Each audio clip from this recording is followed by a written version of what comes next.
The Pirates of Ersatz by Leinster. Chapter 1. It was not mere impulsive action when Bron Hoddan started for the planet Walden by stowing away on a ship that had come to his native planet to hang all his relatives. He'd planned it long before. It was a long cherished and carefully worked out scheme. He didn't expect the hanging of his relatives, of course. He knew that they'd act grieved and innocent, and give proof that they were simple people leading blameless lives. They'd make their would-be executioners feel ashamed and apologetic for having thought evil of them, and as soon as the strangers left, they'd return to their normal way of life, which was piracy. But while this was going on, Bron Hoddan stowed away on the menacing vessel. Presently, he arrived at its homeworld, but his ambition was to reach Walden, so he set about getting there. It took a long time, because he had to earn ship passage from one solar system to another, but he held to his idea.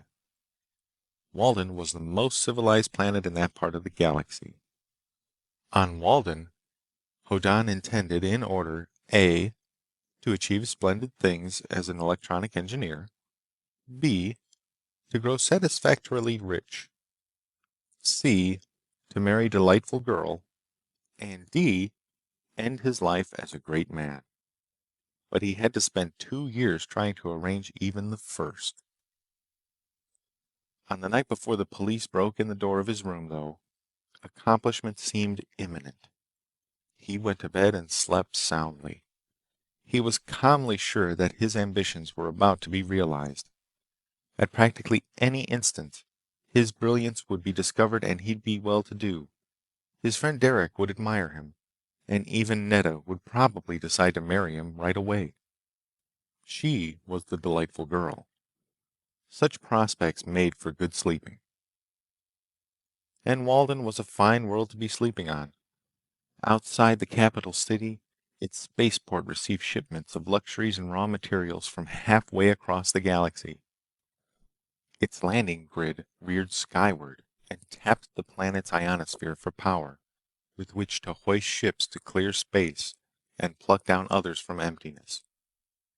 There was commerce and manufacture and wealth and culture, and Walden modestly admitted that its standard of living was the highest in the Nurmi cluster.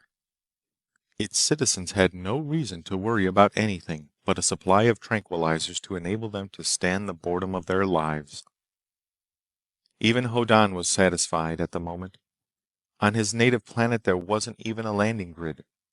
The few battered, cobbled ships the inhabitants owned had to take off precariously on rockets. They came back blackened and sometimes more battered still. And sometimes they were accompanied by great hulls whose crews and passengers were mysteriously missing.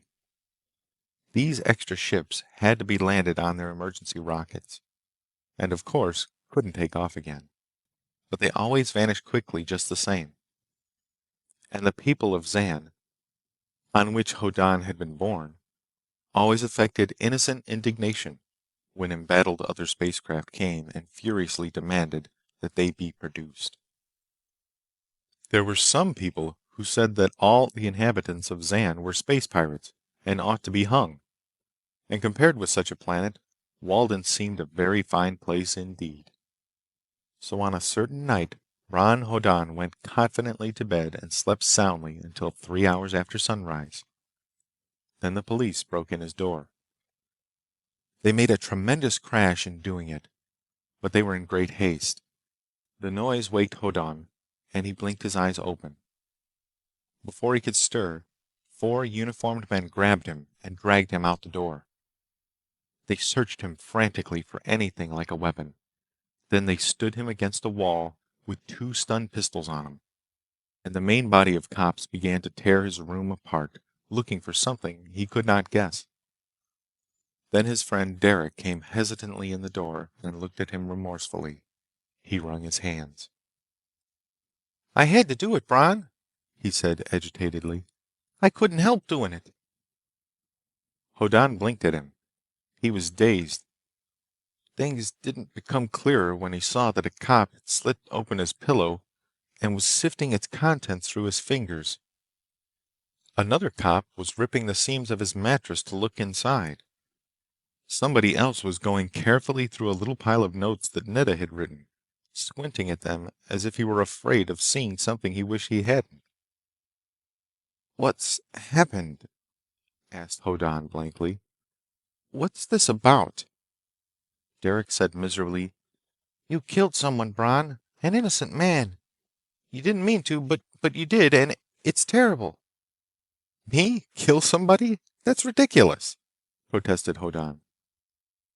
"They found him outside the powerhouse," Derek said bitterly. "Outside the mid-continent station that you—" "Mid-continent? Oh!" Hoddan was relieved. It was amazing how much he was relieved. He had an unbelieving fear for a moment that somebody might have found out he'd been born and raised on Zan, which would have ruined everything. It was almost impossible to imagine, but still, it was a great relief to find out he was only suspected of murder he hadn't committed.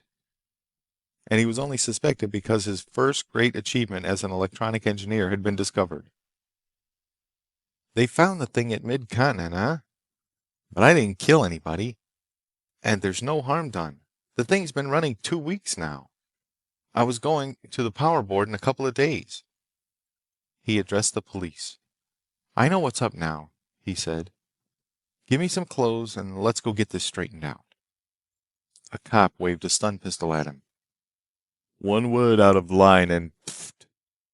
"Don't talk, Bran," said Derek in panic. "Just keep quiet. It's bad enough. Don't make it worse." A cop handed Hoddan a garment. He put it on. He became aware that the cop was scared. So was Derek. Everybody in the room was scared except himself. Hoddan found himself incredulous.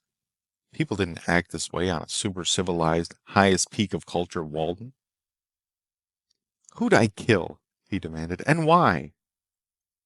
"You wouldn't know him, Bron," said Derek mournfully. "You didn't mean to do murder. But it's only luck that you killed him instead of everybody." "Everybody?" Hoddan stared.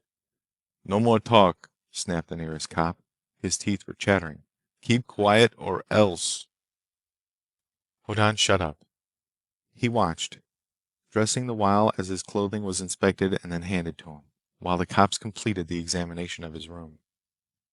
They were insanely thorough, though Hoddan hadn't the least idea what they might be looking for.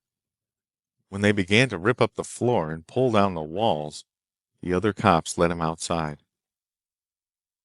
There was a fleet of police trucks in the shaded street outdoors. They piled him in one, and 4 cops climbed after him, keeping stun pistols trained on him during the maneuver. Out of the corner of his eye, he saw Derek climbing into another truck.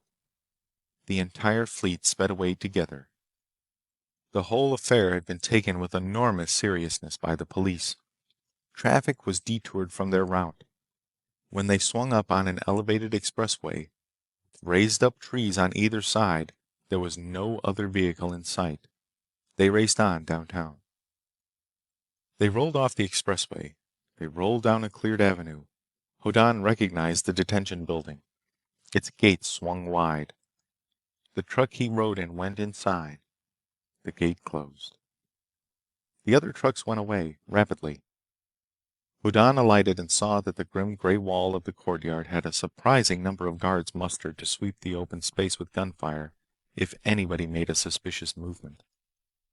He shook his head. Nobody had mentioned Zan, so this simply didn't make sense. His conscience was wholly clear except about his native planet. This was insanity. He went curiously into the building and into the hearing room. His guards, there, surrendered him to courtroom guards and went away with almost hysterical haste. Nobody wanted to be near him. Hoddan stared about. The courtroom was highly informal. The justice sat at an ordinary desk. There were comfortable chairs. The air was clean. The atmosphere was that of a conference room in which reasonable men could discuss differences of opinion in calm leisure. Only on a world like Walden would a prisoner brought in by police be dealt with in such surroundings. Derek came in by another door, with a man Hoddan recognized as the attorney who'd represented Netta's father in certain past interviews. There'd been no mention of Netta as toying with the thought of marrying Hoddan then, of course. It had been strictly business. Netta's father was chairman of the Power Board, a director of the Planetary Association of Manufacturers, a committeeman of the Bankers League, and other important things. Hoddan had been thrown out of his offices several times. He now scowled ungraciously at the lawyer who had ordered him thrown out. He saw Derek wringing his hands. An agitated man in court uniform came to his side. "I'm the citizen's representative," he said uneasily. "I'm to look after your interests. Do you want a personal lawyer?" "Why?" asked Hoddan. He felt splendidly confident. "The charges. Do you wish a psychiatric examination? Claiming no responsibility?" asked the representative anxiously. It might, it might really be best." "I'm not crazy," said Hoddan, "though this looks like it." The citizen's representative spoke to the justice. "Sir, the accused waives psychiatric examination without prejudice to a later claim of no responsibility." Netta's father's attorney watched with bland eyes. Hoddan said impatiently, "Let's get started so this will make some sense. I know what I've done. What monstrous crime am I charged with?" "The charges against you," said the justice politely, "are that on the night of 3/27 last, you, Bron Hoddan, entered the fenced-in grounds surrounding the Mid-Continent Power Receptor Station. It is charged that you passed two no admittance signs. You arrived at a door marked Authorized Personnel Only. You broke the lock of that door. Inside, you smashed the power receptor, taking broadcast power from the air. This power receptor converts broadcast power for industrial units by which 200,000 men are employed. You smashed the receptor, imperiling their employment." The justice paused. "Do you wish to challenge any of these charges as contrary to fact?" The citizen's representative said hurriedly, "You have the right to deny any of them, of course." "Why should I?" asked Hoddan. "I did them. But what's this about me killing somebody? Why'd they tear my place apart looking for something? Who'd I kill anyhow?" "Don't bring that up," pleaded the citizen's representative. "Please don't bring that up. You will be much, much better off if that is not mentioned." "But I didn't kill anybody," insisted Hoddan. "Nobody said a word about it," said the citizen's representative, jittering. "Let's not have it in the record. The record has to be published." He turned to the justice. "Sir, the facts are conceded as stated." "Then," the justice said to Hoddan, "do you choose to answer these charges at this time?" "Why not?" asked Hoddan. "Of course." "Proceed," said the justice. Hoddan drew a deep breath. He didn't understand why a man's death, charged to him, was not mentioned. He didn't like the scared way everybody looked at him. But about the burglary business, he said confidently. "What did I do in the power station before I smashed the receptor?" The justice looked at Netta's father's attorney. "Why," said that gentleman amiably, "speaking for the power board as complainant, before you smashed the standard receptor, you connected a device of your own design across the power leads. It was a receptor unit of an apparently original pattern. It appears to have been a very interesting device."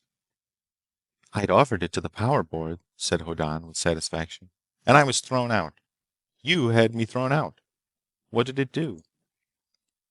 "It substituted for the receptor you smashed," said the attorney. "It continued to supply some 200 million kilowatts for the mid-continent industrial area. In fact, your crime was only discovered because the original receptor, naturally, had to be set to draw peak power at all times, with the unused power wasted by burning carbon. Your device adjusted to the load and did not burn carbon. So when the attendants went to replace the supposedly burned carbon and found it unused, they discovered what you had done." "It saved carbon then," said Hoddan triumphantly. "That means it saved money. I saved the power board plenty while it was connected. They wouldn't believe I could. Now they know I did. The justice said, "Irrelevant. You have heard the charges. In legal terms, you are charged with burglary, trespass, breaking and entering, unlawful entry, malicious mischief, breach of the peace, sabotage, and endangering the employment of citizens. Discuss the charges, please." "I'm telling you," protested Hoddan.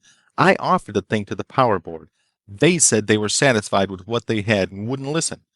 So I proved what they wouldn't listen to. That receptor saved them 10,000 credits worth of carbon a week. It'll save 500,000 credits a year in every power station that uses it. If I know the power board, they're going right on using it while they arrest me for putting it to work." The courtroom, in its entirety, visibly shivered. "Aren't they?" demanded Hoddan belligerently. "They are not," said the justice, tight-lipped. "It has been smashed in its turn. It has even been melted down." "Then look at my patents," insisted Hoddan. "It's stupid." "The patent records," said the justice with unnecessary vehemence, "have been destroyed. Your possessions have been searched for copies. Nobody will ever look at your drawings again. Not if they are wise." "What?" demanded Hoddan incredulously. "What?"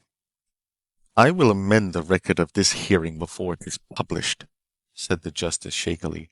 "I should not have made that comment. I ask permission of the citizen's representative to amend." "Granted," said the representative before he had finished. The justice said quickly, "The charges have been admitted by the defendant. Since the complainant does not wish punitive action taken against him—" "He'd be silly if he did," grunted Hoddan. "And merely wishes security against repetition of the offense, I rule that the defendant may be released upon posting suitable bond for good behavior in the future. That is, he will be required to post bond, which will be forfeited if he ever again enters a power station. Enclosure passes no trespassing signs, ignores no admittance signs, and or smashes apparatus belonging to the complainant." "All right," said Hoddan indignantly. "I'll raise it somehow. If they're too stupid to save money, how much bond?" "The court will take it under advisement and will notify the defendant within the customary 2 hours," said the justice at top speed. He swallowed. "The defendant will be kept in close confinement until the bond is posted. The hearing is ended." He did not look at Hoddan. Courtroom guards put stun pistols against Hoddan's body and ushered him out. Presently, his friend Derek came to see him in the tool steel cell in which he had been placed. Derek looked white and stricken. "I'm in trouble because I'm your friend, Bron," he said miserably. "But I asked permission to explain things to you. After all, I caused your arrest. I urged you not to connect up to your receptor without permission." "I know," growled Hoddan. "But there are some people so stupid you have to show them everything. I didn't realize that there are people so stupid you can't show them anything." "You showed something you didn't intend," said Derek miserably. "Bron, I have to tell you. When they went to charge the carbon bins at the power station, they found a dead man, Bron." Hoddan sat up. "What's that?" "Your machine killed him. He was outside the building at the foot of a tree. Your receptor killed him through a stone wall. It broke his bones and killed him, Bron." Derek wrung his hands. "At some stage of power drain, your receptor makes death rays." Hoddan had had a good many shocks today. When Derek arrived, he'd been incredulously comparing the treatment he'd received and the panic about him with the charges made against him in court. They didn't add up. This new, previously undisclosed item left him speechless. He goggled at Derek, who fairly wept. "Don't you see?" asked Derek pleadingly. "That's why I had to tell the police it was you. We can't have death rays. The police can't let anybody go free who knows how to make them. This is a wonderful world, but there are lots of crackpots. They'll do anything. The police daren't let it even be suspected that death rays can be made. That's why you weren't charged with murder. People all over the planet would start doing research, hoping to satisfy all the grudges by committing suicide for all the enemies with themselves. For the sake of civilization, your secret had to be suppressed. And you with it. It's terrible for you, Bron, but there's nothing else to do. Hoddan said dazedly, But I only have to put up the bond to be released. The the justice, said Derek tearfully, didn't name it in court because it would have to be published. But he set your bond at 50 million credits. Nobody could raise that for you, Bron. And with the reason for what it is, you'll never be able to get it reduced. But anybody who looks at the plans of the receptor will know it can't make death rays, protested Hoddan blankly. Nobody will look, said Derek tearfully. Anybody who knows how to make it will have to be locked up. They checked the patent examiners. They've forgotten. Nobody dared examine the device you had working. They'd be jailed if they understood it. Nobody will ever risk learning how to make death rays, not on a world as civilized as this.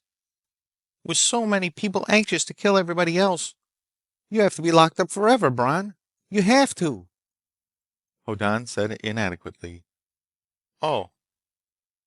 I beg your forgiveness for having you arrested, said Derek in abysmal sorrow. But I couldn't do anything but tell... Hoddan stared at his cell wall. Derek went away weeping. He was an admirable, honorable, not too bright young man who had been Hoddan's only friend. Hoddan stared blankly at nothing. As an event, it was preposterous, and yet it was wholly natural. When in the course of human events somebody does something that puts somebody else to the trouble of adjusting the numb routine of his life, the adjustee is resentful. The richer he is, and the more satisfactory he considers his life, the more resentful he is at any change, however minute. And of all the changes which offend people, changes which require them to think are most disliked. The high brass and the power board considered that everything was moving smoothly. There was no need to consider new devices. Hoddan's drawings and plans had simply never been bothered with, because there was no recognized need for them. And when he forced acknowledgement that his receptor worked, the unwelcome demonstration was highly offensive in itself. It was natural. It was inevitable. It should have been infallibly certain that any possible excuse for not thinking about the receptor would be seized upon. And a single dead man found near the operating demonstrator. If one assumed that the demonstrator had killed him, why one could react emotionally, feel vast indignation, frantically command that the device and its inventor be suppressed together, and go on living happily without doing any thinking or making any other change in anything at all. Hoddan was appalled. Now that it had happened, he could see that it had to. The world of Walden was at the very peak of human culture. It had arrived at so splendid a plane of civilization that nobody could imagine any improvement, unless a better tranquilizer could be designed to make it more endurable. Nobody ever really wants anything he didn't think of for himself. Nobody can want anything he doesn't know exists, or that he can't imagine to exist. On Walden, nobody wanted anything, unless it was relief from the tedium of ultra-civilized life. Hoddan's electronic device did not fill a human need, only a technical. It had, therefore, no value that would make anybody hospitable to it. And Hoddan would spend his life in jail for failing to recognize the fact. He revolted. Immediately. He wanted something. He wanted out. And because he was that kind of man, he put his mind to work devising something he wanted, simply and directly, without trying to get it by furnishing other people with what they turned out not to want. He set about designing his escape. With his enforced change in viewpoint, he took the view that he must seem, at least, to give his captors and jailers and, as he saw it, his persecutors what they wanted. They would be pleased to have him dead, provided their conscience was clear. He built on that as a foundation. Very shortly before nightfall, he performed certain cryptic actions. He unraveled threads from his shirt and put them aside. There would be a vision lens in the ceiling of his cell, and somebody would certainly notice what he did. He made a light. He put the threads in his mouth, set fire to his mattress, and lay down calmly upon it. The mattress was of excellent quality. It would smell very badly as it smoldered. It did. Lying flat, he kicked convulsively for a few seconds. He looked like somebody who had taken poison. Then he waited. It was a rather long time before his jailer came down the cell corridor, dragging a fire hose. Hoddan had been correct in assuming that he was watched. His actions had been those of a man who anticipated a possible need to commit suicide, and who'd had poison in a part of his shirt for convenience. The jailer did not hurry, because if the inventor of a death ray committed suicide, everybody would feel better. Hoddan had been allowed a reasonable time in which to die. He seemed so impressively dead when the jailer opened his cell door, dragged him out, removed the so far unscorched other furniture, and set up the fire hose to make an aerosol fog which would put out the fire. He went back to the corridor to wait for the fire to be extinguished. Hoddan crowned him with a stool. Feeling an unexpected satisfaction in the act, the jailer collapsed. He did not carry keys. The system was for him to be let out of this corridor by a guard outside. Hoddan growled and took the fire hose. He turned its nozzle back to make a steam instead of a mist. Water came out at 400-pound pressure. He smashed open the corridor door with it. He strolled through and bowled over a startled guard with the same strain. He took the guard's stun pistol. He washed open another door leading to the courtyard. He marched out, washed down 2 guards who sighted him, and took the trouble to flush them across the pavement until they wedged in a drain opening. Then he thoughtfully reset the hose to fill the courtyard with fog, climbed into the driver's seat of the truck that had brought him here, it was probably the same one, and smashed through the gateway to the street outside. Behind him, the courtyard filled with dense white mist. He was free, but only temporarily. Around him lay the capital city of Walden, the highest civilization in this part of the galaxy. Trees lined its ways. Towers rose splendidly towards the skies, with thousands of less ambitious structures in between. There were open squares and parkways and malls, and it did not smell like a city at all. But he wasn't loose 3 minutes before the communicator in the truck squawked the all-police alarm for him. It was to be expected. All the city would shortly be one enormous man-trap, set to catch Bron Hoddan. There was only one place on the planet, in fact, where he could be safe. And he wouldn't be safe there if he'd been officially charged with murder. But since the police had tactfully failed to mention murder, he could get at least breathing time by taking refuge in the interstellar embassy. He headed for it, bowling along splendidly. The police truck hummed on its way for half a mile, 3/4. The great open square before the embassy became visible. The embassy was not that of a single planet, of course. By pure necessity, every human inhabited world was independent of all others. But the Interstellar Diplomatic Service represented humanity at large upon each individual globe. Its ambassador was the only person Hoddan could even imagine as listening to him. And that because he came from off-planet, as Hoddan did. But he mainly counted upon a breathing space in the embassy, during which to make more plans, as yet unformed and unformable. He began, though, to see some virtue in the simple, lawless, piratical world in which he had spent his childhood. Another police truck rushed frantically toward him down a side street. Stun pistols made little pinging noises against the body of his vehicle. He put on more speed, but the other truck overtook him. It ranged alongside, its occupants waving stern commands to halt. And then, just before it swerved to force him off the highway, he swung instead and drove it into a tree. It crashed thunderously. One of his own wheels collapsed. He drove on with the crumpled wheel, producing an up and down motion that threatened to make him seasick. Then he heard yelling behind him. The cops had piled out of the truck and were in pursuit on foot.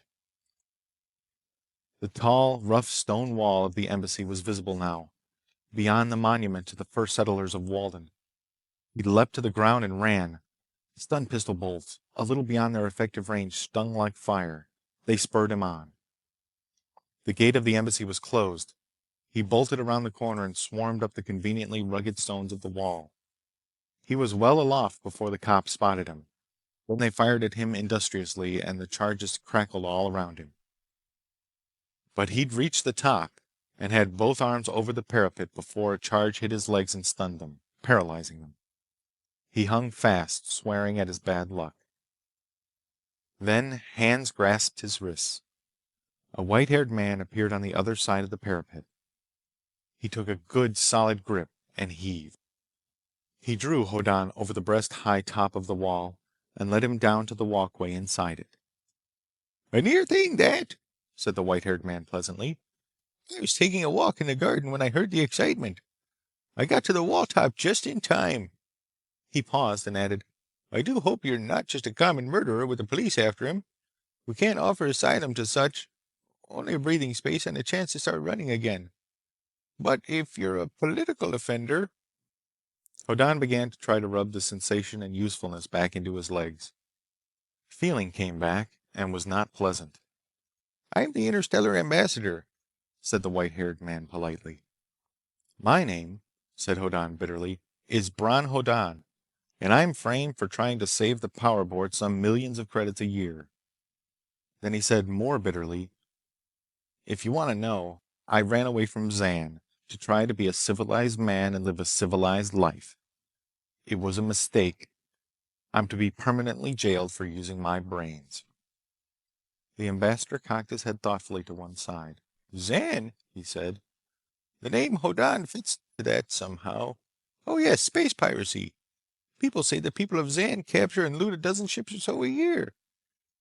Only there's no way to prove it on them. There's a man named Hoddan who's supposed to head a particularly ruffianly gang." "My grandfather," said Hoddan defiantly. "What are you going to do about it? I'm outlawed. I've defied the planetary government. I'm disreputable by descent, and worst of all, I've tried to use my brains." "Deplorable," said the ambassador mildly. "I don't mean outlawry is deplorable, you understand, or defiance of the government, or being disreputable. But trying to use one's brains is bad business. A serious offense. All your legs all right now? Then come on down with me, and I'll have you given some dinner and some fresh clothing and so on. Offhand," he said amiably, "it would seem that using one's brains would be classed as a political offense rather than a criminal one on Walden. We'll see." Hoddan gaped up at him. "You mean there's a possibility that—" "Of course," said the ambassador in surprise. "You haven't phrased it that way, but you're actually a rebel. A revolutionist. You defy authority and tradition and governments and such things. Naturally, the Interstellar Diplomatic Service is inclined to be on your side. What do you think it's for?" Chapter 2. In something under 2 hours, Hoddan was ushered into the ambassador's office. He'd been refreshed, his torn clothing replaced by more respectable garments, and the places where stun pistols had stung him soothed by ointments. But more important, he'd worked out and firmly adopted a new point of view. He'd been a misfit at home on Zan because he was not contented with the humdrum and monotonous life of a member of a space pirate community. Piracy was a matter of dangerous takeoffs in cranky rocket ships, to be followed by weeks or months of tedious and uncomfortable boredom in highly unhealthy rebreathed air. No voyage ever contained more than 10 seconds of satisfactory action, and all space fighting took place just out of the atmosphere of a possibly embattled planet, because you couldn't intercept a ship at cruising speed between the stars. Regardless of the result of the fighting, one had to get away fast when it was over, lest overwhelming force swarm up from a nearby world. It was intolerably devoid of anything an ambitious young man could want. Even when one had made a good prize, with the lifeboat starting frantically for ground, and after one got back to Zan with a captured ship, even then there was little satisfaction in a piratical career. Zan had not a large population. Piracy couldn't support a large number of people. Zan couldn't attempt to defend itself against even singly heavily armed ships that sometimes came in passionate resolve to avenge the disappearance of a rich freighter or a fast new liner. So the people of Zan, to avoid hanging, had to play innocent. They had to be convincingly simple, harmless folk who cultivated their fields and led quiet, blameless lives. They might loot, but they had to hide their booty where investigators could not find it. They couldn't really benefit by it. They had to build their own houses and make their own garments and grow their own food, so life on Zan was dull. Piracy was not profitable in the sense that one could live well by it. It simply wasn't a trade for a man like Hoddan. So he'd abandoned it. He'd studied electronics in books from looted passenger ship libraries. Within months after arrival on a law-abiding planet, he was able to earn a living in electronics as an honest trade. And that was unsatisfactory. Law-abiding communities were no more thrilling or rewarding than piratical ones. A payday now and then didn't make up for the tedium of labor. Even when one had money, there wasn't much to do with it. On Walden, to be sure, the level of civilization was so high that many people needed psychiatric treatment to stand it, and neurotics vastly outnumbered more normal folk. And on Walden, electronics was only a trade like piracy, and no more fun. He should have known it would be this way. His grandfather had often discussed this frustration in human life.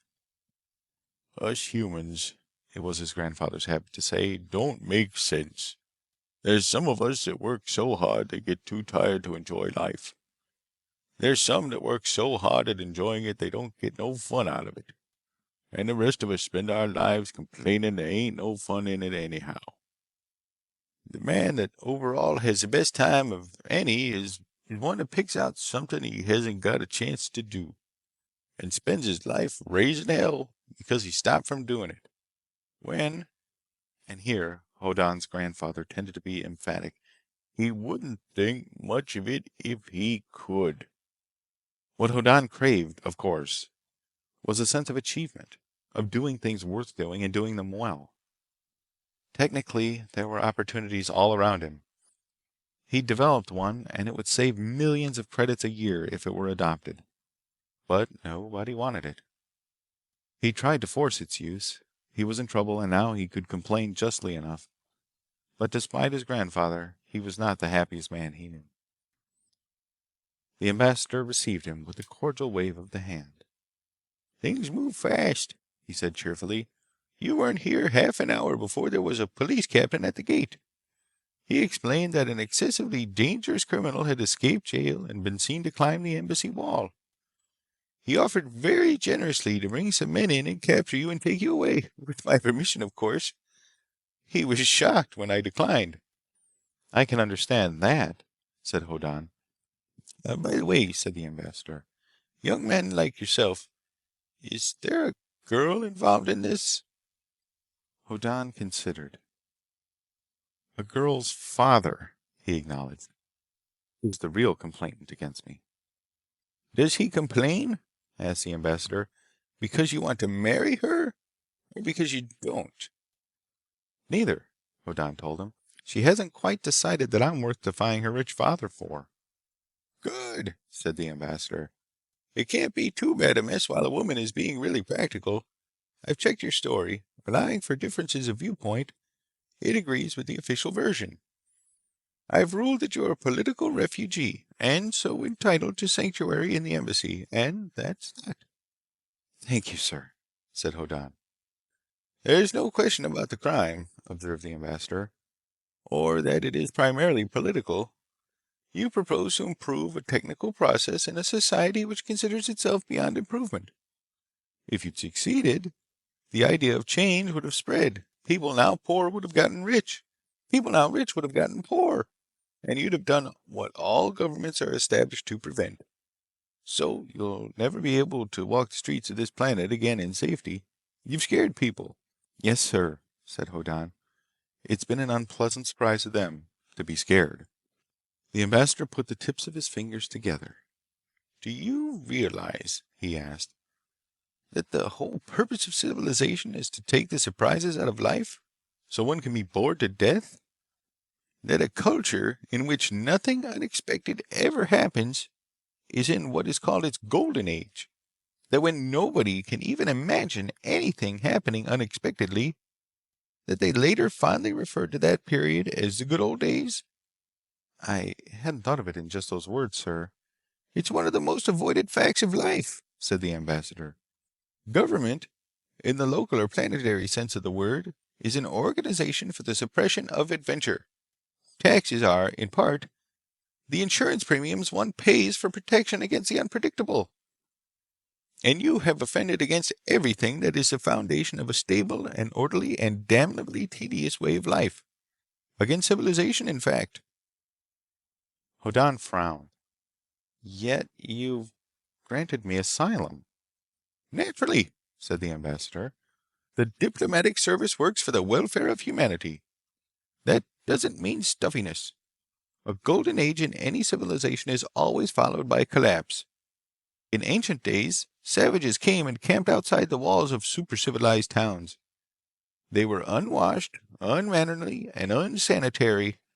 Super-civilized people refused to even think about them. So presently the savages stormed the city walls, and another civilization went up in flames." "But now," objected Hoddan, "there are no savages." "They invent themselves," the ambassador told him. "My point is that the diplomatic service cherishes individuals and causes which battle stuffiness and complacency, and golden ages, and monstrous things like that. Not thieves, of course. They're degradation like body lice. But rebels and crackpots and revolutionaries who prevent hardening of the arteries of commerce and furnish wholesome exercise to the body politic. They're worth cherishing." "I think I see, sir," said Hoddan. "I hope you do," said the ambassador. "My action on your behalf is pure diplomatic policy.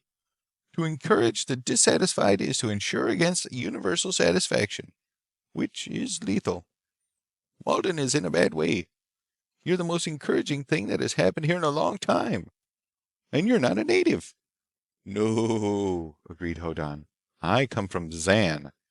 "Never mind." The ambassador turned to a stellar atlas. "Consider yourself a good symptom, and valued as such. If you could start a contagion, you deserve well of your fellow citizens. Savages can always invent themselves.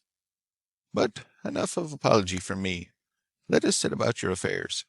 He consulted the atlas.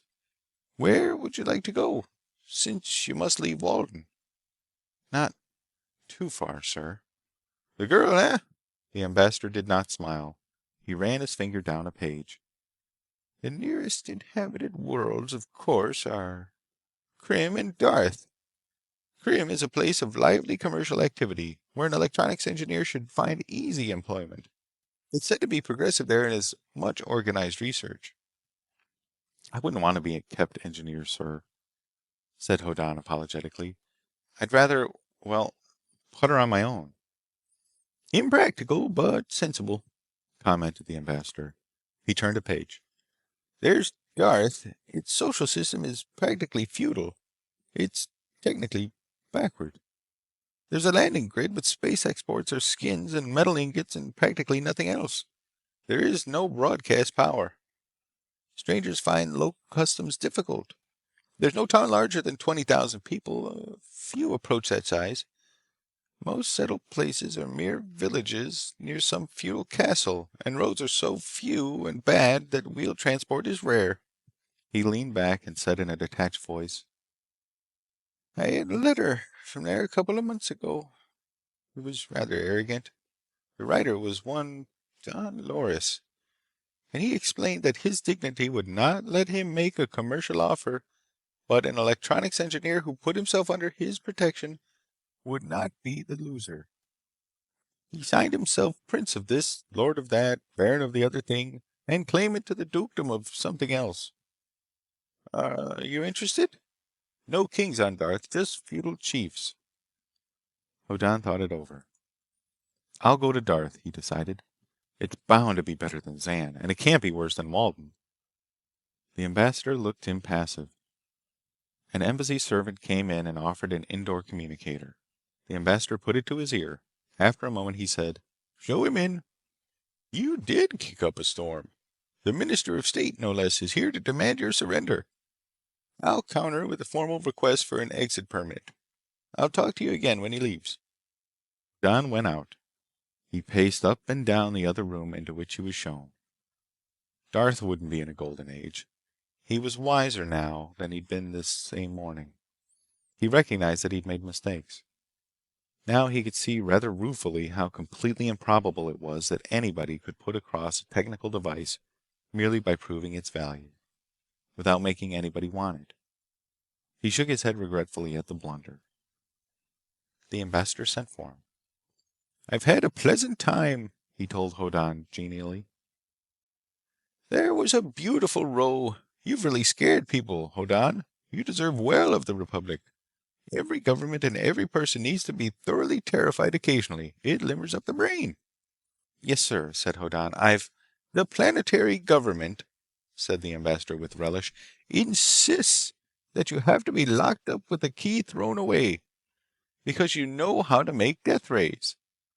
I said it was nonsense and you were a political refugee in sanctuary. The Minister of State said the cabinet would consider removing you forcibly from the embassy if you weren't surrendered. I said that if the embassy was violated, no ship would clear for Walden from any other civilized planet. They wouldn't like losing their off-planet trade. Then he said that the government would not give you an exit permit and that he would hold me personally responsible if you killed everybody on Walden, including himself and me. I said he insulted me by suggesting I'd permit such shenanigans.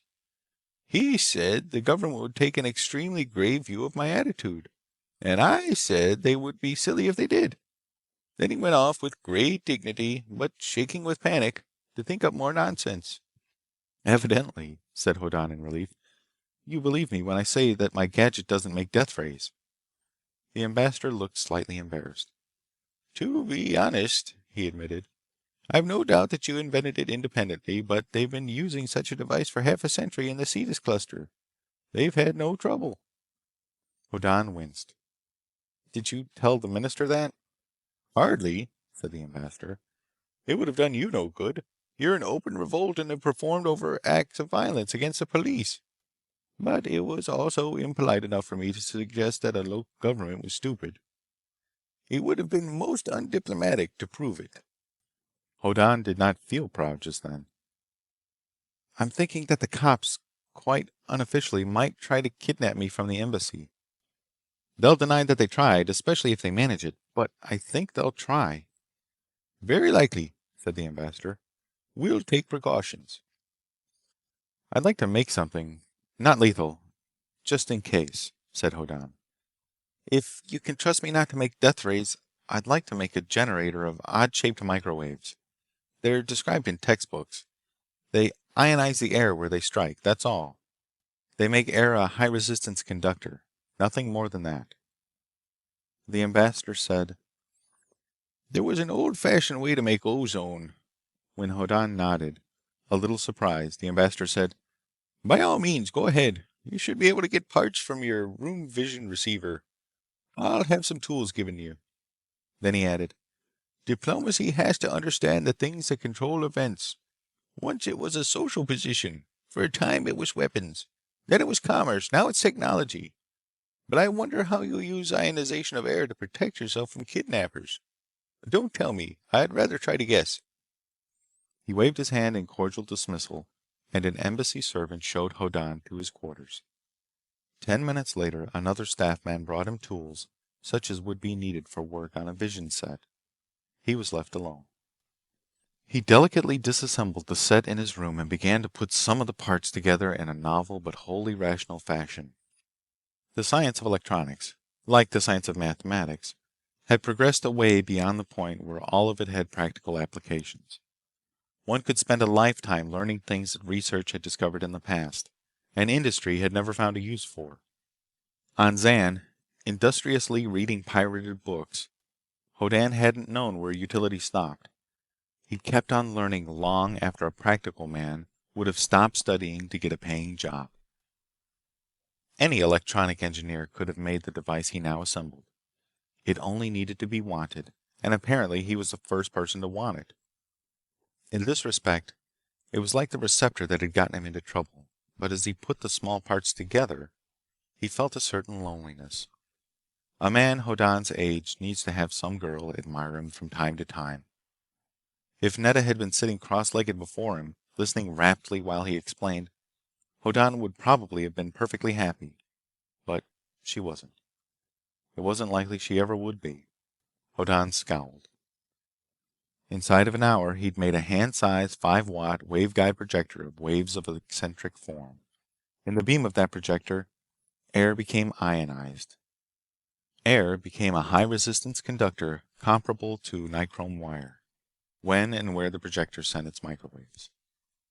He was wrapping tape about the pistol grip when a servant brought him a scribbled note. It had been handed in at the embassy gate by a woman who fled after leaving it. It looked like Netta's handwriting. It read like Netta's phrasing. It appeared to have been written by somebody in a highly emotional state. But it wasn't quite, not absolutely, convincing. He went to find the ambassador and handed over the note. The ambassador read it and raised his eyebrows. "Well?" "It could be authentic," admitted Hoddan. "In other words," said the ambassador, "you're not sure it's a booby trap? An invitation to a date with the police?" "I'm not sure," said Hoddan. "I think I'd better bite. If I have any illusions left after this morning, I'd better find it out. I thought Netta liked me quite a lot." "I make no comment," observed the ambassador. "Can I help you in any way?" "I have to leave the embassy," said Hoddan. "And there's practically solid line of police outside the walls. Could I borrow some old clothes, a few pillows, and a length of rope?" Half an hour later, a rope uncoiled itself at the very darkest outside corner of the embassy wall. It dangled down to the ground. This was at the rear of the embassy enclosure. The night was bright with stars, and the city's towers glittered with many lights. But here there was almost complete blackness and that silence of a city which is sometimes so companionable. The rope remained hanging from a wall. No light reached the ground there. The tiny crescent of Walden's farthest moon cast an insufficient glow. Nothing could be seen by it. The rope went up, as if it had been lowered merely to make sure it was long enough for its purpose. Then it descended again. This time a figure dangled at its end. It came down, swaying a little. It reached the blackest part of the shadow at the wall's base. It stayed there. Nothing happened. The figure rose swiftly, hauled up in rapid pullings of the rope. Then the line came down again, and again a figure descended. But this figure moved. The rope swayed and oscillated. The figure came down a good halfway to the ground. It paused, and then descended with much movement to 2/3 of the way from the top. There, something seemed to alarm it. It began to rise with violent writhings of the rope. It climbed. There was a crackling noise, a stun pistol. The figure seemed to climb more frantically. More cracklings, half a dozen sharp, snapping noises. They were stun pistol charges and there were tiny sparks where they hit. The dangling figure seemed convulsed. It went limp, but it did not fall. More charges poured into it. It hung motionless halfway up the wall of the embassy. Movements began in the darkness. Men appeared, talking in low tones and straining their eyes toward the now motionless figure. They gathered underneath it. One went off at a run, carrying a message. Someone of authority arrived, panting. There was more low-toned argument. More and still more men appeared. There were 40 or 50 figures at the base of the wall. One of those figures began to climb the rope hand over hand. He reached the motionless object. He swore in a shocked voice. He was shushed from below. He let the figure drop. It made next to no sound when it landed. There was a rushing as the guards about the embassy went furiously back to their proper posts to keep anybody from slipping out. 2 men remained swearing bitterly over a dummy made of old clothes and pillows. But their profanity was in vain. Hoddan was then some blocks away. He suffered painful doubt about the note ostensibly from Netta. The guards about the embassy would have tried to catch him in any case, but it did seem very plausible that the note had been sent him to get him to try to get down the wall. On the other hand, a false descent of a palpably dummy-like dummy had been plausible too. He'd drawn all the guards to one spot by his seeming doubt and by testing out their vigilance with a dummy. The only thing improbable in his behavior had been that after testing their vigilance with a dummy, he'd made use of it. A fair distance away, he turned sedately into a narrow lane between buildings. This paralleled another lane serving the home of girlfriend of Netta's. The note had named the garden behind that other girl's home as a rendezvous. But Hoddan was not going to that garden. He wanted to make sure. If the cops had forged the note, he judged his position carefully. If he climbed this tree... Kind of the city planners of Walden to use trees so lavishly. If he climbed this tree, he could look into the garden where Netta, in theory, waited in tears. He climbed it. He sat astride a thick limb in scented darkness and considered further. Presently, he brought out his 5-watt projector. There was deepest darkness hereabouts.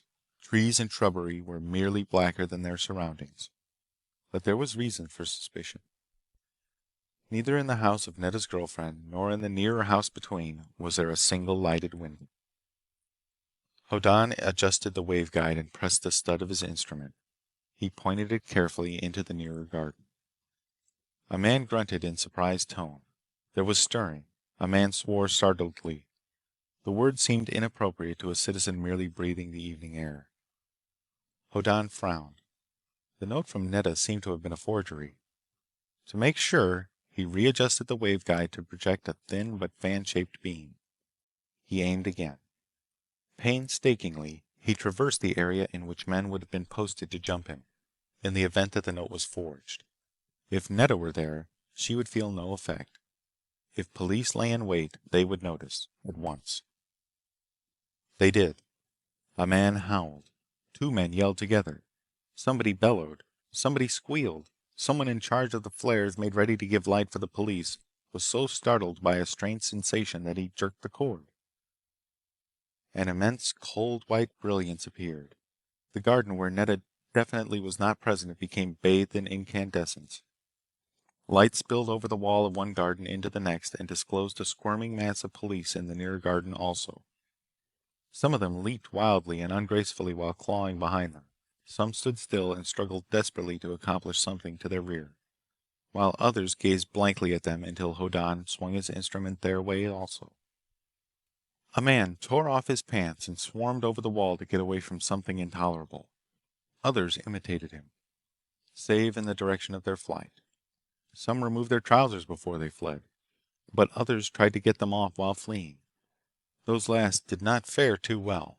Mostly they stumbled and other men fell over them, when both fallen and fallen upon uttered hoarse and profane lamentations. They howled to the high heavens.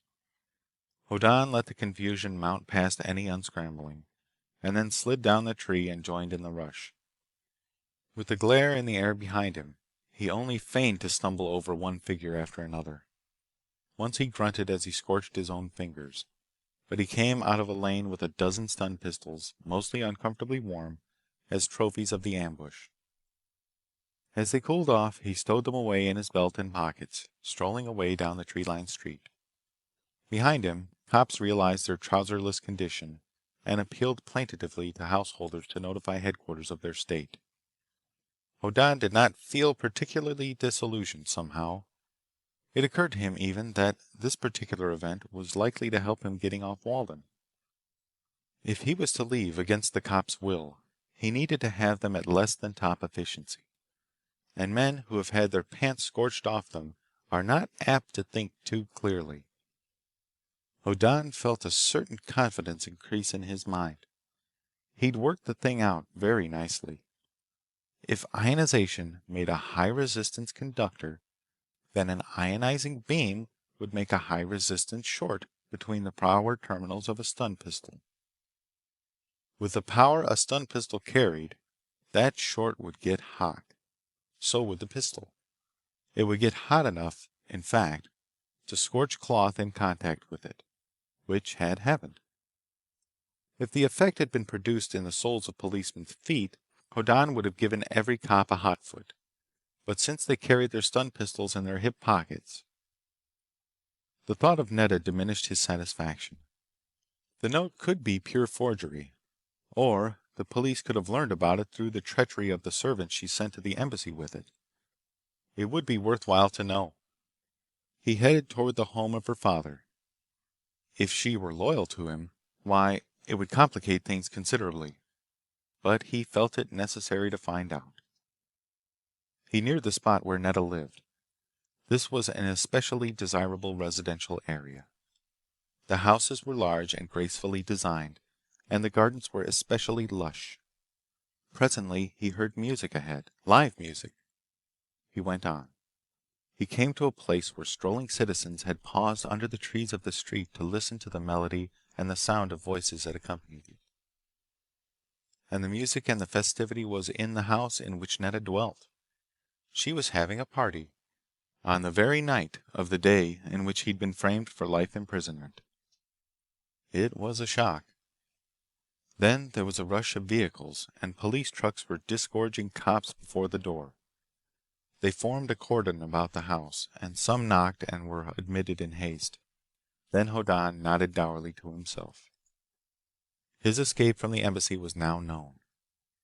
No less certainly, the failure of the trap Netta's note had baited had been reported.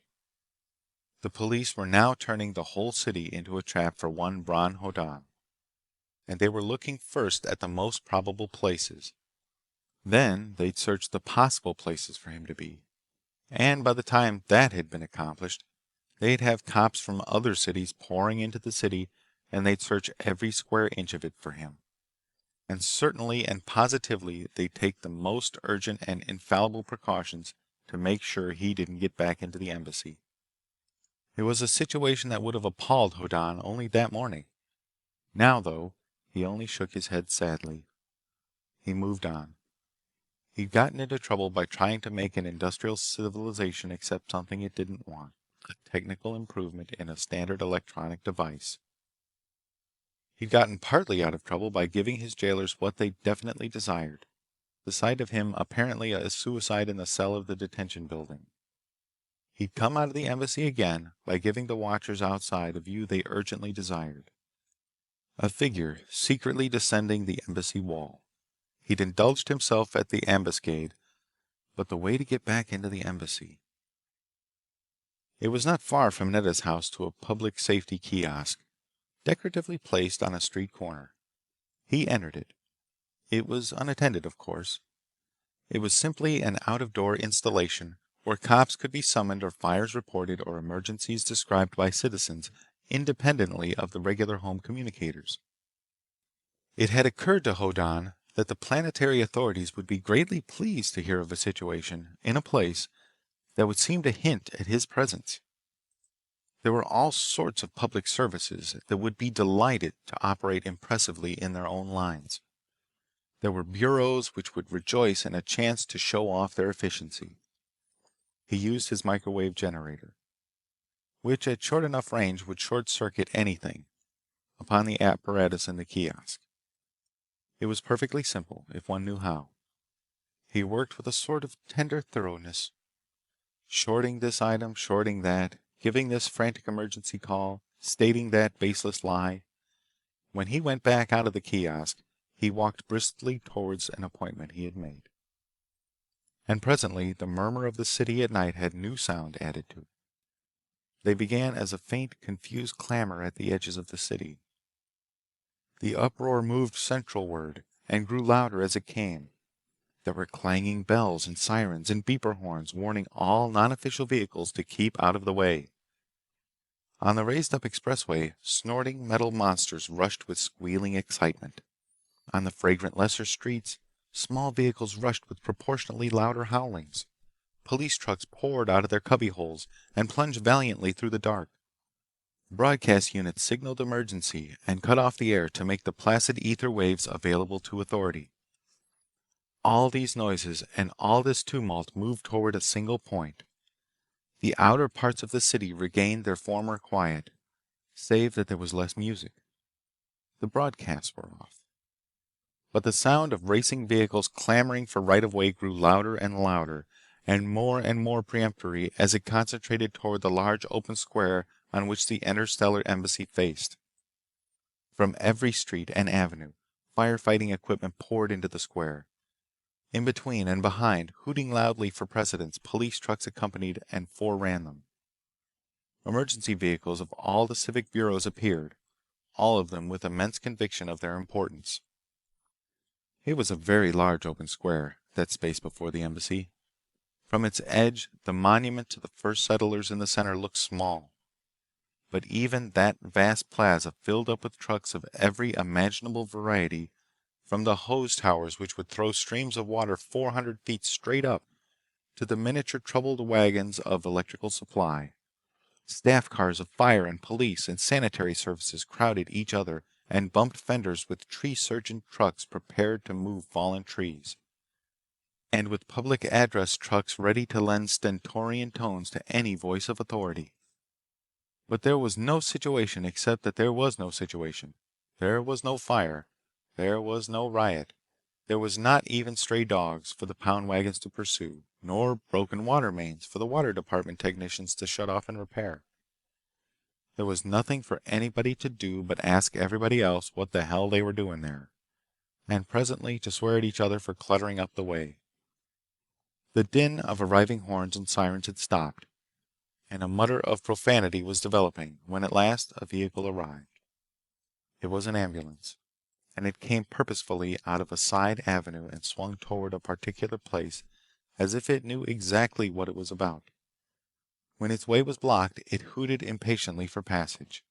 Its lights blinked violently red, demanding clearance. A giant firefighting unit pulled aside. The ambulance ran past and hooted at a cluster of police trucks.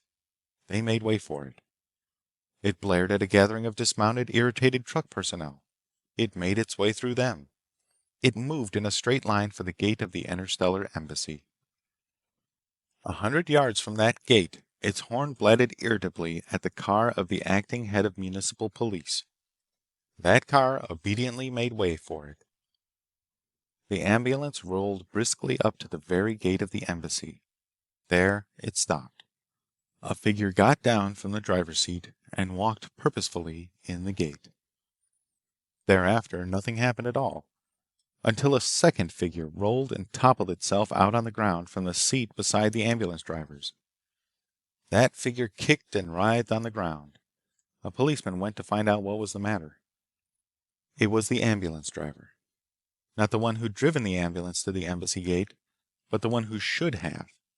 He was bound, hand and foot, and not too tightly gagged.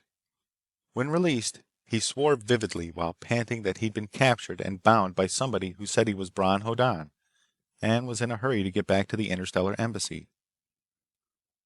There was no uproar. Those to whom Hoddan's name had meaning were struck speechless with rage. The fury of the police was even too deep for tears. But Bron Hoddan, back in the quarters assigned him in the embassy, unloaded a dozen cooled-off stun pistols from his pockets and sent word to the ambassador that he was back, and that the note ostensibly from Netta had actually been a police trap. Getting ready to retire, he reviewed his situation. In some respects, it was not too bad. All but Netta's share in trying to trap him, and having a party the same night. He stared morosely at the wall. Then he saw, very simply, that she mightn't have known even of his arrest. She lived a highly sheltered life. Her father could have had her kept completely in ignorance. He cheered immediately. This would be his last night on Walden, if he were lucky, but vague plans already revolved in his mind. Yes, he'd achieve splendid things. He'd grow rich. He'd come back and marry that delightful girl Netta, and end as a great man. Already today, he'd done a number of things worth doing, and on the whole, he'd done them well. Chapter 3. When dawn broke over the capital city of Walden, the sight was appropriately glamorous. There were shining towers and curving tree-bordered ways, above which innumerable small birds flew tumultuously. The dawn, in fact, was heralded by high-pitched chirpings everywhere.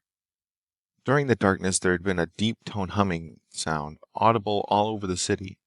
That was the landing grid in operation out at the spaceport, letting down a 20,000-ton liner from Rigel, Cetus, and the Nearer Rim.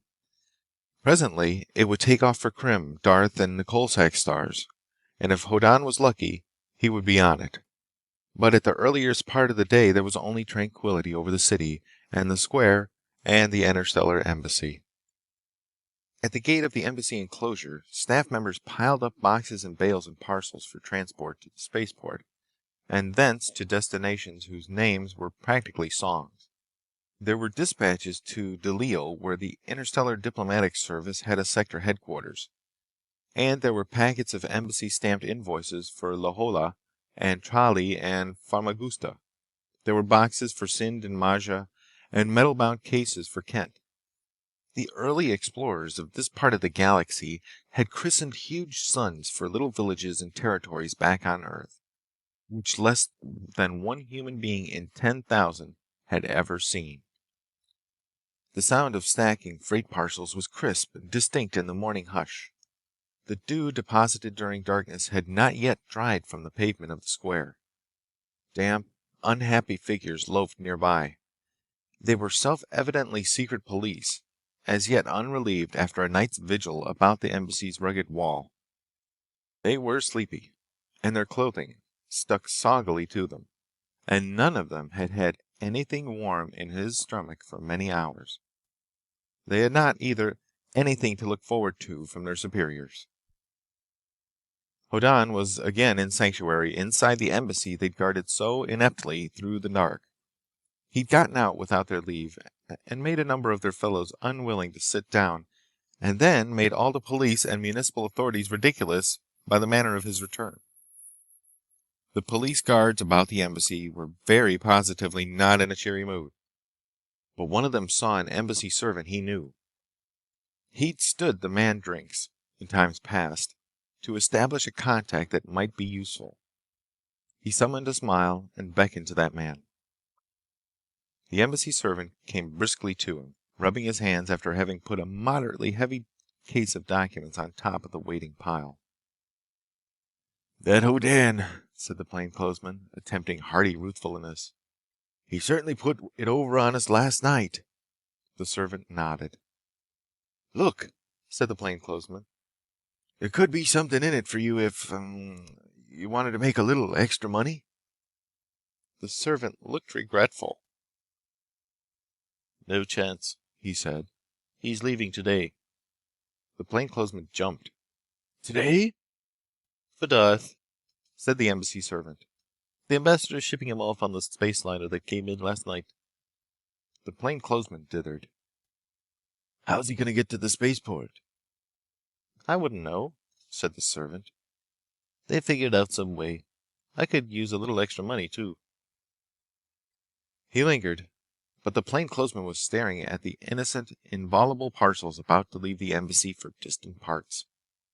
He took note of sizes and descriptions. No, not yet. But if Hoddan was leaving, he had to leave the embassy.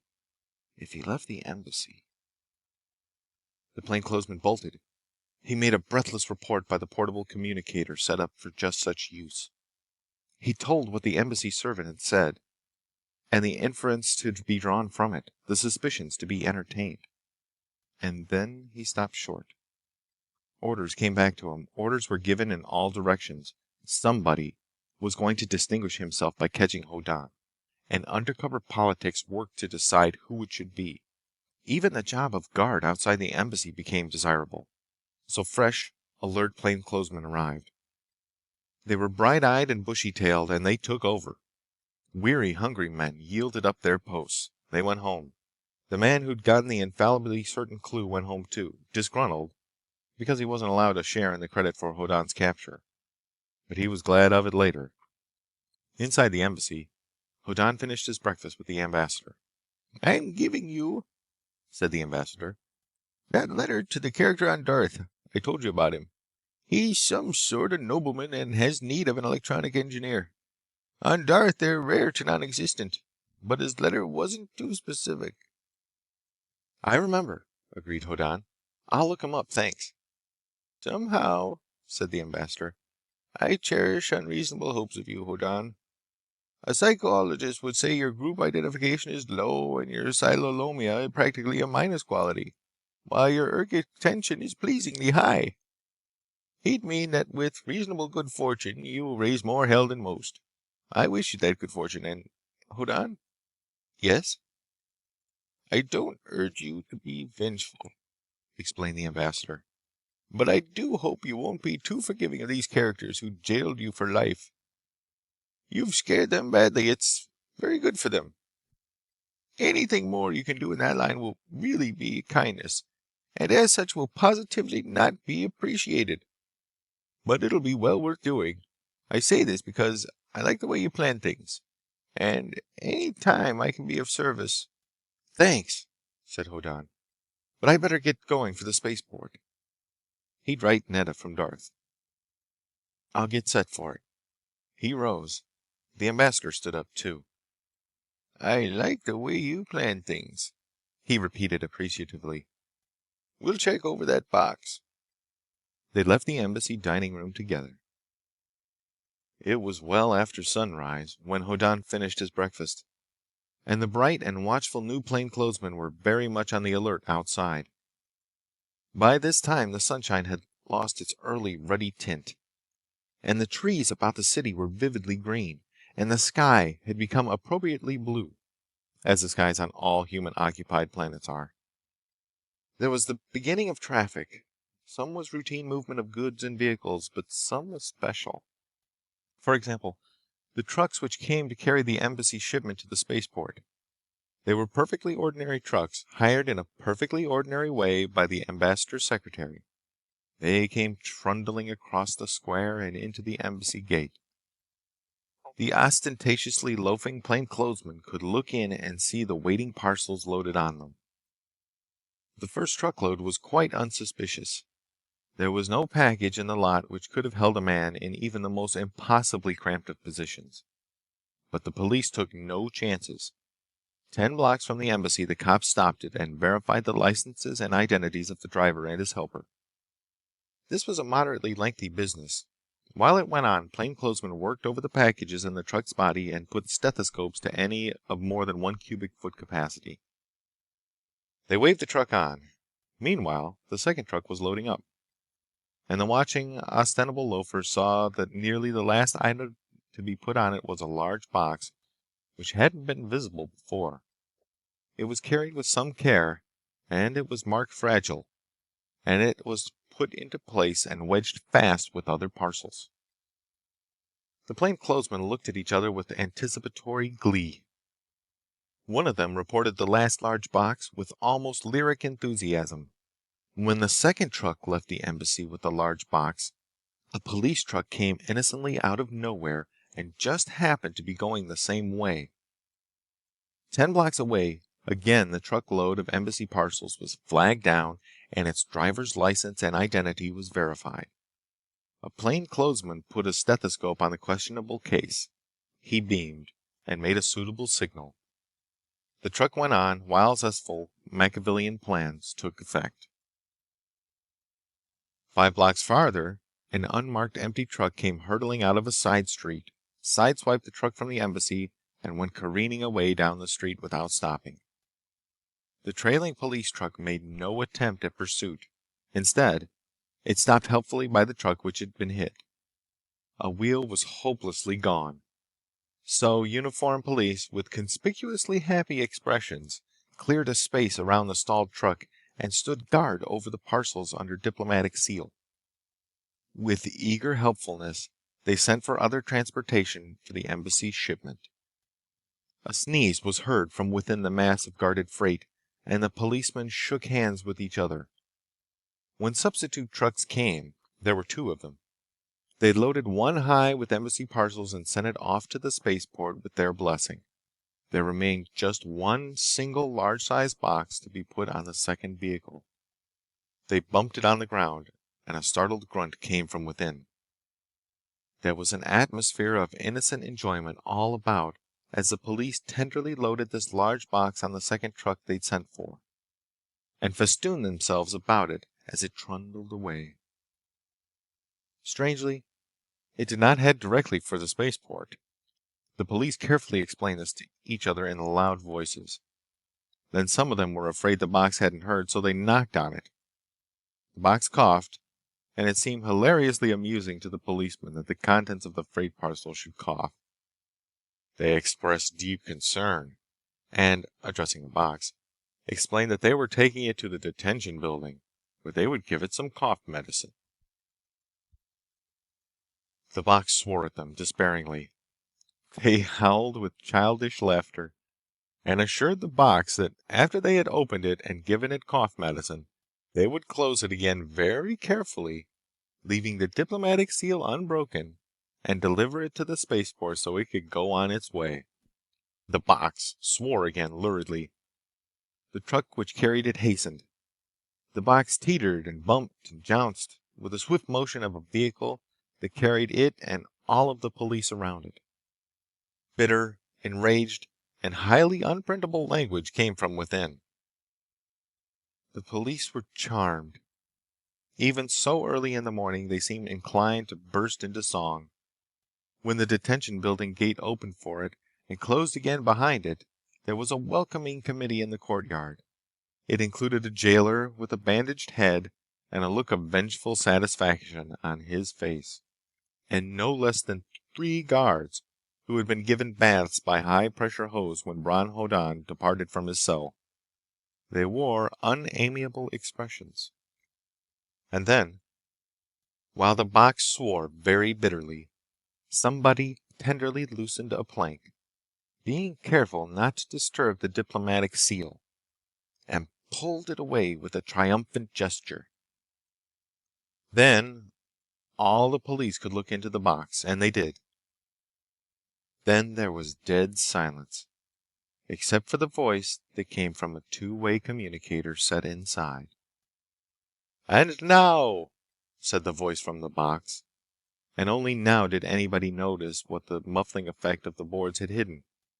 That it was a speaker unit which had sworn and coughed and sneezed. "We take our leave of the planet Walden and its happy police force, who wave at us as our space liner lifts towards the skies. The next sound you hear will be that of their lamentations at our departure." But the next sound was a howl of fury. The police were very much disappointed to learn that Hoddan hadn't been in the box, but only one half of a two-way communication pair, and that Hoddan had coughed and sneezed and sworn at them from the other instrument somewhere else. Now he signed off.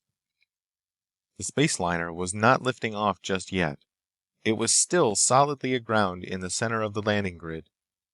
Hoddan had bade farewell to his audience from the floor of the ambassador's ground car, which at that moment was safely within the extraterritorial circle about the spaceship. He turned off the set and got up and brushed himself off. He got out of the car. The ambassador followed him and shook his hand. "You have a touch," said the ambassador sedately. "You seem inspired at times, Hoddan. You have a gift for infuriating constituted authority. You should plot at your art. You may go far." He shook hands again and watched Hoddan walk into the lift which should raise him, and did raise him, to the entrance port of the space liner. 20 minutes later, the force fields of the giant landing grid lifted the liner smoothly out to space. The 20,000-ton vessel went into 5 planetary diameters, where its Lawler drive could take hold of relatively unstressed space. There, the ship jockeyed for line, and then there was that curious momentary disturbance of all one sensations, which was the effect of the overdrive field going on. Then, everything was normal again, except that the liner was speeding for the planet Krim at something more than 30 times the speed of light. Normality extended through all the galaxy so far inhabited by men. There were worlds on which there was peace and worlds on which there was tumult. There were busy, zestful young worlds and languid, weary old ones. From the near rim of the farthest of occupied systems, planets circled their suns and men lived on them, and every man took himself seriously and did not quite believe that the universe had existed before he was born or would long survive his loss. Time passed. Comets let out vast streamers like bridal veils and swept toward and around their suns. Some of them, 1 in 10,000 or 20, were possibly seen by human eyes. The liner bearing Hoddan sped through the void. In time, it made a landfall on the planet Krim. He went aground and observed the spaceport city. It was new and bustling, with tall buildings and traffic jams and a feverish conviction that the purpose of living was to earn more money this year than last. Its spaceport was chaotically busy. Hoddan had time for a swift sightseeing of one city only and an estimate of what people of such a planet would be sure they wanted.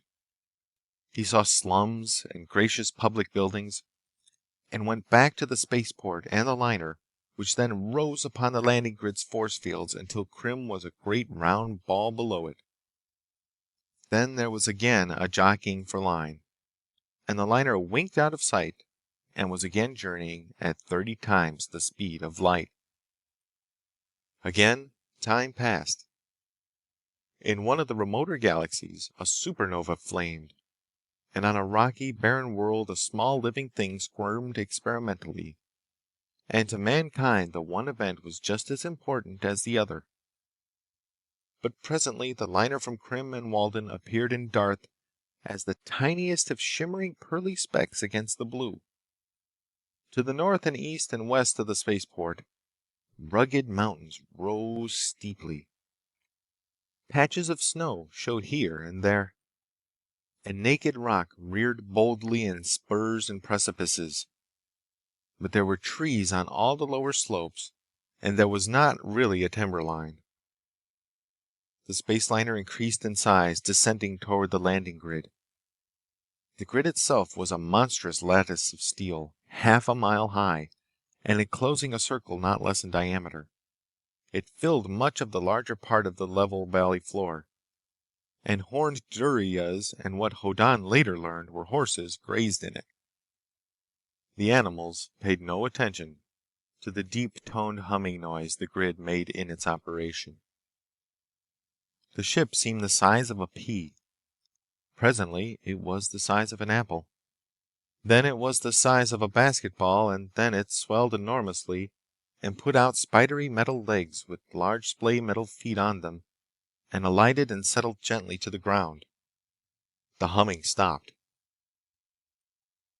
There were shoutings, whips cracked, straining horn-tossed duryas heaved and dragged something, very deliberately, out from between warehouses under the arches of the grid. There were 24 of the duryas, and despite the shouts and whip crackings, they moved with stubborn slowness. It took a long time for the object with the wide tired wheels to reach a spot below the spacecraft. Then it took longer, seemingly, for brakes to be set on each wheel, and then for the draft animals to be arranged to pull as two teams against each other. More shoutings and whip crackings. A long, slanting ladder-like arm arose. It teetered, and a man with a lurid purple cloak rose with it at its very end. The ship's airlock opened, and a crewman threw a rope. The purple-cloaked man caught it and made it fast. From somewhere inside the ship of space, the line was hauled in. The end of the landing ramp touched the sill of the airlock. Somebody made other things fast, and the purple-cloaked man triumphantly entered the ship. There was a pause. Men loaded carts with cargo to be sent to remote and unimagined planets.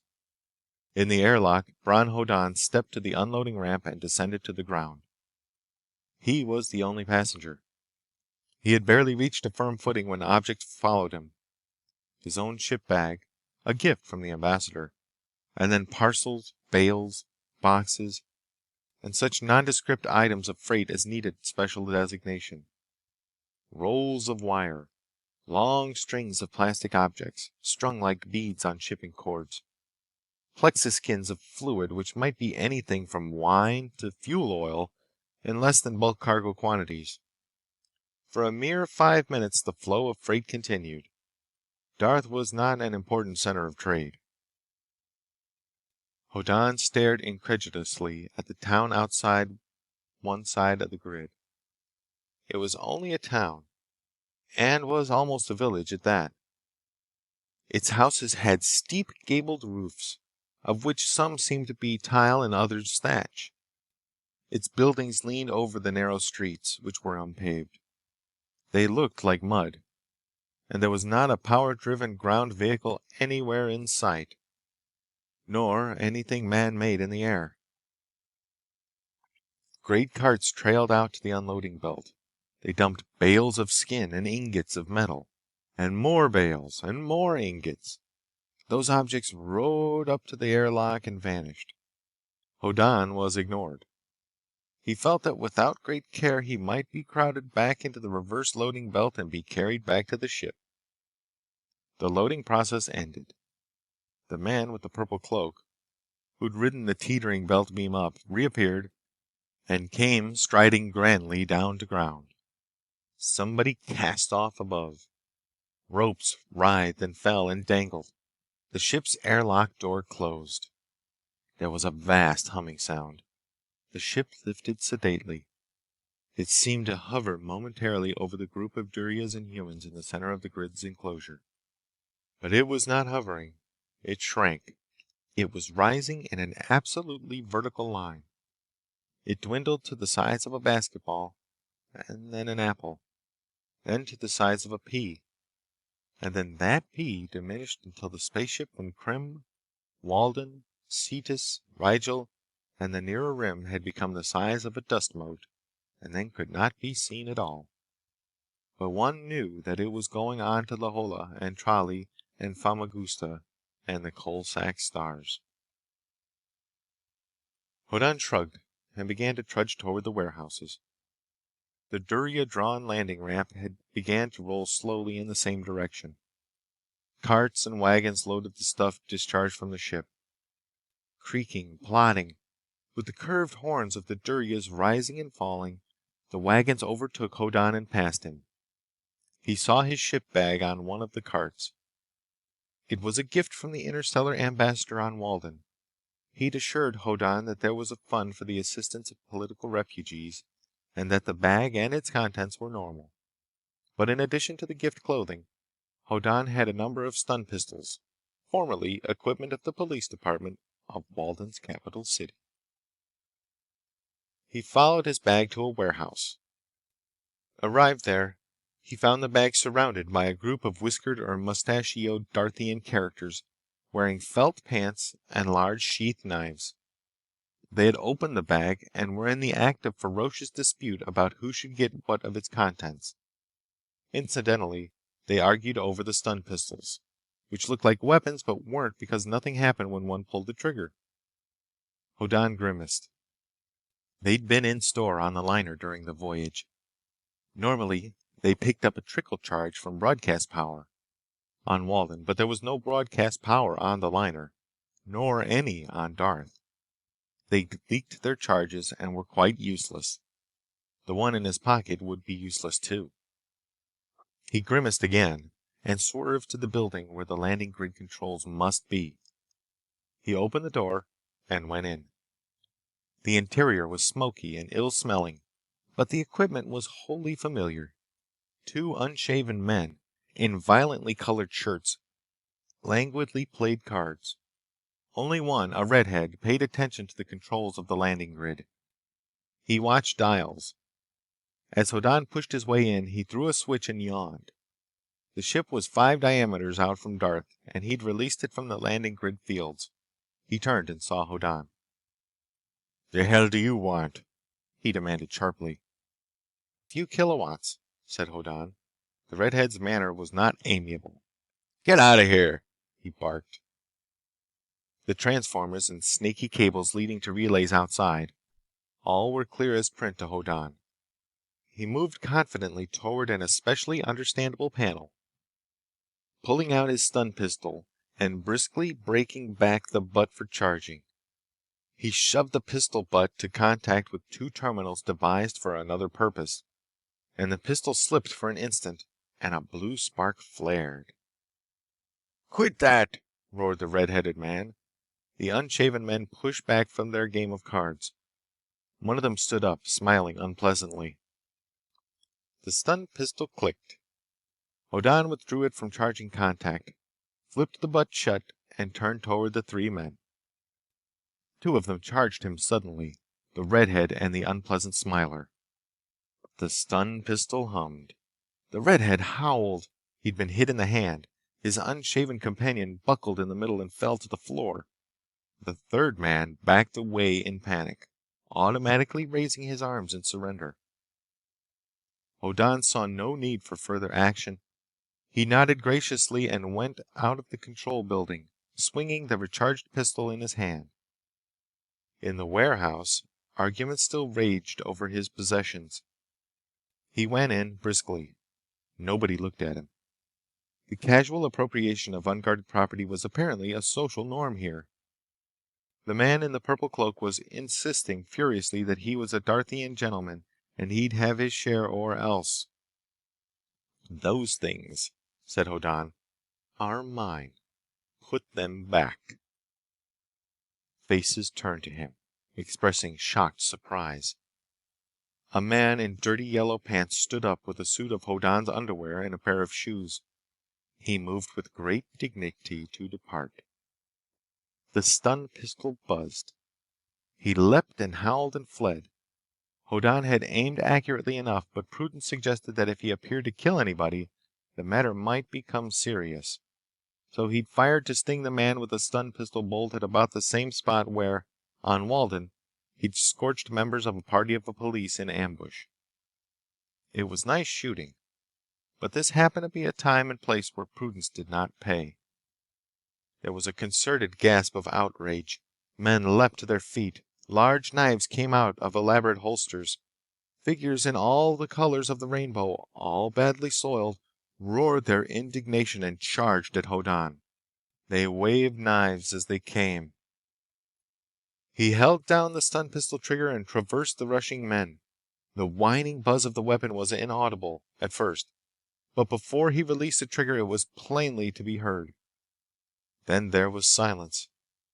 His attackers formed a very untidy heap on the floor. They breathed stertorously. Hoddan began to retrieve his possessions. He rolled a man over for the purpose. A pair of very blue, apprehensive eyes stared at him. Their owner had stumbled over one man and been stumbled over by others. He gazed up at Hoddan, speechless. "Hand me that, please," said Hoddan. He pointed. The man in the purple cloak obeyed, shaking. Hoddan completed the recovery of all his belongings. He turned. The man in the purple cloak winced and closed his eyes. Said Hoddan. He needed information. He wasn't likely to get it from the men in the grid's control room. He would hardly be popular with any of these either. He irritably suspected himself of a tendency to make enemies unnecessarily. But he did need directions. He said, "I have a letter of introduction to one Don Loris, Prince of something or other, Lord of this, Baron of that, and claimant to the dukedom of this other thing. Would you have any idea how I could reach him?" The man in the purple cloak gaped at Hoddan. "He is my chieftain," he said, aghast. "I am Thal, his most trusted retainer." Then he practically wailed.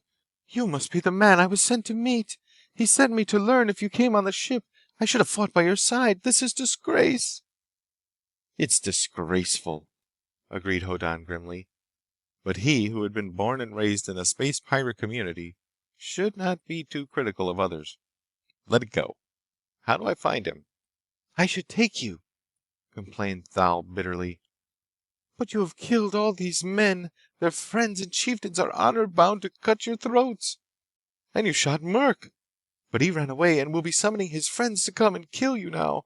This is shame. This is—" And then he said hopefully, "Your strange weapon. How many men can you fight? If 50 we may live to ride away. If more we may even reach Don Loris' castle. How many?"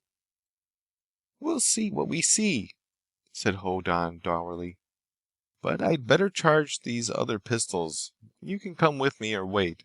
I haven't killed these men. They're only stunned. They'll come around presently." He went out of the warehouse, carrying the bag which was again loaded with uncharged stun pistols. He went back to the grid's control room. He pushed it open and entered for the second time. The red-headed man swore and rubbed at his hand. The man who'd smiled unpleasantly lay in a heap on the floor. The second unshaven man jittered visibly at the sight of Hoddan. "I'm back," said Hoddan politely, "for more kilowatts." He put his bag conveniently close to the terminals at which his pistols could be recharged. He snapped open a pistol butt and presented it to the electric contacts. "Quaint customs you have here," he said conversationally. "Robbing a newcomer, resenting his need for a few watts of power that comes free from the sky." The stun pistol clicked. He snapped the butt shut and opened another, which he placed in contact for charging. "Making him act," he said acidly, "with manners as bad as the local ones. Going to him with knives so he has to be resentful in his turn." The second stun pistol clicked. He closed it and began to charge a third. He said severely, "Innocent tourists, relatively innocent ones anyhow, are not likely to be favorably impressed with Darth." He had the charging process going swiftly now. He began to charge a fourth weapon. "It's particularly bad manners," he added sternly, "to stand there grinding your teeth at me while your friend behind the desk crawls after an old-fashioned chemical gun to shoot me with." He snapped the fourth pistol shut and went after the man who dropped down behind the desk. He came upon that man, hopelessly panicked, just as his hands closed on a clumsy gun that was supposed to set off a chemical explosive to propel a metal bullet. "Don't," said Hoddan severely. "If I have to shoot you at this range, you'll have blisters." He took the weapon out of the other man's hands. He went back and finished charging the rest of the pistols. He returned most of them to his bag, though he stuck others in his belt and pockets to the point where he looked like the fiction tape pictures of space pirates. But he knew what space pirates were actually like. He moved to the door. As a last thought, he picked up the bullet-firing weapon. "There's only one spaceship here a month," he observed politely, "so I'll be around. If you want to get in touch with me, ask Don Loris. I'm going to visit him while I look over professional opportunities on Darth." He went out once more. Somehow he felt more cheerful than a half hour since, when he'd landed as the only passenger from the space liner. Then he'd felt ignored and lonely and friendless on a strange and primitive world. He still had no friends, but he had already acquired some enemies and therefore material for more or less worthwhile achievement. He surveyed the sunlit scene about him from the control room door. Thal, the purple-cloaked man, had brought two shaggy-haired animals around to the door of the warehouse. Hoddan later learned that they were horses. He was frenziedly in the act of mounting one of them. As he climbed up, small bright metal discs cascaded from a pocket. He tried to stop the flow of money as he got feverishly into the saddle. From the gable-roofed small town, a mob of some 30 mounted men plunged toward the landing grid. They wore garments of yellow and blue and magenta.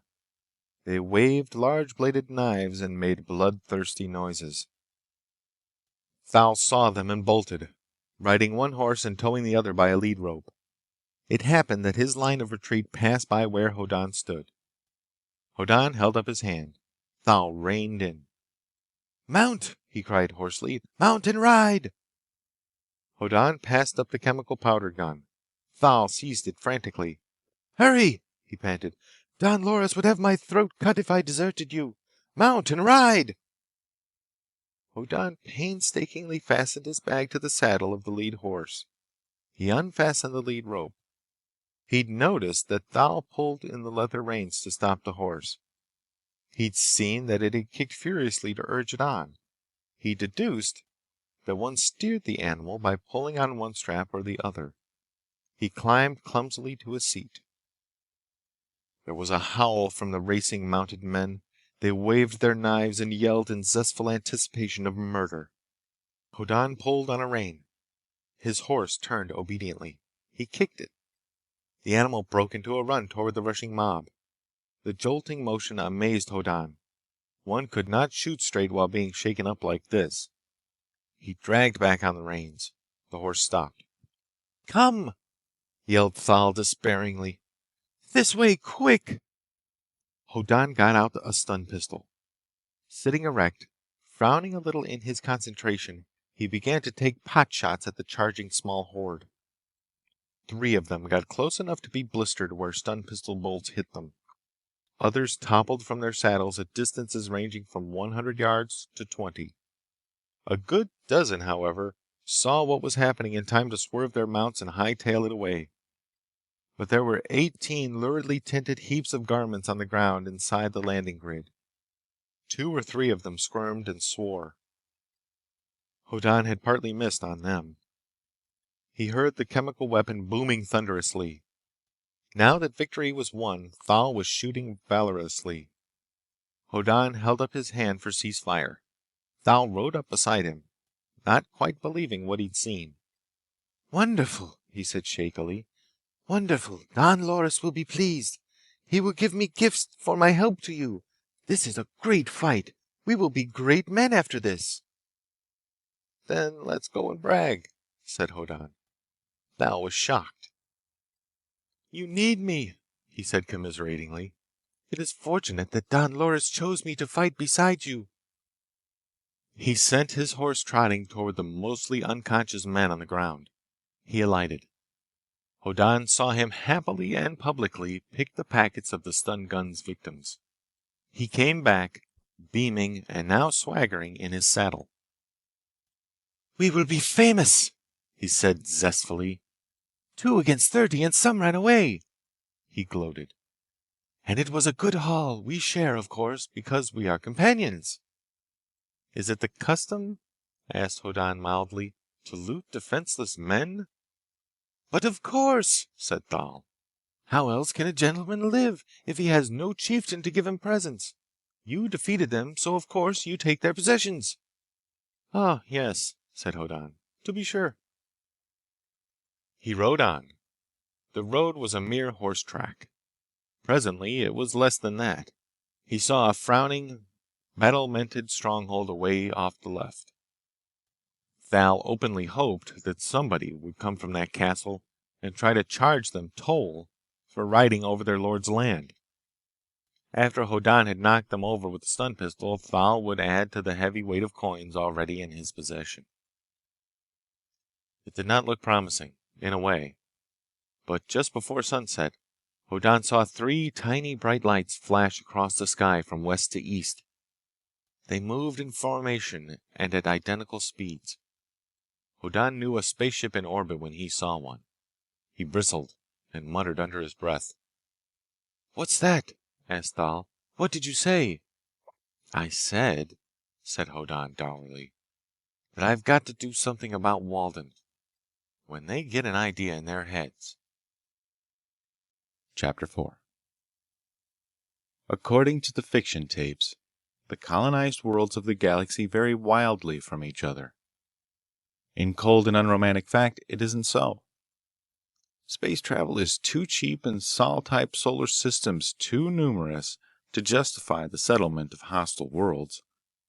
There's no point in trying to live where one has to put on special equipment every time he goes outdoors. There's no reason to settle on a world where one can't grow the kind of vegetation one's ancestors adapted themselves to some tens of thousands of generations ago. It simply doesn't make sense. So the inhabited worlds of the galaxy are farther apart than they could be, perhaps, and much more alike than is necessary. But the human race has a predilection for gravity fields not too far from 980 centimeters per second accelerative force. We humans were designed for something like that. We prefer foodstuffs containing familiar amino compounds. Our metabolism was designed around them. And since our geneticists have learned how to put aggressiveness into the genes of terrestrial origin plants, why, nowadays they briskly overwhelm the native flora wherever they are introduced. And it's rational to let it happen. If people are to thrive and multiply on new worlds as they are colonized, it's more convenient to modify the worlds to fit the colonists than the colonists to fit the worlds. Therefore, Bron Hoddan encountered no remarkable features in the landscape of Darth as he rode through the deepening night. There was grass, which was not luxuriant. There were bushes, which were not unduly lush. There were trees and birds and various other commonplace living things whose forebears had been dumped on Darth some centuries before. The ecological system had worked itself out strictly by hit or miss, but the result was not unfamiliar. Save for the star pattern overhead, Hoddan could have believed himself on some parts of Zan, or some parts of Walden, or very probably somewhere or other on Lohala or Kent or Famagusta or any other occupied world between the rims. There was, though, the star pattern. Hoddan tried to organize it in his mind. He knew where the sun had set, which would be west. He asked the latitude of the Darthian spaceport. Thal did not know it. He asked about major geographical features, seas and continents, and so on. Thal had no ideas on that subject. Hoddan fumed. He hadn't worried about such things on Walden. Of course, on Walden he'd had one friend, Derek, and believed he had a sweetheart, Netta. There he was lonely and schemed to acquire the admiration of others. He ignored the sky. Here on Darth, he had no friends. But there were a number of local citizens now doubtless recovered from stun pistol bolts and yearning to carve him up with large knives. He did not feel lonely, but the instinct to know where he was again in operation. The ground was rocky and far from level. After 2 hours of riding on a small and wiry horse with no built-in springs, Hoddan heard in a great many places he'd never known he owned. He and Thal rode in an indeterminate direction with an irregular scarp of low mountains silhouetted against the unfamiliar stars. A vagrant night wind blew.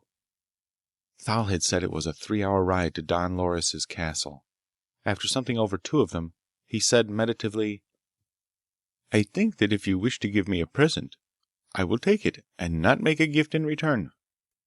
You could give me," he added helpfully, "your share of the plunder from our victims." "Why?" demanded Hoddan.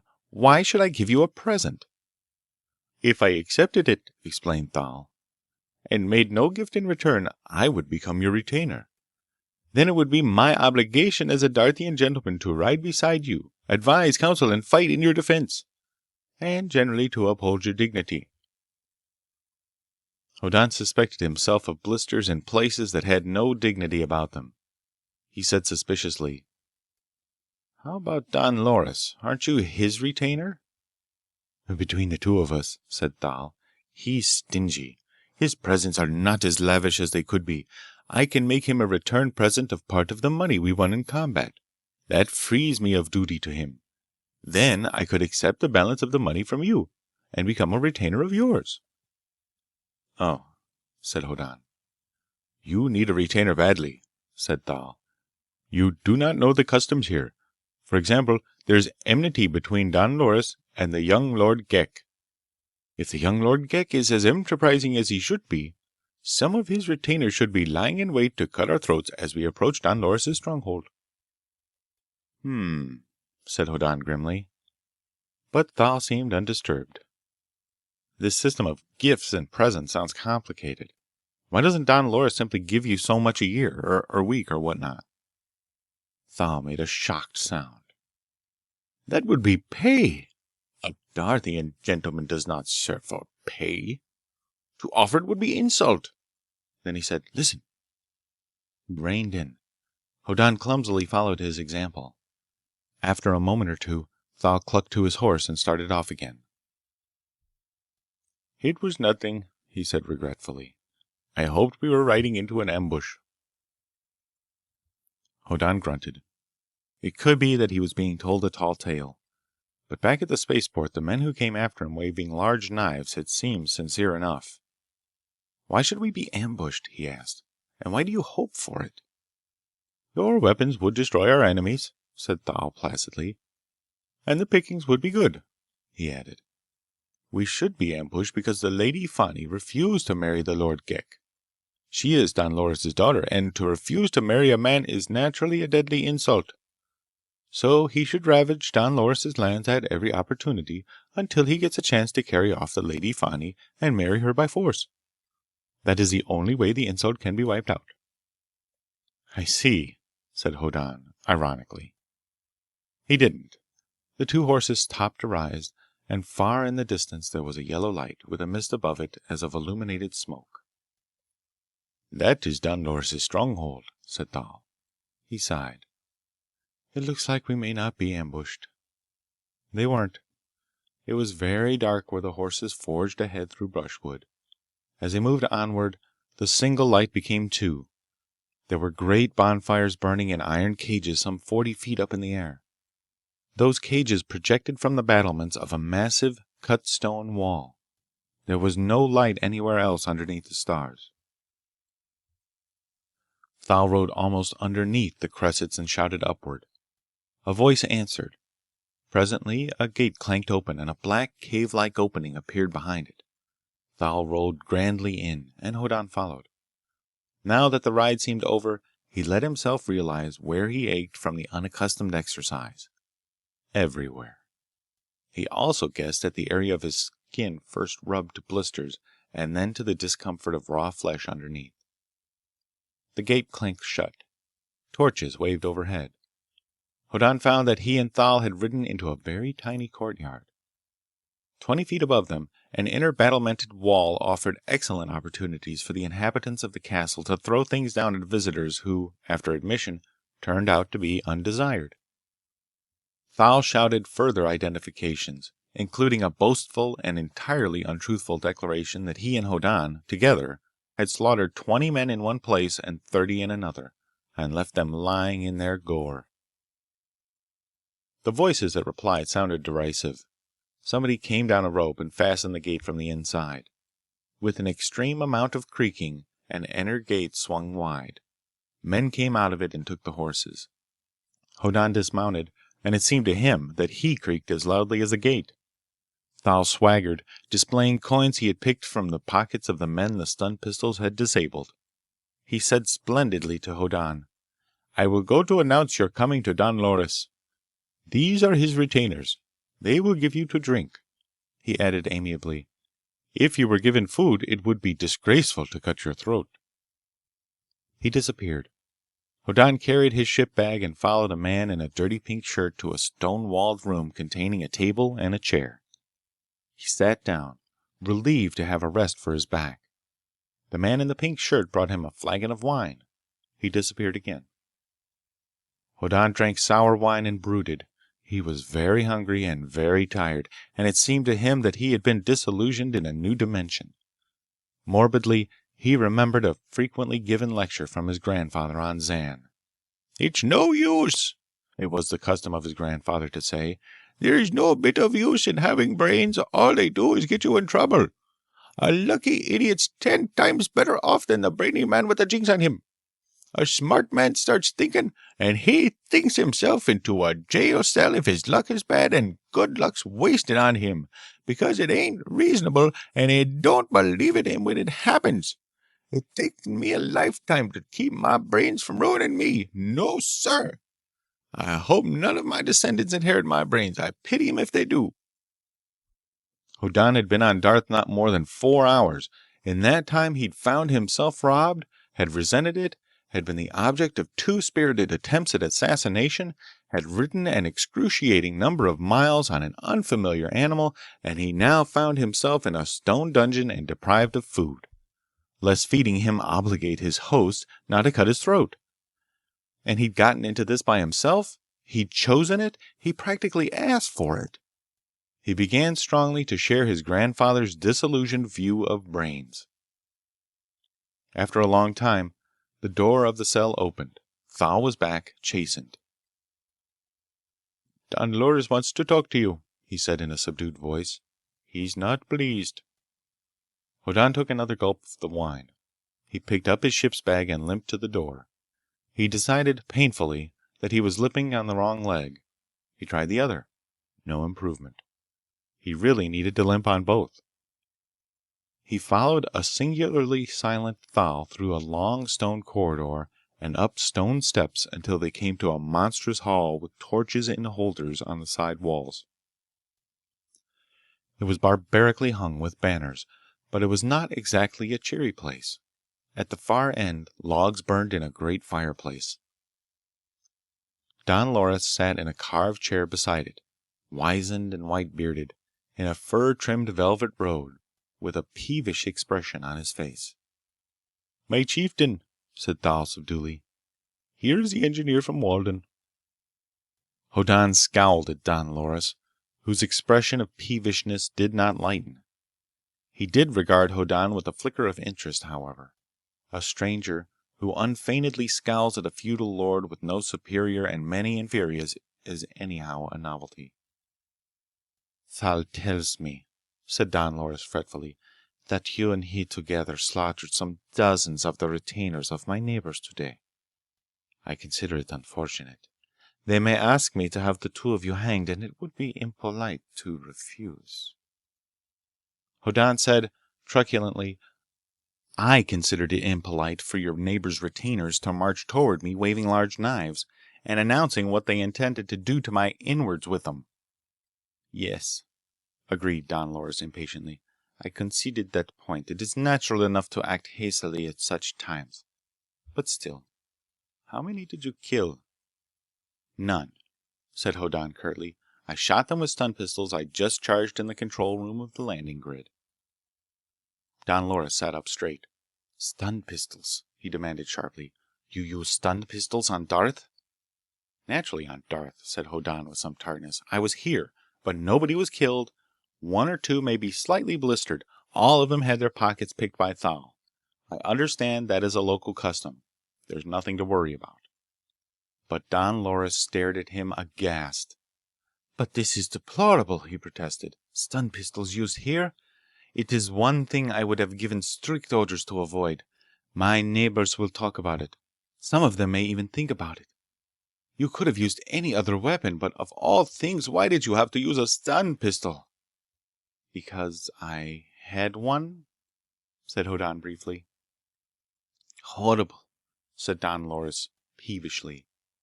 "The worst thing you could possibly have done. I have to disown you. Unmistakably, you have to disappear at once. We'll blame it on Ghek's retainers." Hoddan said, "Disappear? Me?" "Vanish," said Don Loris. "I suppose there's no real necessity to cut your throat, but you plainly have to disappear, though it would have been much more discreet if you simply gotten killed." "I was indiscreet to survive?" demanded Hoddan, bristling. "Extremely so," snapped Don Loris. "Here I had you come all the way from Walden to help arrange a delicate matter, and before you've traveled even a few miles to my castle, within minutes of landing on Darth, you spoiled everything. I am a reasonable man, but there are the facts. You use stun pistols, so you have to disappear. I think it is generous of me to say only until people on Darth forget such things exist. But the two of you, for a year or so, there are some fairly cozy dungeons." Hoddan seethed suddenly. He'd tried to do something brilliant on Walden and had been framed for jail for life. He defended his life and property on Darth, and nearly the same thing popped up as a prospect.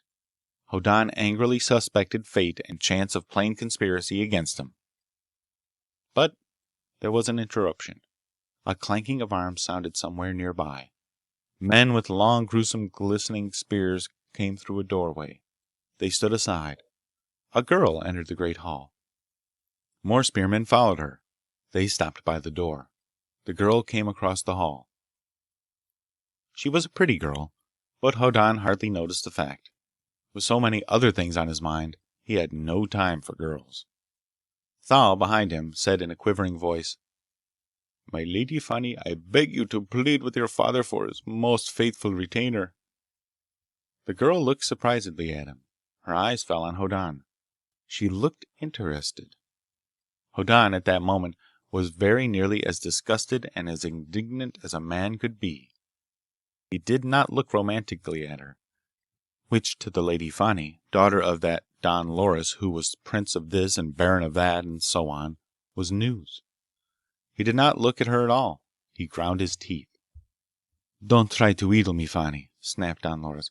"I am a reasonable man, but I am indulged you too much, even to allowing you to refuse to that young imbecile Ghek, with no end of inconvenience as a result. But I will not have you question my decision about Thal and this Hoddan person." The girl said pleasantly, "Of course not, father. But what have they done?" "The two of them," snapped Don Loris again. Fought 20 men today, and defeated all of them. Thal plundered them. Then 30 other men, mounted, tried to avenge the first, and they defeated them also. Thal plundered 18, and all this was permissible, if unlikely. But they did it with stun pistols. Everybody within news range will talk of it. They'll know that this Hoddan came to Darth to see me. They'll suspect that I imported new weapons for political purposes. They'll guess at the prettiest scheme I've had these 20 years. The girl stood still. A spearman leaned his weapon against the wall, raced across the hall, shifted a chair to a convenient position for the Lady Fani to sit on it, and raced back to his fellows. She sat down. "But did they really defeat so many?" she asked, marveling. "That's wonderful! And Thal was undoubtedly fighting in defense of someone you told him to protect, as a loyal retainer should do, wasn't he?" "I wish," fumed her father, "that you would not throw in irrelevances. I sent him to bring this Hoddan here this afternoon, not to massacre my neighbor's retainers, or rather, not to massacre them. A little bloodletting would have done no harm, but stun pistols—" "He was protecting somebody he was told to protect," said Fani. "And this other man, this—" "Hoddan, Bron Hoddan," said her father irritably. "Yes, he was protecting himself. Doubtless he thought he did me a service in doing that. But if he'd only let himself get killed quietly, the whole affair would have been simplified." The Lady Fani said with quiet dignity, "By the same reasoning, father, it would simplify things greatly if I let the Lord Ghek kidnap me." "It's not the same thing at all. At least," said Fani, "I would have a pack of spearmen following me about like puppies everywhere I go. It's not the same. Their breaths smelling of wine except when they smell of beer, and they breathe very noisily, and— "It's not— "And it's especially unreasonable," said the Lady Fani with even greater dignity, "when you could put Thal and this Hoddan person on duty to guard me instead. If they can fight 20 and 30 men at once, all by themselves, it doesn't seem to me that you think much of my safety when you want to lock them up somewhere instead of using them to keep your daughter safe from that particularly horrible Ghek." Don Loris swore in a cracked voice. Then he said, "To end the argument, I'll think it over. Until tomorrow. Now go away." Fani, beaming, rose and kissed him on the forehead. He squirmed. She turned to leave, and beckoned casually for Thal and Hoddan to follow her. "My chieftain," said Thal tremulously, "do we depart too?" "Yes," rasped Don Loris. "Get out of my sight." Thal moved with agility in the wake of the Lady Fani. Hoddan picked up his bag and followed. This, he considered darkly, was in the nature of a reprieve only. And if those 3 spaceships overhead did come from Walden— but why 3? The Lady Fani went out the door she'd entered by. Some of the spearmen went ahead, and others closed in behind her. Hoddan followed. There were stone steps leading upward. They were steep and uneven and interminable. Hoddan climbed on aching legs for what seemed ages. Stars appeared. The leading spearman stepped out on a flagstoned level area. When Hoddan got there, he saw that they had arrived at the battlements of a high part of the castle wall. Starlight showed a rambling wall of circumvallation, with peaked roofs inside it. He could look down into a courtyard where a fire burned and several men busily did things beside it. But there were no other lights. Beyond the castle wall, the ground stretched away toward a nearby range of rugged, low mountains. It was vaguely splotched with different degrees of darkness, where fields and pastures and woodland copses stood. "Here is a bench," said Fani cheerfully, "and you can sit down beside me and explain things. What is your name again, and where did you come from?" "I'm Bron Hoddan," said Hoddan. He found himself scowling. "I come from Zan, where everybody is a space pirate. My grandfather heads the most notorious of the pirate gangs." "Wonderful," said Fani admiringly. "I knew you couldn't just be an ordinary person and fight like my father said you did today." Thal cleared his throat. "Lady Fani—" "Hush," said Fani. You're a nice old fuddy-duddy that father sent to the spaceport because he figured you to be too timid to get into trouble. Hush.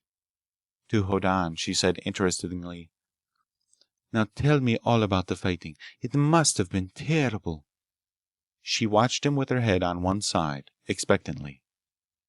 The fighting I did today, said Hoddan angrily, was exactly as dangerous and as difficult as shooting fish in a bucket.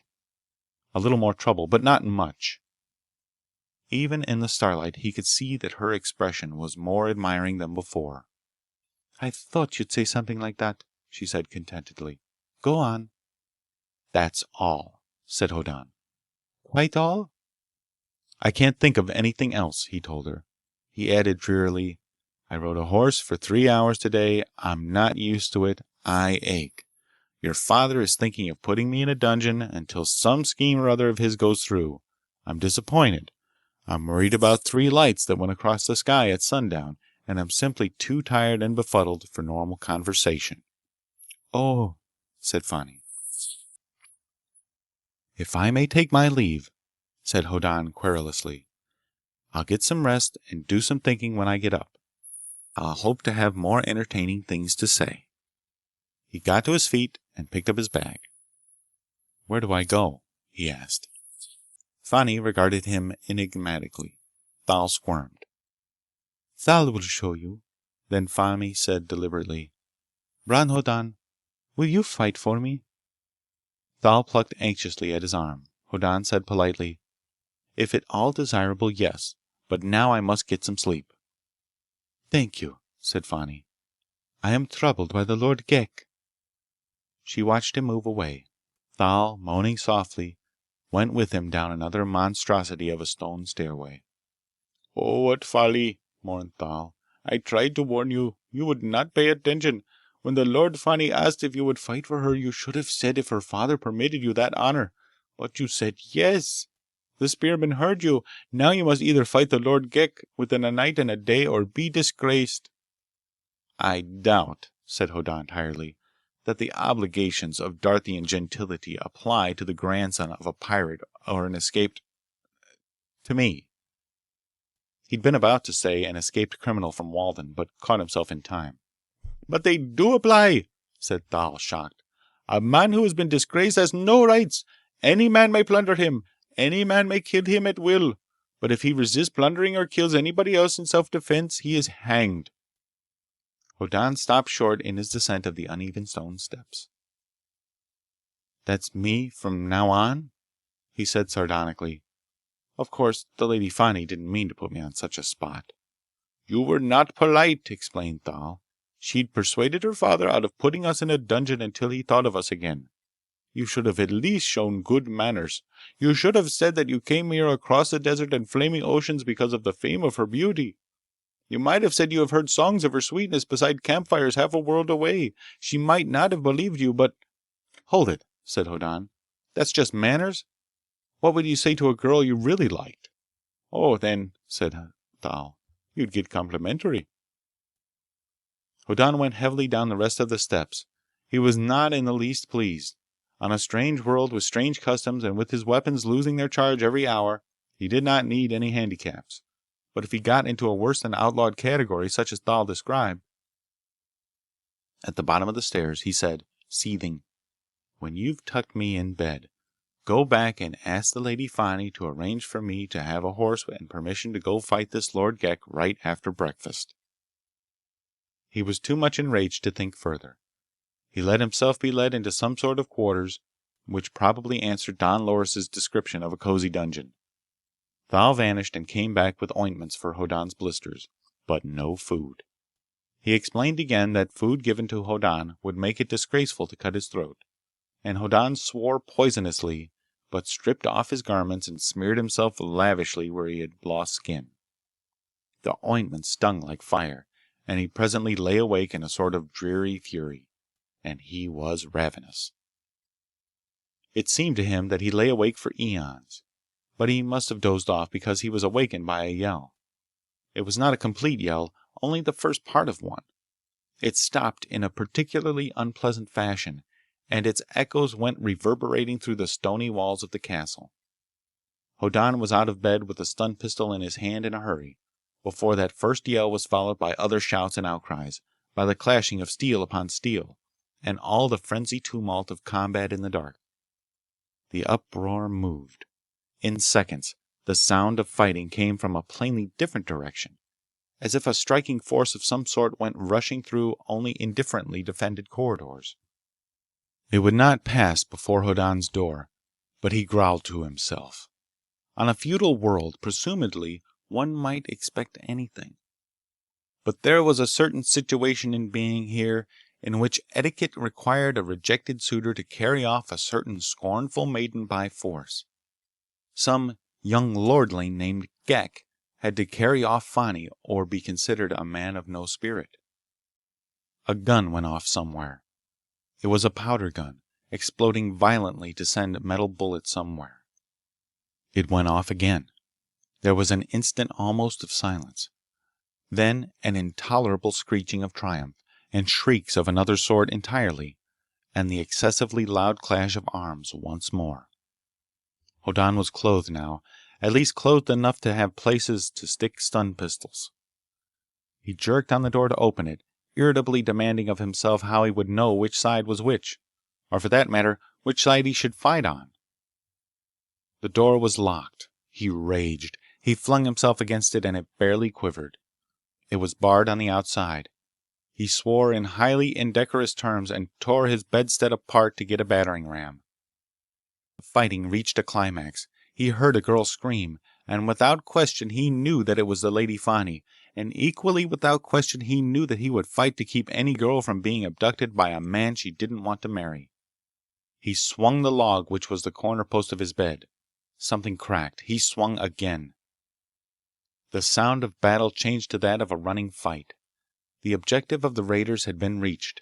Having gotten what they came for, and it could only be Fani, they retreated swiftly, fighting only to cover their retreat. Hoddan swung his bed leg with furious anger. He heard a flurry of yells and sword strokes, and a fierce, desperate cry from Fani among them, and a plank in his guest room dungeon door gave way. He struck again. The running raiders poured past a corner some yards away. He battered and swore and battered as the tumult moved, and he suddenly heard a scurrying thunder of horses' hooves outside the castle altogether. There were yells of derisive triumph, and the pounding, rumbling sound of horses headed away in the night until it was lost. Still raging inarticulately, Hoddan crashed his small log at the door. He was not consciously concerned about the distress Don Loris might feel over the abduction of his daughter. But there is an instinct in most men against the forcing of a girl to marriage against her will. Hoddan battered at his door. Around him the castle began to hum like a hive of bees. Women cried out or exclaimed, and men shouted furiously to one another. And off-duty fighting men came belatedly, looking for somebody to fight, dragging weapons behind them and not knowing where to find enemies. Bron Hoddan probably made as much noise as any four of them. Somebody brought a light somewhere near. It shone through the cracks in the splintered planks. He could see to aim. He smote savagely and the door came apart. It fell outward and he found himself in the corridor, outside, being stared at by complete strangers. "It's the engineer," someone explained to someone else. "I saw him when he rode with Thal." "I want Thal," said Hoddan coldly. "I want a dozen horses. I want men to ride them with me." He pushed his way forward. "Which way to the stables?" But then he went back and picked up his bag of stun pistols. His air was purposeful and his manner furious. The retainers of Don Loris were in an extremely apologetic frame of mind. The Lady Fani had been carried off into the night by a raiding party undoubtedly led by Lord Ghek. The defenders of the castle hadn't prevented it, so there was no special reason to obey Hoddan, but there was every reason to seem to be doing something useful. He found himself almost swept along by agitated retainers trying to look as if they were about a purposeful affair. They went down a long ramp, calling uneasily to each other. They eddied around a place where two men lay quite still on the floor. Then there were shouts of, "Thal! This way, Thal!" and Hoddan found himself in a small stone-walled courtyard, doubtless inside a sally port. It was filled with milling figures and many waving torches. And there was Thal, desperately pale and frightened. Behind him, there was Don Loris, his eyes burning and his hands twitching, literally speechless from fury. "Pick a dozen men, Thal," commanded Hoddan. "Get 'em on horses. Get a horse for me, damn it. I'll show them how to use stun pistols as we ride." Thal panted, shaking. "They hamstrung most of the horses." "Get the ones that are left," barked Hoddan. He suddenly raged at Don Loris. "Here's another time stun pistols get used on Darth. Object to this if you want to." Hoofbeats. Thal on a horse that shied and reared at the flames in confusion. Other horses, skittish and scared, with the smell of spilt blood in their nostrils, fighting the men who led them, their eyes rolling. Thal called names as he looked about him. There was plenty of light. As he called a name, a man climbed on a horse. Men thrust swords, spears, all manner of weapons upon them. Some of the chosen men swaggered because of their choice. Some looked woefully unhappy. But with Don Loris glaring frenziedly upon them in the smoky glare, no man refused. Hoddan climbed ungracefully upon the mount that 4 or 5 men held for him. Thal, with a fine sense of drama, seized a torch and waved it above his head. There was a vast creaking, and an unsuspected gate opened. Thal rode out with a great clattering of hoofs, and the others rode out after him. There were lights everywhere about the castle now. All along the battlements men had set light to fire baskets and lowered them part way down the walls, to disclose any attacking force which might have dishonorable intentions toward the stronghold. Others waved torches from the battlements. Thal swung his torch and pointed to the ground. "They rode here," he called to Hoddan. "They ride for Ghek's castle." Hoddan said angrily, "Put out that light! Do you want to advertise how few we are and what we're doing? Here, ride close." Thal flung down the torch and horses trotted underfoot as a knot of men rode on. Thal boomed, "The picking should be good, huh? Why do you want me?" "You've got to learn something," snapped Hoddan. "Here, this is a stun pistol. It's set for single shot firing only. You hold it so, with your finger along this rod. You point your finger at a man and pull this trigger. The pistol will buzz briefly.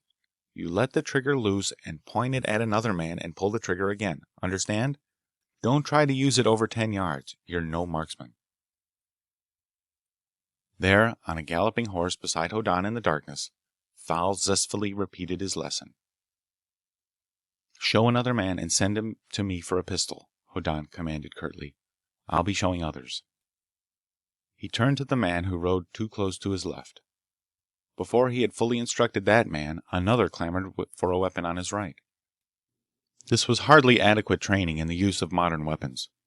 For that matter, Hoddan was hardly qualified to give military instruction. He'd only gone on 2 pirate voyages himself. But little boys on Zan played at pirate, in dutiful emulation of their parents. At least, the possibilities of stun guns were envisioned in their childish games. So Hoddan knew more about how to fight with stun pistols than somebody who knew nothing at all. The band of pursuing horsemen pounded through the dark night under strangely patterned stars. Hoddan held on to his saddle and barked out instructions to teach Darthians how to shoot. He felt very queer. He began to worry. But the lights of Don Loris's castle long vanished behind. He began to realize how very small his troop was. Thal had said something about horses being hamstrung. There must then have been 2 attacking parties. One swarmed into the stables to draw all the defending retainers there.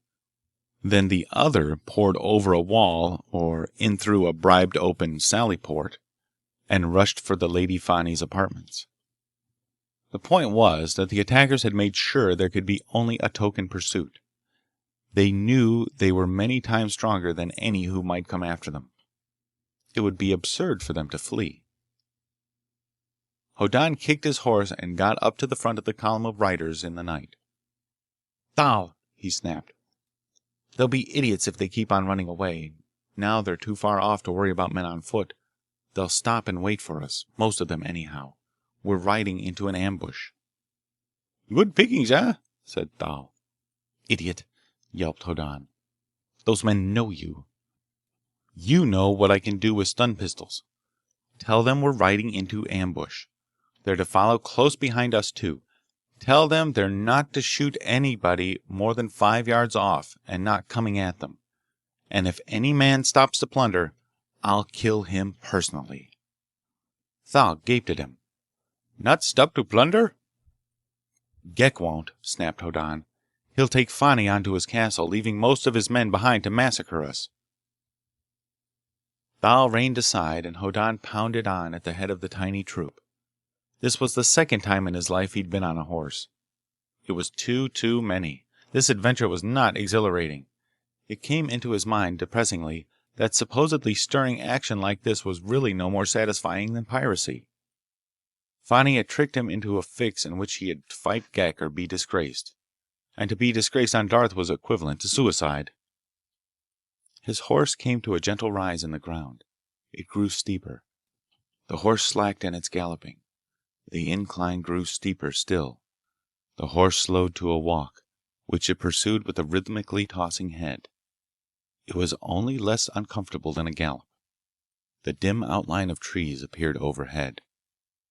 Perfect place for an ambush, Hoddan reflected dourly. He got out a stun pistol. He set the stud for continuous fire, something he hadn't dared trust to the others. His horse breasted the rise. There was a yell ahead, and dim figures plunged toward him. He painstakingly made ready to swing his stun pistol from his extreme right, across the space before him, and all the way to the extreme left. The pistol should be capable of continuous fire for 4 seconds. But it was operating on stored charge. He didn't dare count on more than 3. He pulled the trigger. The stun pistol hummed, though its noise was inaudible through the yells of the charging partisans of the Lord Ghek. Chapter 5. Hoddan swore from the depths of a very considerable vocabulary. "You," censored, deleted, omitted, unprintability. He roared, "Get back up on your horse or I'll blast you and leave you for Ghek's men to handle when they're able to move about again. Get back on that horse. 1, 2... The man got back on the horse. "Now go on ahead," rasped Hoddan. "All of you. I'm going to count you." The dozen horsemen from Don Loris's stronghold rode reluctantly on ahead. He did count them. He rode on, shepherding them before him. "Ghek," he told them in a blood-curdling tone, "has a bigger prize than any cash you'll ever plunder from one of his shot-down retainers. He's got the Lady Fani. He won't stop before he has her behind castle walls. We've got to catch up with him. Do you want to try to climb into his castle by your fingernails? You'll do it if he gets there first." The horses moved a little faster. Thal said with surprising humility, "If we force our horses too much, they'll be exhausted before we can catch up." "Figure it out," snapped Hoddan. "We have to catch up." He settled down to more of the acute discomfort that riding was to him. He did not think again of the ambush. It had happened, and it had failed. 4/5 of the raiding party that had fought its way into Don Loris's stronghold and out again had been waiting for pursuers atop a certain bit of rising ground. They'd known their pursuers must come this way. There were certain passes through the low but rugged hills.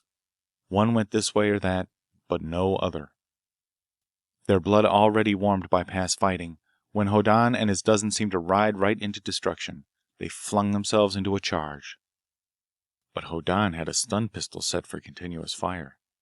He used it like a hose or a machine gun, painstakingly sweeping it across the night before him, neither too fast nor too slowly. It affected the rushing followers of Lord Ghek exactly as if it had been an oversized meat chopper. They went down. Only 3 men remained in their saddles. They'd probably been sheltered by the bodies of men ahead. Hoddan attended to those 3 with individual, personalized stun pistol bolts, and immediately had trouble with his men, who wanted to dismount and plunder their fallen enemies. He wouldn't even let them collect the horses of the men now out of action. It would cost time, and Ghek wouldn't be losing any that he could help. With a raging, trembling girl as prisoner, most men would want to get her behind battlements as soon as possible. But Hoddan knew that his party was slowed down by him. Presently, he began to feel bitterly sure that Ghek would reach his castle before he was overtaken. "This place he's heading for," he said discouragingly to Thal. "Any chance of our rushing it?" "Oh no," said Thal dolefully. 10 men could hold it against 1,000. "Then can't we make better time?" Thal said resignedly, Ghek probably had fresh horses waiting, so he could keep on at top speed in his flight. I doubt we will catch him now." "The Lady Fani," said Hoddan bitterly, "has put me in a fix, so if I don't fight him, I'm ruined." "Disgrace," corrected Thal. He said mournfully, "It's the same thing." Gloom descended on the whole party as it filled their leaders. Insensibly, the pace of the horses slackened still more. They had done well, but a horse that can cover 50 miles a day at its own gait can be exhausted in 10 or less, if pushed. By the time Hoddan and his men were within 2 miles of Ghek's castle, their mounts were extremely reluctant to move faster than a walk. At a mile, they were kept in motion only by kicks. The route they followed was specific. There was no choice of routes here in the hills. They could only follow every twist and turn of the trail, among steep mountain flanks and minor peaks. But suddenly, they came to a clear, wide valley. Yellow cressets burned at its upper end, no more than half a mile distant. They showed a castle gate, open, with the last of a party of horsemen filing into it. Even as Hoddan swore, the gate closed. Faint shouts of triumph came from inside the castle walls to the completely frustrated pursuers without. "I'd have bet on this," said Hoddan miserably. "Stop here, Thal.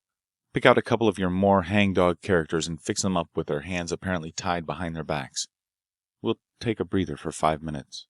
No more." He would not let any man dismount. He shifted himself about on his own saddle, trying to find a comfortable way to sit in it. He failed. At the end of 5 minutes he gave orders. There were still shouts occasionally from within Ghek's castle.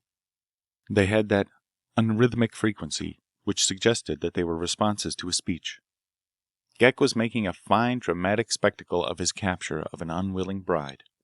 He was addressing his retainers and saying that through their fine loyalty, cooperation, and willingness to risk all for their chieftain, they now had the Lady Fani to be their chatelaine. He thanked them from the bottom of his heart, and they were invited to the official wedding, which would take place sometime tomorrow, most likely. Before the speech was quite finished, however, Hoddan and his weary following rode up into the patch of light cast by the cressets outside the walls. Thal bellowed to the battlements. "Prisoners!" he roared, according to the instructions from Hoddan. "We got some prisoners in the ambush. They got fancy news. Tell Lord Ghek he'd better get their story right off. No time to waste. Urgent!" Hoddan played the part of one prisoner, just in case anybody noticed from above that one man rode as if either entirely unskilled in riding, or else injured in a fight. He heard shoutings over the walls. He glared at his men and they drooped in their saddles. The gate creaked open, and the horsemen from Don Loris's castle filed inside. They showed no elation, because Hoddan had promised to ram a spear shaft its full length down the throat of any man who gave away his stratagem ahead of time. The gate closed behind them. Men appeared to take their horses. This could have revealed that the newcomers were strangers, but Ghek would have recruited new and extra retainers for the emergency of tonight.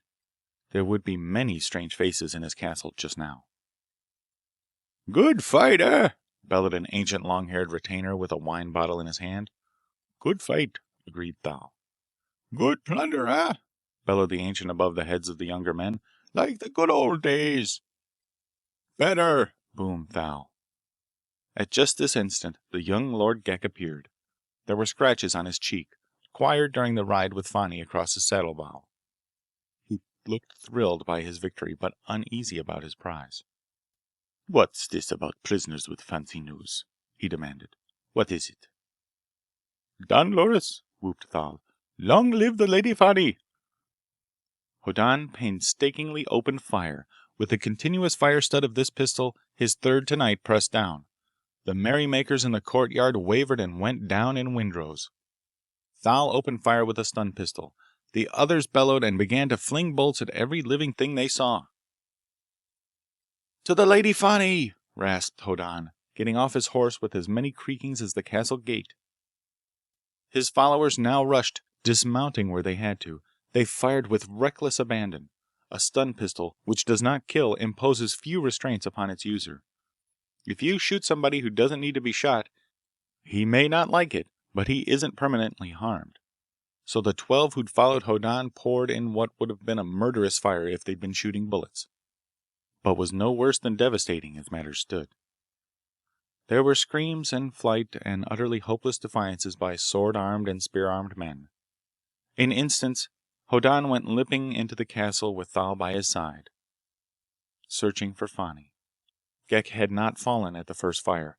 He vanished, and the castle was plainly fallen, and he made no attempt to lead resistance against its invaders. Hoddan's men went raging happily through corridors and halls as they came to them. They used their stun pistols with zest, and at such close quarters with considerable effect. Hoddan heard Fani scream angrily, and he and Thal went swiftly to see. They came upon the young Lord Ghek trying to let Fani down out of a window on a rope. He undoubtedly intended to follow her and complete his abduction on the run.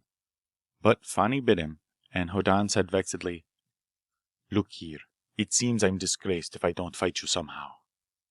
The young Lord Ghek rushed him, sword out, eyes blazing in a fine frenzy of despair. Hoddan brought him down with a buzz of the stun gun. One of Hoddan's followers came hunting for him. "Sir," he sputtered, "we've got the garrison cornered in their quarters and we've been picking them off through the windows, and they think they're dropping dead and want to surrender. Shall we let them?" "By all means," Hoddan said irritably. "And Thal, go get something heavier than a nightgown for the Lady Fani to wear. And then do what plundering is practical. But I want to be out of here in half an hour, understood?" "I'll attend to the costume," said the Lady Fani vengefully. "You cut his throat while I'm getting dressed." She nodded at the unconscious Lord Ghek on the pavement. She disappeared through a door nearby. Hoddan could guess that Ghek would have prepared something elaborate in the way of a trousseau for the bride he was to carry screaming from her home. Somehow, it was the sort of thing a Darthian would do. Now Fani would enjoyably attire herself in the best of it while— "Thou," said Hoddan, "help me get this character into a closet somewhere.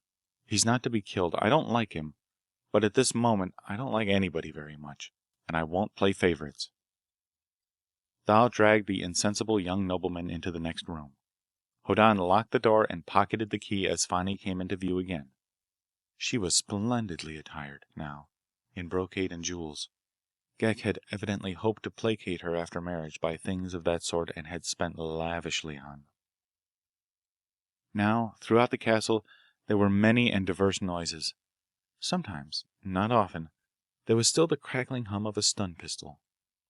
There were many more exuberant shoutings. They apparently had to do with loot. There was some squealings in female voices, but many more gigglings.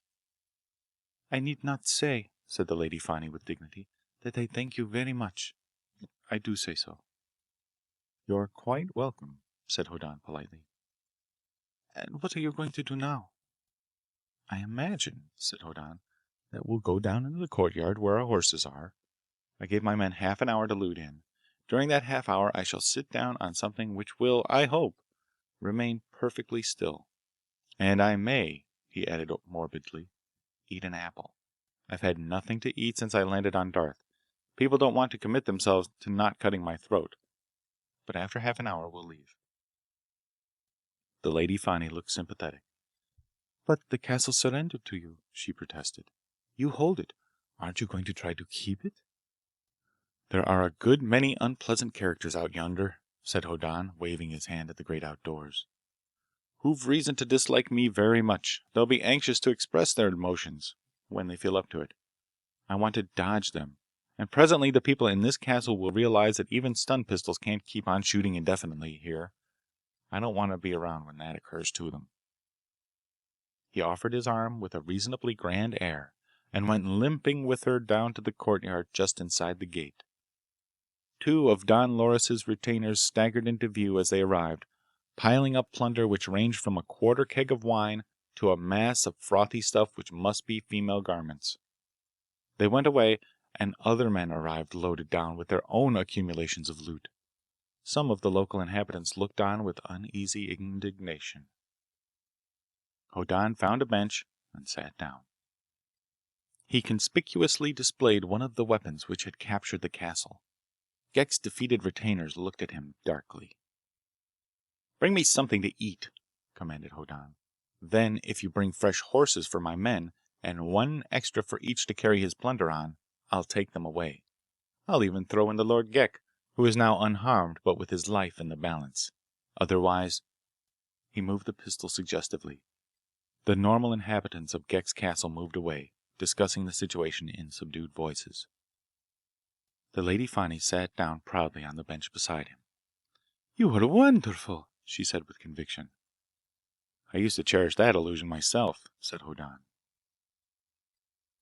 "But nobody before in all Darthian history has ever fought 20 men, and then 30 men, and destroyed an ambush and captured a castle all in one day." "And without a meal," said Hoddan darkly. "And with a lot of blisters." He considered. Somebody came running with bread and cheese and wine. He bit into the bread and cheese. After a moment he said, his mouth full, I once saw a man perform the unparalleled feat of jumping over 9 barrels placed in a row. It had never been done before, but I didn't envy him. I never wanted to jump over 9 barrels in a row. In the same way, I never especially wanted to fight other men or break up ambushes or capture castles. I want to do what I want to do, not what other people happen to admire." "Then what do you want to do?" she asked admiringly. "I'm not sure now," said Hoddan gloomily. He took a fresh bite. "But a little while ago I wanted to do something interesting and useful things in electronics, and get reasonably rich, and marry a delightful girl, and become a prominent citizen on Walden. I think I'll settle for another planet now." "My father will make you rich," said the girl proudly. "You saved me from being married to Ghek." Hoddan shook his head. "I've got my doubts," he said. He had a scheme to import a lot of stun pistols and arm his retainers with them. Then he meant to rush the spaceport and have me set up a broadcast power unit that'll keep them charged all the time. Then he'd sit back and enjoy life, holding the spaceport. Nobody else could get stun weapons, and nobody could resist his retainers who had them, so he'd be top man on Darth. He'd have exactly as much power as he chose to seize. I think he cherished that little idea, and I've given advance publicity to stun pistols. Now he hasn't a ghost of chance pulling it off. I'm afraid he'll be displeased with me." "I can take care of that," said Fani confidently. She did not question that her father would be displeased. "Maybe you can," said Hoddan. "But though he's kept a daughter, he's lost a dream, and that's bereavement. I know." Horses came plodding into the courtyard with Geck's retainers driving them. They were anxious to get rid of their conquerors. Hoddan's men came trickling back with arms full of plunder to add to the piles they'd previously gathered. Thal took charge, commanding the exchange of saddles from tired to fresh horses, and that the booty be packed on the extra mounts. It was time. 9 of the dozen looters were at work on the task when there was a tumult back at the castle. Yellings and the clash of steel. Hoddan shook his head. Bad. Somebody's pistol went empty and the local boys found it out. Now I'll have to fight some more. No. He beckoned to a listening, tense, resentful inhabitant of the castle. He held up the key of the room in which he'd locked young Ghek. "Now open the castle gate," he commanded, "and fetch out my last 3 men. And we'll leave without setting fire to anything. The Lord Ghek would like it that way. He's locked up in a room that's particularly inflammable." The last statement was a guess only, but Ghek's retainer looked horrified. He bellowed. There was a subtle change in the bitterly hostile atmosphere. Men came angrily to help load the spare horses. Hoddan's last 3 men came out of a corridor, wiping blood from various scratches, and complaining plaintively that their pistols had shot empty and they had to defend themselves with knives. 3 minutes later, the cavalcade rode out of the castle gate and away into the darkness. Hoddan had arrived here when Ghek was inside, with Fani as his prisoner, when there was only a dozen men without and at least 100 inside to defend the walls. The castle was considered impregnable. In half an hour, Hoddan's followers had taken the castle, rescued Fani, looted it superficially, gotten fresh horses for themselves and spare ones for their plunder, and were headed away again. In only one respect were they worse off than when they arrived. Some stun pistols were empty. Hoddan searched the sky and pieced together the star pattern he'd noted before. "Hold it," he said sharply to Thal. "We don't go back the same way we came. The gang that ambushed us will be stirring around again, and we haven't got full stun pistols now. We make a wide circle around those characters." "Why?" demanded Thal. "There are only so many passes. The only other one is 3 times as long, and it is disgraceful to avoid a fight." "Thal," snapped an icy voice from beside Hoddan. "You have an order. Obey it." Even in the darkness, Hoddan could see Thal jump. "Yes, my Lady Vani," said Thal shakily. "But we go a long distance roundabout." The direction of motion through the night now changed. The long line of horses moved in deepest darkness, lessened only by the light of many stars. Even so, in time one's eyes grew accustomed, and it was a glamorous spectacle. 28 beasts, moving through dark defiles and over steep passes among the rugged, ragged hills. From any one spot, they seemed at once to swagger and to slink, swaying as they moved on and vanished into obscurity. The small wild things in the night paused affrightedly in their scurryings until they had gone far away. Fani said in a soft voice, "This is nice." "What's nice about it?" demanded Hoddan. "Riding like this," said Fani enthusiastically, "with men who have fought for me to guard me in the darkness, with the leader who has rescued me by my side, underneath the stars. It's a delicious feeling." "You're used to riding horseback," said Hoddan dourly. He rode on, while mountains stabbed skyward and the pass they followed wound this way and that, and he knew that it was very roundabout way indeed, and he had unpleasing prospects to make it seem less satisfying, even, than it would have been otherwise. But they came, at last, to a narrow defile which opened out before them, and there were no more mountains ahead, but only foothills. And there, far and far away, they could see the sky as vaguely brighter. As they went on, indeed, a glory of red and golden colorings appeared on the horizon. And out of that magnificence, 3 bright lights suddenly darted. In strict V formation, they flashed from the sunrise toward the west. They went overhead, more brilliant than the brightest stars, and when partway down to the horizon, they suddenly winked out. "What on earth are they?" demanded Fani. "I never saw anything like that before." "They're spaceships in orbit," said Hoddan. He was as astounded as the girl, but for a different reason. "I thought they'd be landed by now." It changed everything. He could not see what the change amounted to, but change there was.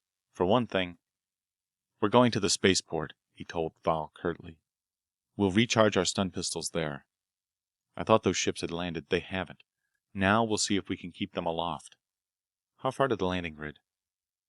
"You insisted," complained Thal, "that we go back to Don Loris' castle by the way we left it.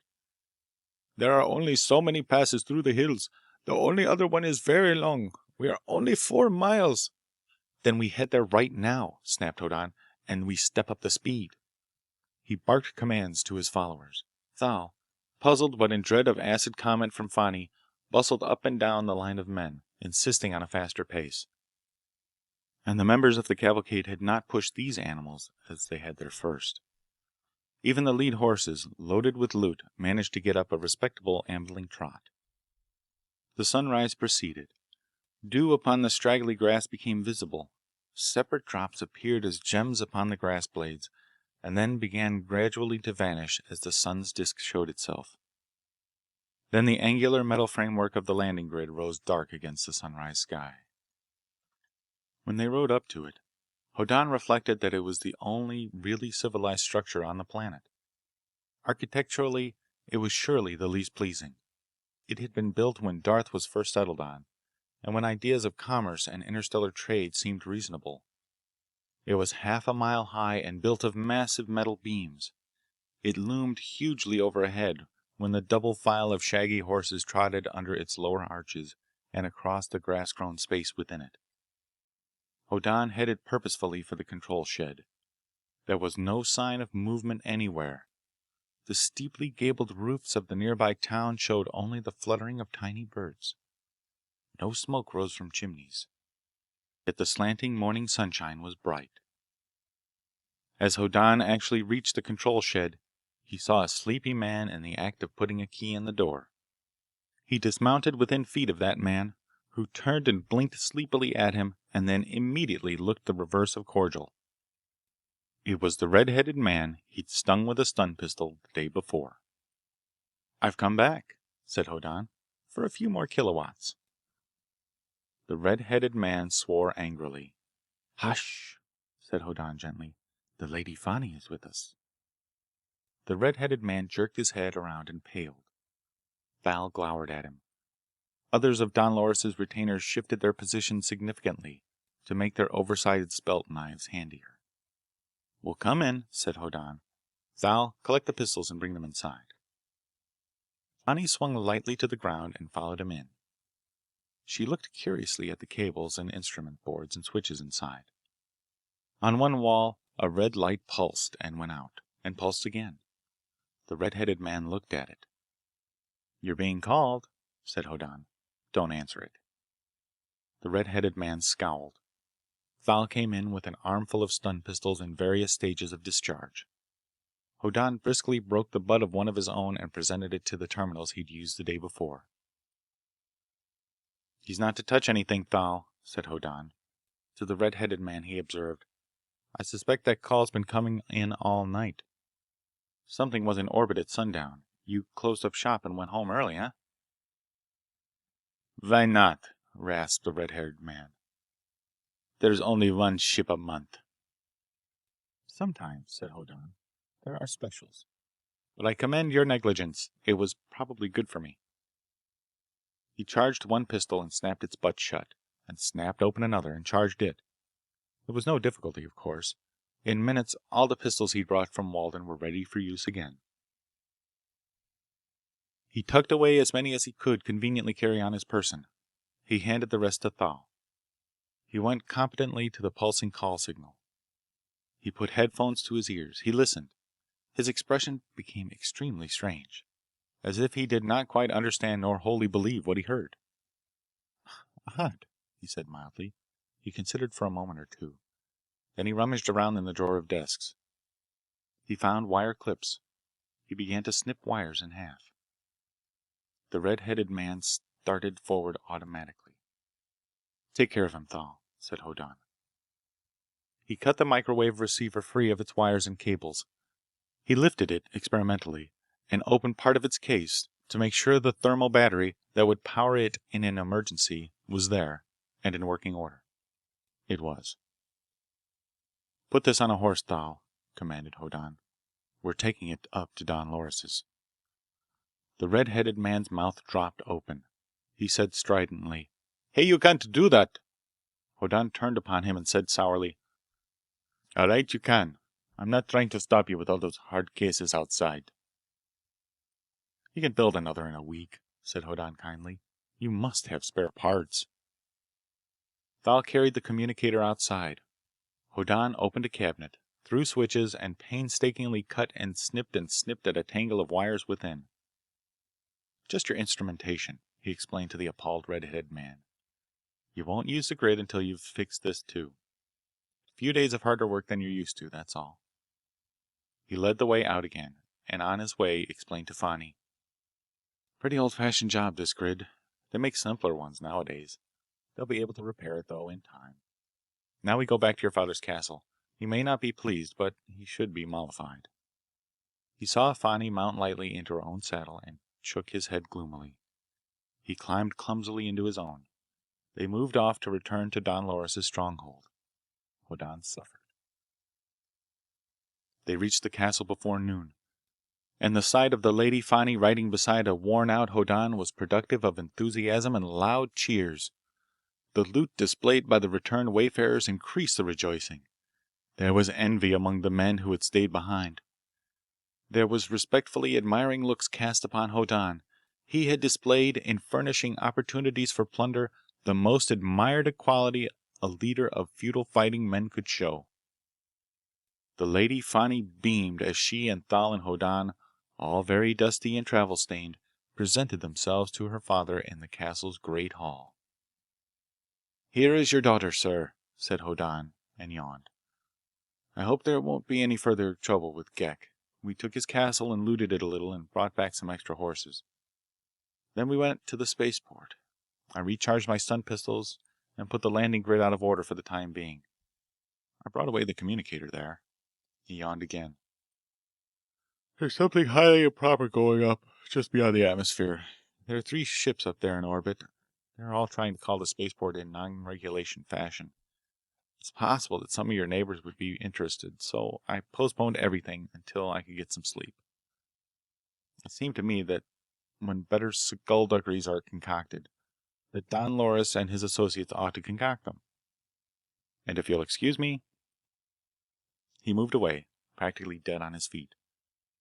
If he had been accustomed to horseback riding, he would not have been so exhausted, but now he yawned, and Thal took him to a room quite different from the guest room dungeon to which he'd been taken the night before.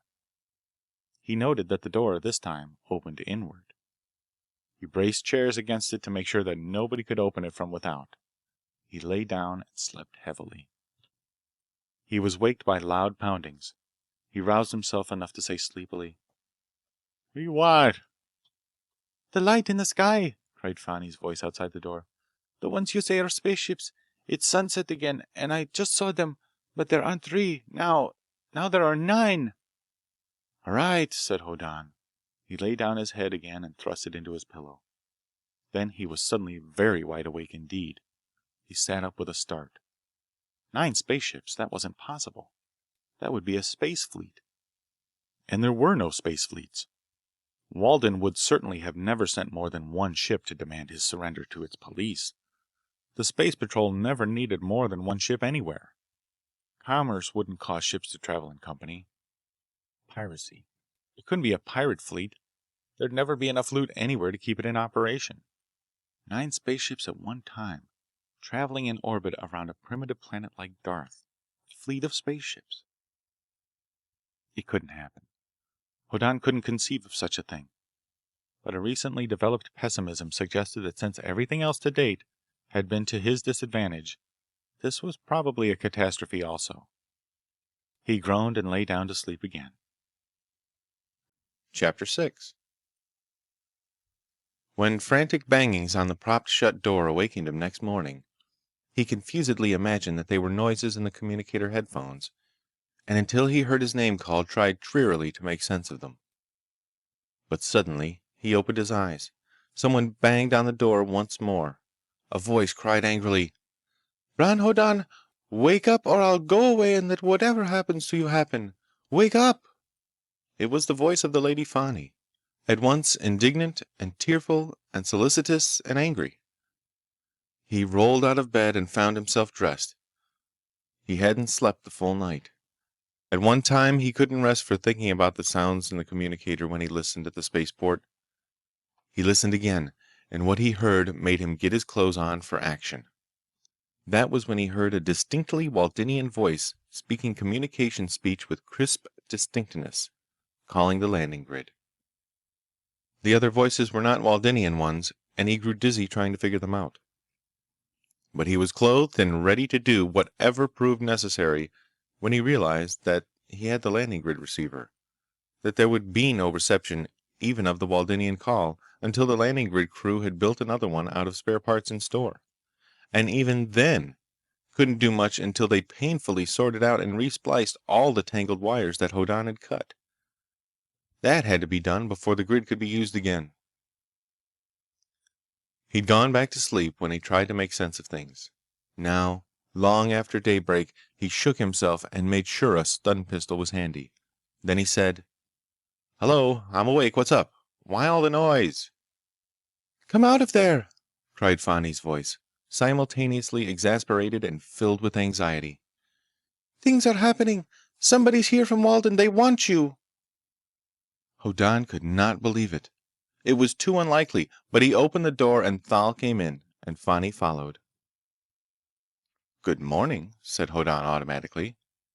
Thal said mournfully, A bad morning, Bron Hoddan. A bad morning. Men from Walden came riding over the hills. How many? Two, cried Fani angrily. A fat man in a uniform and a young man who looks like he wants to cry. They had an escort of retainers from one of my father's neighbors. They were stopped at the gate, of course, and they sent a written message in to my father, and he had them brought inside right away. Hoddan shook his head. They probably said that I'm a criminal and that I should be sent back to Walden. How'd they get down? The landing grid isn't working. Fani said viciously, They landed in something that used rockets. It came down close to a castle over that way, only 6 or 7 miles from the spaceport. They asked for you. They said you'd have landed in the last liner from Walden. And because you and Thal fought so splendidly, why, everyone's talking about you. So the chieftain over there accepted a present of money from them and gave them horses as a return gift, and sent them here with a guard. Thal talked to the guards. The men from Walden have promised huge gifts of money if they help take you back to the thing that uses rockets. I suspect, said Hoddan, that would be a spaceboat. A lifeboat. Huh. Yes. With a built-in tool steel cell to keep me from telling anybody how to make... He stopped and grimaced. If they had time to build one in, that's certain. They'd take me to the spaceport in a soundproofed can, and I'd be hauled back to Walden in it. Fine. What are you going to do? Asked Fani anxiously. Hoddan's ideas were not clear, but Darth was not a healthy place for him. It was extremely likely, for example, that Don Loris would feel that the very bad jolt he'd given that astute schemer's plans, by using stun pistols at the spaceport, had been neatly cancelled out by his rescue of Fani. He would regard Hoddan with a mingled gratitude and aversion that would amount to calm detachment. Don Loris could not be counted on as a really warm personal friend. On the other hand, the social system of Darth was not favorable to a stranger with an already lurid reputation for fighting, but whose weapons would be useless unless frequently recharged, and who couldn't count on that as a steady thing. As a practical matter, his best bet was probably to investigate the 9 inexplicable ships overhead. They hadn't cooperated with the Waldenians. It could be inferred that no confidential relationship existed up there. It was possible that the 9 ships and the Waldenians didn't even know of each other's presence. There's a lot of room in space. If both called on ship frequency and listened on ground frequency, they would not have picked up each other's summons to the ground. "You've got to do something," insisted Fani. "I saw Father talking to them. He looked happy, and he never looks happy unless he's planning some skullduggery." "I think," said Hoddan, "that I'll have some breakfast, if I may, as soon as I fasten up my ship bag." Thal said mournfully, "If anything happens to you, something will happen to me too, because I helped you." "Breakfast first," said Hoddan. "That, as I understand it, should make it disgraceful for your father to have my throat cut. But beyond that," he said gloomily, "I'll get a couple of horses outside the wall. We may need to ride somewhere. I'm very much afraid we will, but first I'd like to have some breakfast." Fani said disappointingly, "But aren't you going to face them? The men from Walden? You could shoot them." Hoddan shook his head. "It wouldn't solve anything. Anyhow, a practical man like your father won't sell me out before he's sure I can't pay off better. I'll bet on a conference with me before he makes a deal." Fani stomped her foot. "Outrageous! Think what you saved me from!" But she did not question the possibility, Hoddan observed. A practical man can always make what he wants to do look like a noble sacrifice of personal inclinations to the welfare of the community. I've decided that I've got to be practical myself, and that's one of the rules. How about breakfast? He strapped the ship bag shut on the stun pistols his pockets would not hold. He made a minor adjustment to the space communicator. It was not ruined, but nobody else could use it much without labor finding out what he'd done. This was the sort of thing his grandfather on Zan would have advised. His grandfather's views were explicit. "Helping one's neighbor," he'd said frequently in Hoddan's hearing while Hoddan was a youth, is all right as a two-way job. But maybe he's laying for you. You get a chance to fix him so he can't do you no harm, and you're a lot better off. And he's a hell of a lot better neighbor." This was definitely true of the men from Walden. Hoddan guessed that Derek was one of them. The other would represent the police or the planetary government. It was probably just as true of Don Loris and others. Hoddan found himself disapproving of the way the cosmos was designed. Even though presently he sat at breakfast high up on the battlements and Fani looked at him with interesting anxiety, he was filled with forebodings. The future looked dark. Yet what he asked of fate and chance was so simple. He asked only a career and riches and a delightful girl to marry and the admiration of his fellow citizens. Trivial things. But it looked like he'd have to do battle for even such minor gifts of destiny. Fani watched him breakfast. "I don't understand you," she complained. "Anybody else would be proud of what he'd done and angry with my father. Or don't you think he'll act ungratefully?" "Of course I do," said Hoddan. "Then why aren't you angry?" "I'm hungry," said Hoddan. "And you take it for granted that I want to be properly grateful," said Fani in one breath. "And yet you haven't shown the least appreciation of my getting 2 horses over in that patch of woodland yonder." She pointed, and Hoddan nodded. "And having Thal there with orders to serve you faithfully." She stopped short. Don Loris appeared, beaming, at the top of the steps leading here from the great hall where conferences took place. He regarded Hoddan benignly. "This is a very bad business, my dear fellow," he said benevolently. "Has Fani told you of the people who have arrived from Walden in search of you? They tell me terrible things about you." "Yes," said Hoddan. He prepared a roll for biting. He said, "One of them, I think, is named Derek. He's to identify me so good money isn't wasted paying for the wrong man. The other man's police, isn't he?" He reflected a moment. "If I were you, I'd start talking at 1,000,000 credits. You might get half that." He bit into the roll as Don Loris looked shocked.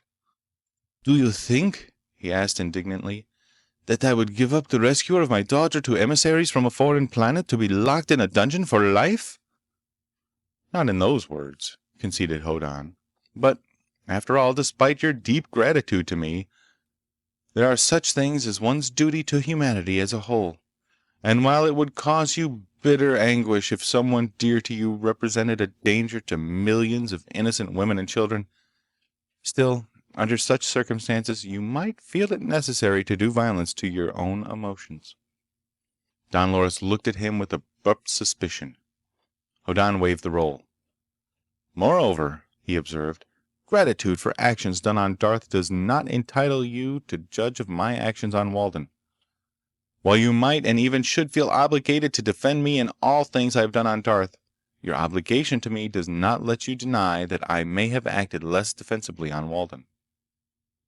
Don Loris looked extremely uneasy. "I may have thought of something like that," he admitted, "but—" "So that," said Hoddan, "while your debt to me cannot and should not be overlooked, nevertheless—" Hoddan put the roll into his mouth and spoke less clearly. "You feel that you should give consideration to the claims of Walden to inquire into my actions while there." He chewed and swallowed and said gravely, "And can I make death rays?" Don Loris brightened. He drew a deep breath of relief. He said complainingly, "I don't see why you're so sarcastic. Yes, that is a rather important question, you see. On Walden they don't know how to. They say you do. They're very anxious that nobody should be able to.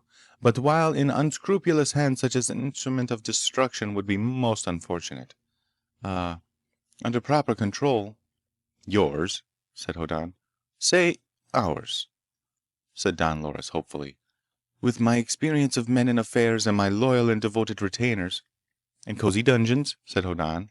He wiped his mouth. "No." Don Loris started violently. "No what?"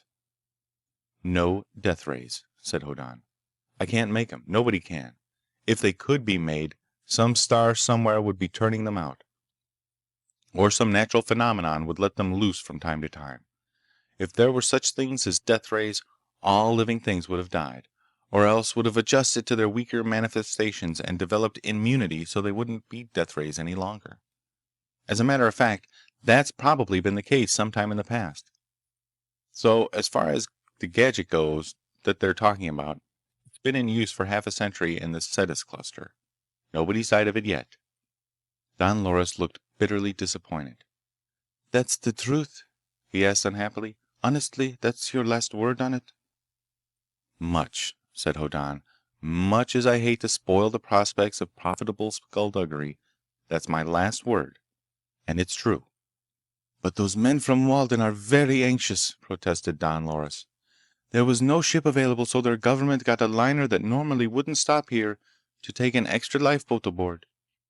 It came out of overdrive in the solar system, let out of the lifeboat, and went on its way again. Those two men are extremely anxious." "Ambitious, maybe," said Hoddan. "They're prepared to pay to overcome your sense of gratitude to me. Naturally, you want all the traffic will bear. I think you can get 500,000. Don Loris looked suspicious again. "You don't seem worried," he said fretfully. I don't understand you." "I have a secret," said Hoddan. "What is it?" "It will develop," said Hoddan. Don Loris hesitated, essayed to speak, and thought better of it. He shrugged his shoulders and went slowly back to the flight of stone steps. He descended. The Lady Fani started to wring her hands. Then she said hopefully, "What's your secret?" "That your father thinks I have one," said Hoddan. "Thanks for the breakfast. Should I walk out the gate, or—" "It's closed," said the Lady Fani forlornly. "But I have a rope for you. You can go down over the wall." "Thanks," said Hoddan. "It's been a pleasure to rescue you." "Will you—" Fani hesitated. "I've never known anybody like you before. Will you ever come back?" Hoddan shook his head at her. "Once you asked me if I'd fight for you, and look what it got me into. No commitments." He glanced along the battlements. There was a fairly large coil of rope in view. He picked up his bag and went over to it. He checked the fastening of one end and tumbled the other over the wall. 10 minutes later, he trudged up to Thal, waiting in the nearby woodland with 2 horses. "The Lady Fani," he said, "has the kind of brains I like." She pulled up the rope again. Thal did not comment. He watched morosely as Hoddan made the perpetually present ship bag fast to his saddle and then distastefully climbed aboard the horse. "What are you going to do?" asked Thal unhappily. "I didn't make a parting present to Don Loris, so I'll be disgraced if he finds out I help you. And I don't know where to take you." "Where," asked Hoddan, "did those characters from Walden come down?" Thal told him. At the castle of a considerable feudal chieftain, on the plain some 4 miles from the mountain range and 6 miles this side of the spaceport. "We ride there," said Hoddan. "Liberty is said to be sweet, but the man who said that didn't have blisters from a saddle. Let's go." They rode away. There would be no immediate pursuit, and possibly none at all. Don Loris had left Hoddan at breakfast on the battlements. The Lady Fani would make as much confusion over his disappearance as she could. But there'd be no search for him until Don Loris had made his deal. Hoddan was sure that Fani's father would have an enjoyable morning. He would relish the bargaining session. He'd explain in great detail how valuable had been Hoddan's service to him, in rescuing Fani from an abductor who would have been an intolerable son-in-law. He'd grow almost tearful as he described his affection for Hoddan, how he loved his daughter as he observed grievedly that they were asking him to betray the man who had saved him from the solace of his old age. He would mention also that the price they offered was an affront to his paternal affection and his dignity as prince of this, baron of that, lord of the other thing, and claimant to the dukedom of something or other. Either they'd come up or the deal was off. But meanwhile, Hoddan and Thal rode industriously toward the place from which those emissaries had come. All was tranquil. All was calm. Once they saw a dust cloud, and Thal turned aside to a providential wooded copse, in which they remained while a cavalcade went by. Thal explained that it was a feudal chieftain on his way to the spaceport town. It was simple discretion for them not to be observed, said Thal, because they had great reputations as fighting men. Whoever defeated them would become prominent at once, so somebody might try to pick a quarrel under one of the finer points of etiquette, when it would be a disgrace to use anything but standard Darthian implements for massacre. Hoddan admitted that he did not feel quarrelsome. They rode on after a time, and in late afternoon the towers and battlements of the castle they sought appeared. The ground here was only gently rolling. They approached it with caution, following the reverse slope of hills and dry stream beds, and at last penetrating horse-high brush to the point where they could see it clearly. If Hoddan had been a student of early terrestrial history, he might have remarked upon the re-emergence of ancient architectural forms to match the revival of primitive social systems. As it was, he noted in this feudal castle the use of bastions for flanking fire upon attackers. He recognized the value of battlements for the protection of defenders while allowing them to shoot, and the tricky positioning of sally ports. He even grasped the reason for the massive, stark, unornamented keep. But his eyes did not stay on the castle for long.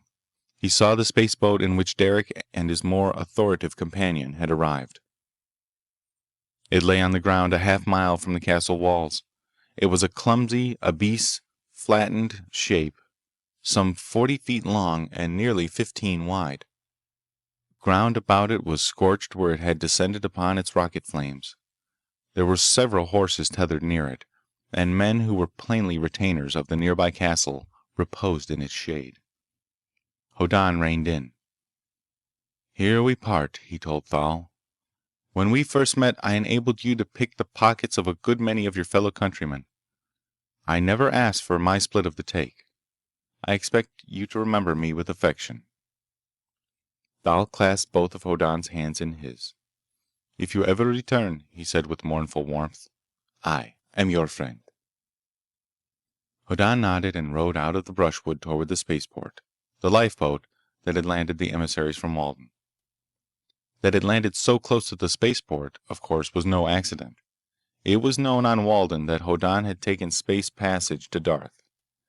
He'd have landed only 2 days before his pursuers could reach the planet. And on a roadless, primitive world like Darth, he couldn't have gotten far from the spaceport. So his pursuers would have landed close by also. But it must have taken considerable courage. When the landing grid failed to answer, it must have seemed likely that Hoddan's death rays had been at work. Here and now, though, there was no uneasiness. Hoddan rode heavily, without haste, through the slanting sunshine. He was seen from a distance and watched without apprehension by the loafing guards about the boat. He looked hot and thirsty. He was both. So the posted guard merely looked at him without too much interest when he brought his dusty mount up to the shadow the lifeboat cast, and apparently decided there wasn't room to get into it. He grunted a greeting and looked at them speculatively. "These two characters from Walden," he observed, "sent me to get something from this thing here. Don Loris told him I was a very honest man." He painstakingly looked like a very honest man. After a moment, there were responsive grins. "If there's anything missing when I start back," said Hoddan, "I can't imagine how it happened. None of you would take anything. Oh, no. I bet you'll blame it on me." He shook his head and said, "Tsk, tsk, tsk." One of the guards sat up and said appreciatively, "But it's locked good." "Being an honest man," said Hoddan amiably, "they told me how to unlock it." He got off his horse. He removed the bag from his saddle. He went into the grateful shadow of the metal hole. He paused and mopped his face and then went to the entrance port. He put his hand on the turning bar. Then he painstakingly pushed in the locking stud with his other hand. Of course, the handle turned. The boat port opened. The two from Walden would have thought everything safe because it was under guard. On Walden, that protection would have been enough. On Darth, the spaceboat had not been looted simply because locks there were not made with separate vibration checks to keep vibration from loosening them. On spaceboats, such a precaution was usual. "Give me 2 minutes," said Hoddan over his shoulder. "I have to get what they sent me for. After that, everybody starts even." He entered and closed the door behind him. Then he locked it. By the nature of things, it is as needful to be able to lock a spaceboat from the inside as it is unnecessary to lock it from without. He looked things over. Standard equipment everywhere. He checked everything, even to the fuel supply. There were knockings on the port. He continued to inspect. He turned on the vision screens, which provided the control room, indeed all the boat, with an unobstructed view in all directions. He was satisfied.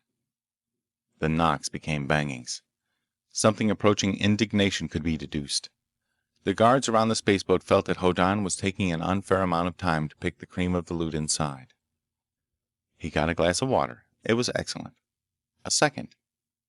The bangings became violent hammerings. Hoddan seated himself leisurely in the pilot's seat and turned small knobs. He waited. He touched a button. There was a mildly thunderous bang outside, and the lifeboat reacted as if to a slight shock.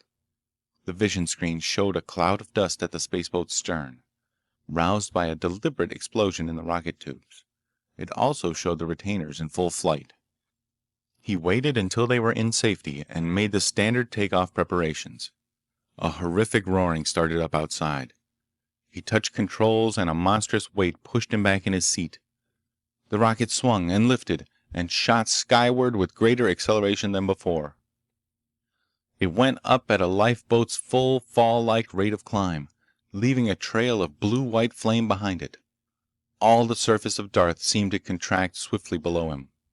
The spaceport and the town rushed toward a spot beneath the spaceport's tail. They shrank and shrank. He saw other places, mountains, castles. He saw Don Loris' stronghold. Higher, he saw the sea.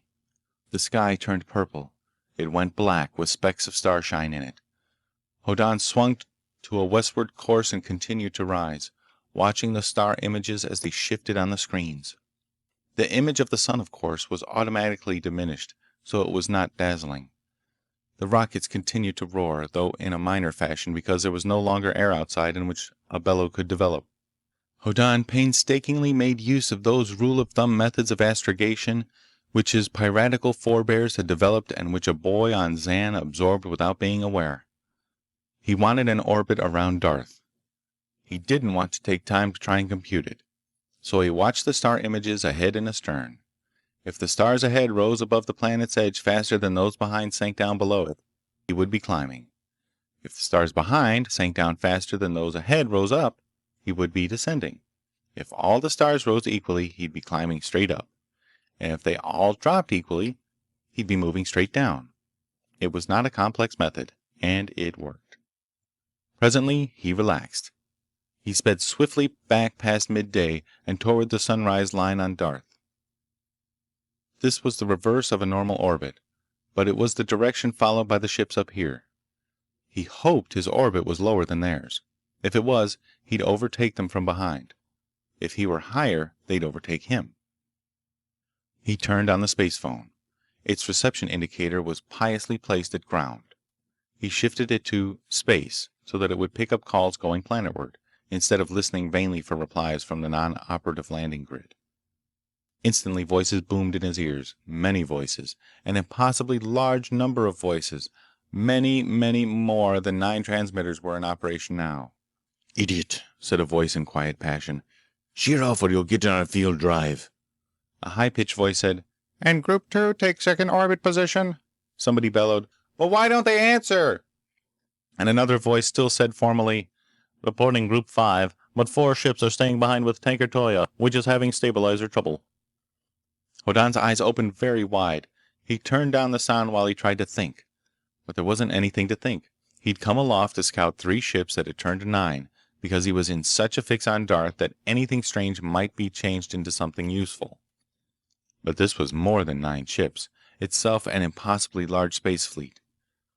There was no reason why ships of space should ever travel together. There were innumerable reasons why they shouldn't. There was a limit to the number of ships that could be accommodated at any spaceport in the galaxy. There was no point, no profit, no purpose in the number of ships traveling together. Darth's sunrise line appeared far ahead. The lifeboat would soon cease to be a bright light in the sky now. The sun's image vanished from the rear screens.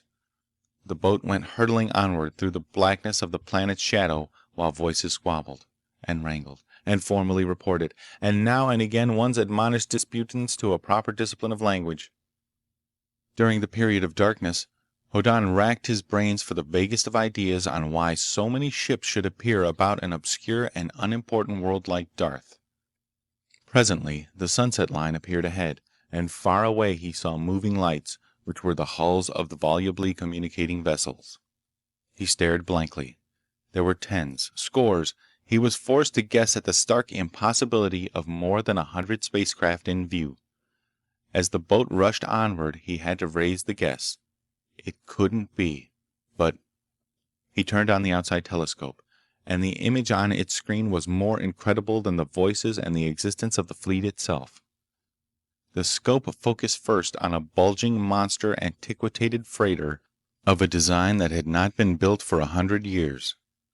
The second view was of a passenger liner with the elaborate ornamentation that in past generations was considered suitable for space. There was a bulk cargo ship, with no emergency rockets at all, and cruise quarters in long blisters built outside the gigantic tank which was the ship itself. There was a needle-sharp space yacht. More freighters, with streaks of rust on their sides where they had lain aground for tens of years. The fleet was an anomaly, and each of its component parts was separately a freak. It was a gathering together of all the outmoded and obsolete hulks and monstrosities of space. One would have to scavenge half the galaxy to bring together so many crazy, over-aged derelicts that should have been in junkyards. Then Hoddan drew an explosive deep breath. It was suddenly clear what the fleet was and what its reason must be. Why it stopped here could not yet be guessed, but Hoddan watched absorbedly. He couldn't know what was toward, but there was some emergency. It could be in the line of what an electronic engineer could handle. If so, why, it could mean an opportunity to accomplish great things, and grow rich, and probably marry some delightful girl, and be a great man somewhere. An assortment of ambitions one could not easily gratify on Zahn, or Walden, or Darth. Chapter 7. The spaceboat floated on upon a collision course with the arriving fleet. That would not mean, of course, actual contact with any of the improbable vessels themselves. Crowded as the sunlit specks might seem from Darth's nightside shadow, they were sufficiently separated. It was more than likely that even with 10-mile intervals, the ships would be considered much too crowded. But they came pouring out of emptiness to go into a swirling, plainly pre-intended orbit about the planet from which Hoddan had risen less than an hour before. There was inevitable confusion, though, and the space phone proved it. There were disputes between freakish ships when craft with the astrogational qualities of washtubs tried to keep assigned positions and failed. And there were squabbles when ships had to pass close together. One had to shut off its drive field to keep from blowing the fuses of both. But there were some ships which proceeded quietly to their positions, and others which did the same after tumult amounting to rebellion. And naturally, there were a few others which seemed incapable of cooperation with anybody. They went careening through the older ships' paths in what must have seemed to the planet's sunset area like a most unlikely dancing of brand new stars. It was a gigantic traffic tangle, and Hoddan's boat drifted toward and into it. He'd counted 100 ships long before. His count now passed 200 and continued. Before he gave up, he'd numbered 247 space oddities swarming to make a whirling band, a ring, around the planet Darth. He was fairly sure that he knew what they were now, but he could not possibly guess where they came from, and most mysterious of all was the question of why they'd come out of faster-than-light drive to make of themselves a celestial feature about a planet which had practically nothing to offer to anybody. Presently the spaceboat was in the very thick of the fleet. His communicator spouted voices whose tones ranged from basso profundo to high tenor, and whose ideas of proper astrogation seemed to vary more widely still. "You there!" boomed a voice with deafening volume. "You're in our clear space. Sheer off!" The volume of a signal in space varies as the square of the distance. The voice was thunderous. It came, apparently, from a nearby pot-bellied tripper ship of really ancient vintage. Rows of ports in its side had been welded over. It had rocket tubes whose size was indicative of the kind of long obsolete fuel on which it had once operated. Slenderer nozzles peered out of the original ones now. It had been adapted to modern propellants by simply welding modern rockets inside the old ones. It was only half a mile away. Hoddan's spaceboat floated on. The relative position of the two ships changed slowly. Another voice said indignantly, "That's the same thing that missed us by less than a mile. You there, stop acting like a squig. Get on your own course." A third voice, "Whose boat's that? I don't recognize it. I thought I knew all the freaks in this fleet, too." A fourth voice said sharply, "That's not one of us. Look at the design. That's not us." Other voices broke in. There was babbling. Then a harsh voice roared, "Quiet! I order it!" There was silence.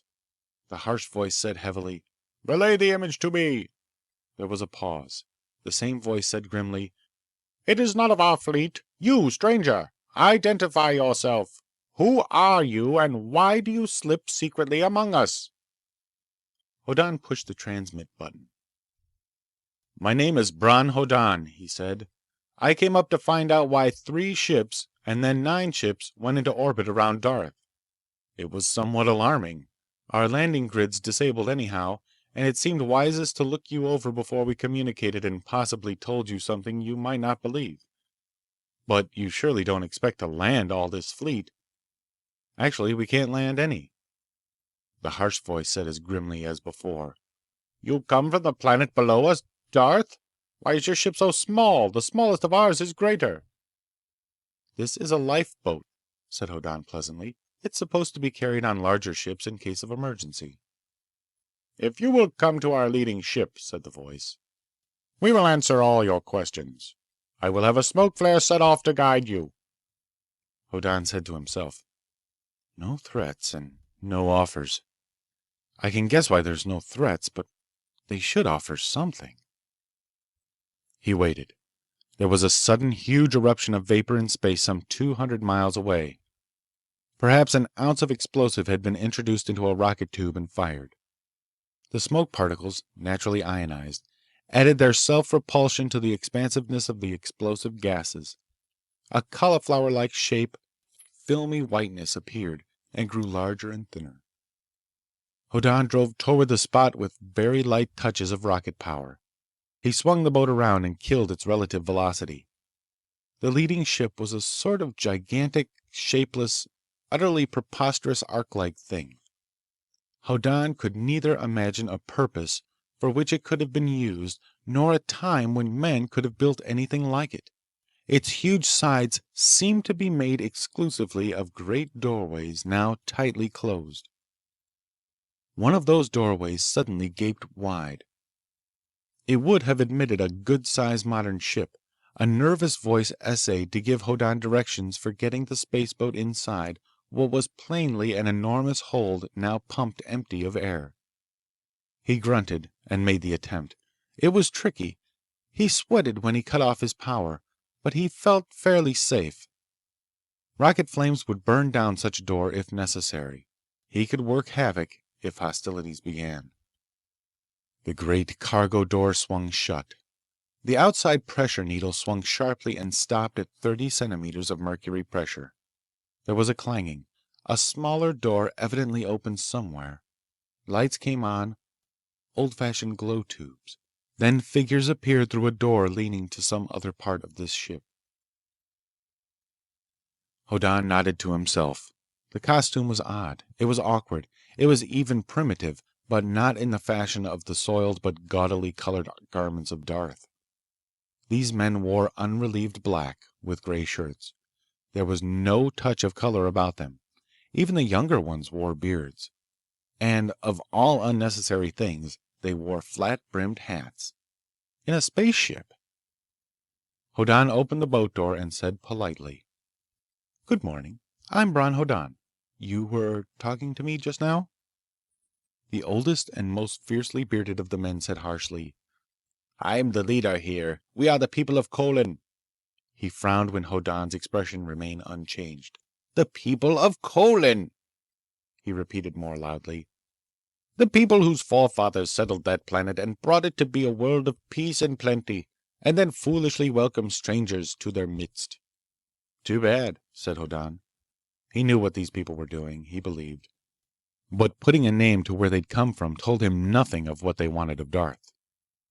We made it a fair world, said the bearded man fiercely, but it was my great-grandfather who destroyed it. He believed that we should share it. It was he who persuaded the Synod to allow strangers to settle among us, believing that they would become like us. Hoddan nodded expectantly. These people were in some sort of trouble or they wouldn't have come out of overdrive. But they talked about it until it had become an emotionalized obsession that couldn't be summarized. When they encountered a stranger, they had to picture their predicament passionately and at length. This bearded man looked at Hoddan with burning eyes. When he went on, it was with gestures as if he were making a speech. But it was a special sort of speech. The first sentence told what kind. They clung to their sins, said the bearded man bitterly. They did not adopt our ways. Our example went for naught. They brought others of their kind to Colin. After a little, they laughed at us. In a little more, they outnumbered us. Then they ruled that the laws of our synod should not govern them, and they lured our young people to imitate them. Frivolous, sinful, riotous folk that they were. Hoddan nodded again. There were elderly people on Zahn who talked like this. Not his grandfather. If you listened long enough, they'd come to some point or other. But they had arranged their thoughts so solidly that any attempt to get quickly at their meaning would only produce confusion. 20 years since, said the bearded man with an angry gesture, we made a bargain. We held a third of all the land of the planet. But our young men were falling away from the ways of their fathers. We made a bargain with the newcomers we had cherished. We would trade our lands, our cities, our farms, our highways, for ships to take us to a new world with food for the journey and machines for the taming of the planet we would select. We sent of our number to find a world which we could move. 10 years back they returned. They had found it. The planet Thetis. Again, Hoddan had no reaction. The name meant nothing. We began to prepare, said the old man, his eyes flashing. 5 years since we were ready, but we had to wait 3 more before the bargainers were ready to complete the trade. They had to buy and collect the ships. They had to design and build the machinery we would need. They had to collect the food supplies. 2 years ago, we moved our animals into the ships and loaded our food and our furnishings and took our places. We set out. For 2 years we have journeyed toward Thetis. Hoddan felt an instinctive respect for people who would undertake to move themselves, the third of the population of a planet, over a distance that meant years of voyaging. They might have tastes in costume that he did not share, and they might go in for an elaborate oratory instead of matter-of-fact statements, but they had courage. Yes, sir, said Hoddan. I take it this brings us up to the present? No, said the old man, his eyes flashing. 6 months ago, we considered that we might well begin to train the operators of the machines we would use on Thetis. We uncrated machines. We found ourselves cheated. Hoddan found that he could make a fairly dispassionate guess of what advantage, say, Netta's father would take of people who would not check on his good faith for 2 years and until they were 2 years' journey away. The businessmen on Krim would have some sort of code determining how completely one could swindle a customer. Don Loris now. How badly were you cheated? Asked Hoddan. Of our lives, said the angry old man. Do you know machinery? Some kinds, admitted Hoddan. Come, said the leader of the fleet. With a sort of dignity that was theatrical only because he was aware of it, the leader of the people of Colin showed the way. Hoddan had been admitted with his spaceboat into one gigantic cargo hold. He was now escorted to the next. It was packed tightly with cases of machinery. One huge crate had been opened and its contents fully disclosed. Others had been hacked at enough to show their contents. The uncrated machine was a jungle plow. It was a powerful piece of equipment which would attack jungle on a 30-foot front, knock down all vegetation, up to trees of 4-foot diameter, shred it, loosen and sift the soil to a 3-foot depth, and leave behind it smoothed, broken, pulverized dirt mixed with ground-up vegetation ready to break down into humus. Such a machine would clear tens of acres in a day and night, turning jungle into farmland ready for terrestrial crops. "We ran this for 5 minutes," said the bearded man fiercely as Hoddan nodded approval. He lifted a motor hood. The motors were burnt out. Worthless insulation. Gears were splintered and smashed. Low-grade metal casings, assembly bolts had parted. Tractor treads were bent and cracked. It was not a machine except in shape. It was a mock-up in worthless materials which probably cost its maker the 20th part of what an honest jungle plow would cost to build. Hoddan felt the anger any man feels when he sees betrayal of that honor a competent machine represents. "It's not all like this?" he asked incredulously. "Some is worse," said the old man with dignity. "There are crates which are marked to contain turbines. Their contents are ancient, worn-out brick-making machines. There are crates marked to contain generators. They are filled with corroded irrigation pipe and broken casings. We have shiploads of crushed, baled, rusted sheet metal trimmings. We have been cheated of our lives." Hoddan found himself sick with honest fury. The population of 1/3 of a planet, packed into spaceships for 2 years and more, would be appropriate subjects for sympathy at the best of times. But it was only accident that had kept these people from landing on Thetis by rocket, since none of their ships would be expected ever to rise again, and from having their men go out and joyfully hack at an alien jungle to make room for their machines to land, and then found out they'd brought scrap metal for some thousands of light years to no purpose. They'd have starved outright. In fact, they were not in much better case right now, because there was nowhere else they could go. There was no new colony which could absorb so many people, with only their bare hands for equipment to live by. There was no civilized settled world which could admit so many paupers without starving its own population. There was nowhere for these people to go. Hoddan's anger took on the feeling of guilt. He could do nothing, and something had to be done. Why did you come to Darth?" he asked. "What can you gain by orbiting here? You can't expect—" The old man faced him.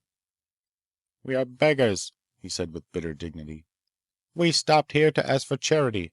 For the old and worn-out machines the people of Darth can spare us. We will be grateful for even a single rusty plow, because we have to go on. We can do nothing else. We will land on Thetis, and one plow can mean that a few of us will live who otherwise would die with the most of us." Hoddan ran his hands through his hair. This was not his trouble, but he could not thrust it from him. "But again, why Darth?" he asked helplessly. "Why not stop at a world with riches to spare? Darth's a poor place." "Because it is the poor who are generous," said the bearded man evenly. "The rich might give us what they would spare, but simple, not rich people close to the soil will give us what they need themselves. They will share what they have and accept a share of our need." Hoddan paced up and down the ancient flooring of this compartment in an ancient ship. Presently he said jerkily, "With all the goodwill in the world, Darth is poverty-stricken. It has no industries. It has no technology. It has not even roads. It's a planet of little villages and tiny towns. A ship from elsewhere stops here only once a month. Ground communications are almost non-existent. To spread the word of your need over Darth would require months. But to collect what might be given, without roads or even wheeled vehicles? No. It's impossible.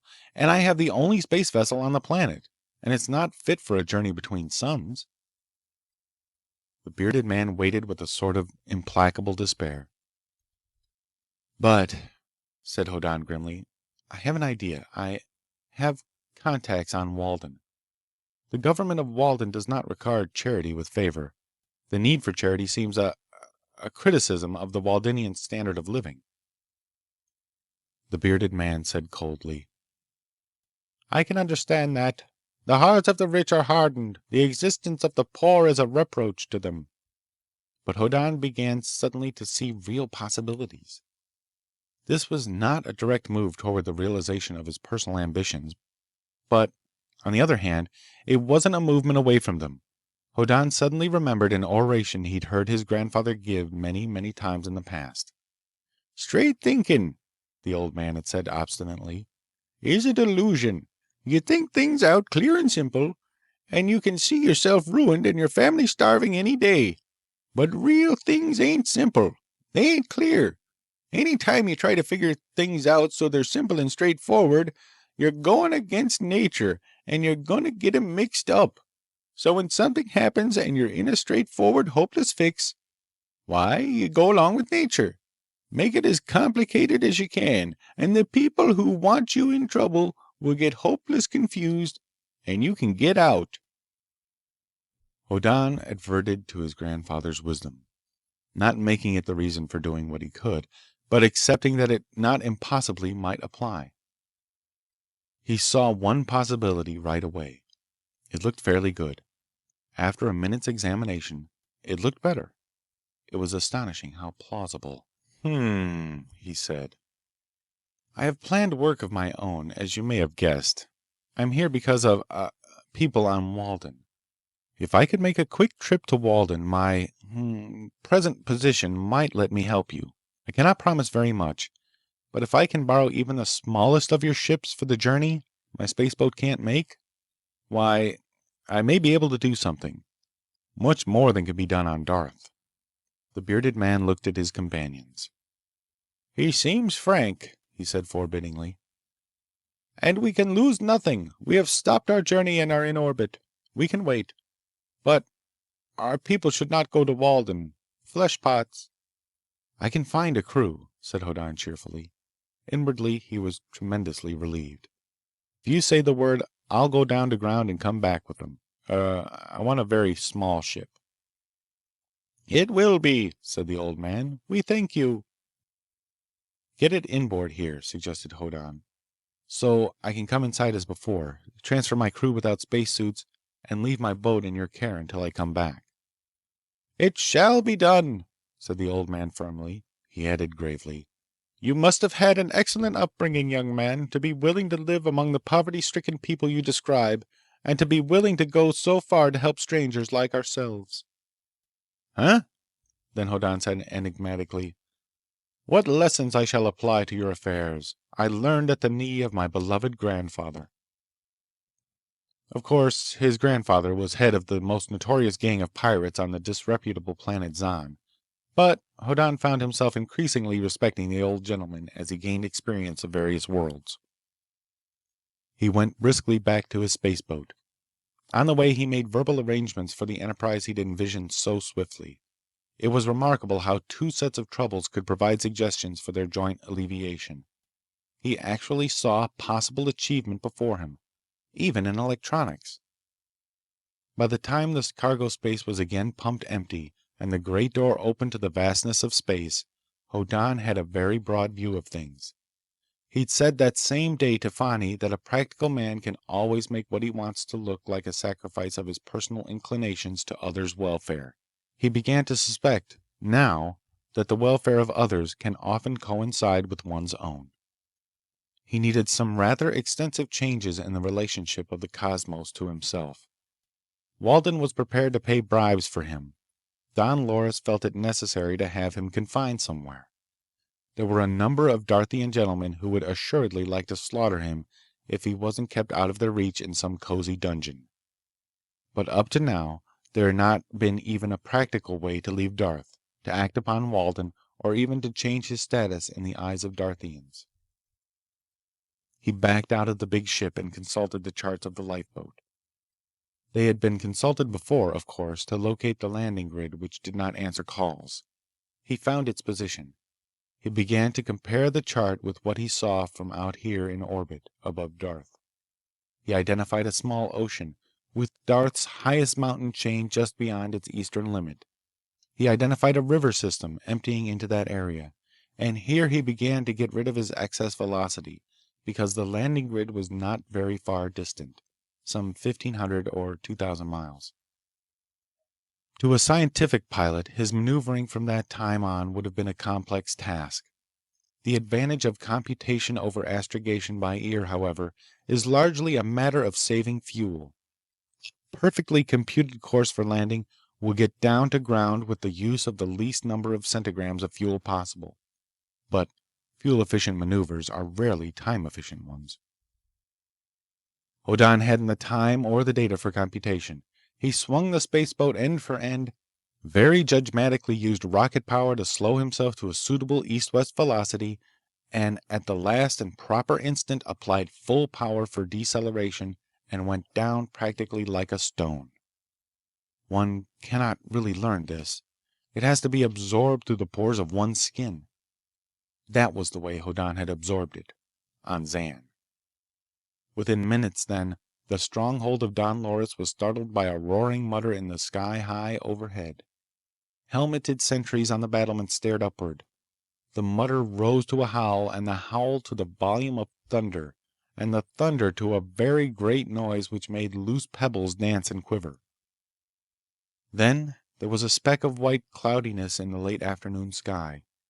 It grew swiftly in size, and a winking blue-white light appeared in its center. That light grew brighter, and the noise managed somehow to increase, and presently the ruddy sunlight was diluted by light from the rockets with considerably more blue in it.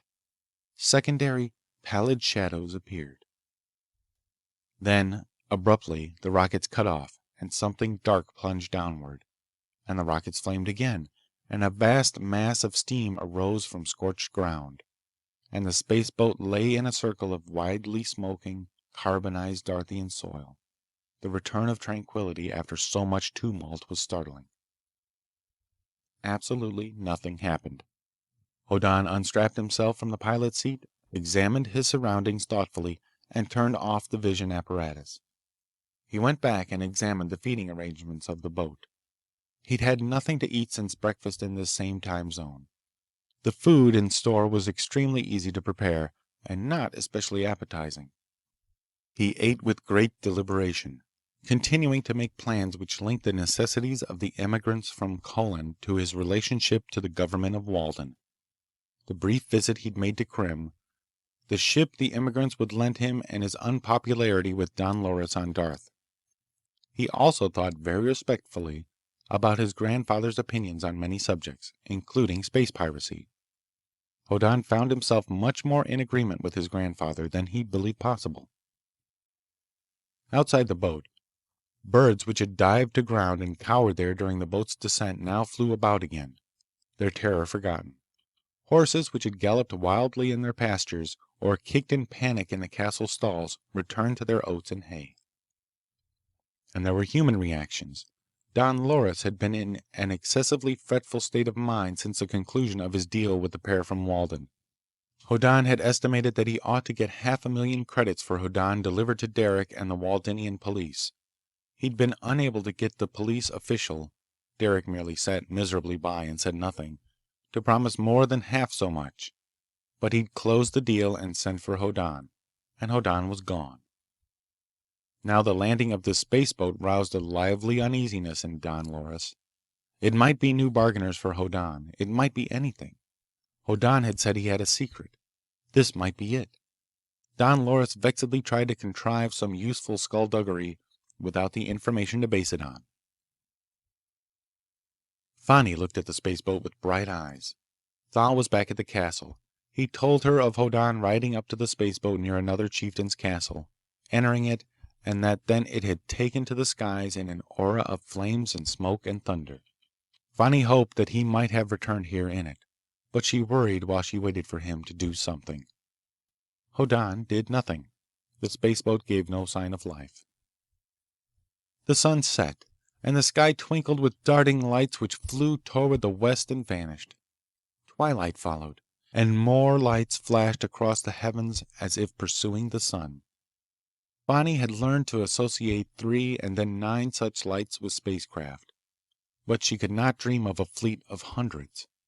She dismissed the lights from her mind, being much more concerned with Hoddan. He would be in as bad a fix as ever if he came out of the boat. Twilight remained, a fairy half-light in which all things looked much more charming than they really were, and Don Loris, reduced to peevish sputtering by pure mystery, summoned Thal to him. It should be remembered that Don Loris knew nothing of the disappearance of the spaceboat from his neighbor's land. He knew nothing of Thal's journey with Hoddan, but he did remember that Hoddan had seemed unworried at breakfast, and explained his calm by saying that he had a secret. The feudal chieftain worried lest the spaceboat be it. "Thal," said Don Loris peevishly, sitting beside the great fireplace in the enormous drafty hall. "You know this Bron Hoddan better than anyone else." Thal breathed heavily, turned pale. "Where is he?" demanded Don Loris. "I don't know," said Thal. It was true. So far as he was concerned, Hoddan had vanished into the sky. "What does he plan to do?" demanded Don Loris. "I don't know," said Thal helplessly. "Where does that thing outside the castle come from?" "I don't know," said Thal. Don Loris drummed on the arm of his intricately carved chair. "I don't like people who don't know things," he said fretfully. "There must be somebody in that thing. Why don't they show themselves? What are they here for? Why did they come down, especially here? Because of Bron Hoddan?" "I don't know," said Thal humbly. "Then go find out," snapped Don Loris. "Take a reasonable guard with you. The thing must have a door. Knock on it and ask who's inside and why they came here. Tell them I sent you to ask." Thal saluted. With his teeth tending to chatter, he gathered a half-dozen of his fellows and went tramping out the castle gate. Some of the half-dozen had been involved in the rescue of the Lady Fani from Ghek. They were still in a happy mood because of the plunder they'd brought back. It was much more than a mere retainer could usually hope for in a year. "What's this all about, Thal?" demanded one of them as Thal arranged them in two lines to make a proper military appearance, spears dressed upright and garrison shields on their left arms. "Forward march!" barked Thal, and they swung into motion. 2, 3, 4, up, 2, 3, 4, up, 2, 3. The cadence was established. Thal said gloomily, "Don Loris said to find out who landed that thing out yonder, and he keeps asking me about Bron Hoddan, too." He strode in step with the others. The 7 men made an impressively soldierly group, tramping away from the castle wall. "What happened to him?" asked a rear file man. He marched on, eyes front, chest out, spear shaft swinging splendidly in time with his marching. "That lad has a nose for loot. Don't take it himself, though, if he's set up in business as a chieftain now." "Up, 2, 3, 4, muttered Thal. "Up, 2, 3. "Don Loris a hard chieftain," growled the right-hand man in the second file. "Plenty of grub and beer, but no fighting and no loot. I didn't get to go with you characters the other day. Well, what you brought back—" "Wasn't half of what was there," mourned a front file man. "Wasn't half. Those pistols he issued got shot out and we had to get out of there fast. Here's the thing, Thal. What do we do with it?" "Halt!" barked Thal. He stared at the motionless, seemingly lifeless, shapeless spaceboat. He'd seen one like it earlier today. That one spouted fire and went up out of sight. He was wary of this one. He grumbled, "Those pipes in the back of it. Steer clear of them. They spit fire. No door on this side. Don Loris said knock on the door. We go around the front. Forward, march, 2, 3, 4, up, 2, 3, 4. Left turn here, and mind those rocks. Don Loris give us hell if somebody fell down. Left turn again, up, 2, 3, 4. The 7 men tramped splendidly around the front of the lifeboat. On the far side, its bulk hid even Don Loris' castle from view. The 6 spearmen, with Thal, came to a second halt.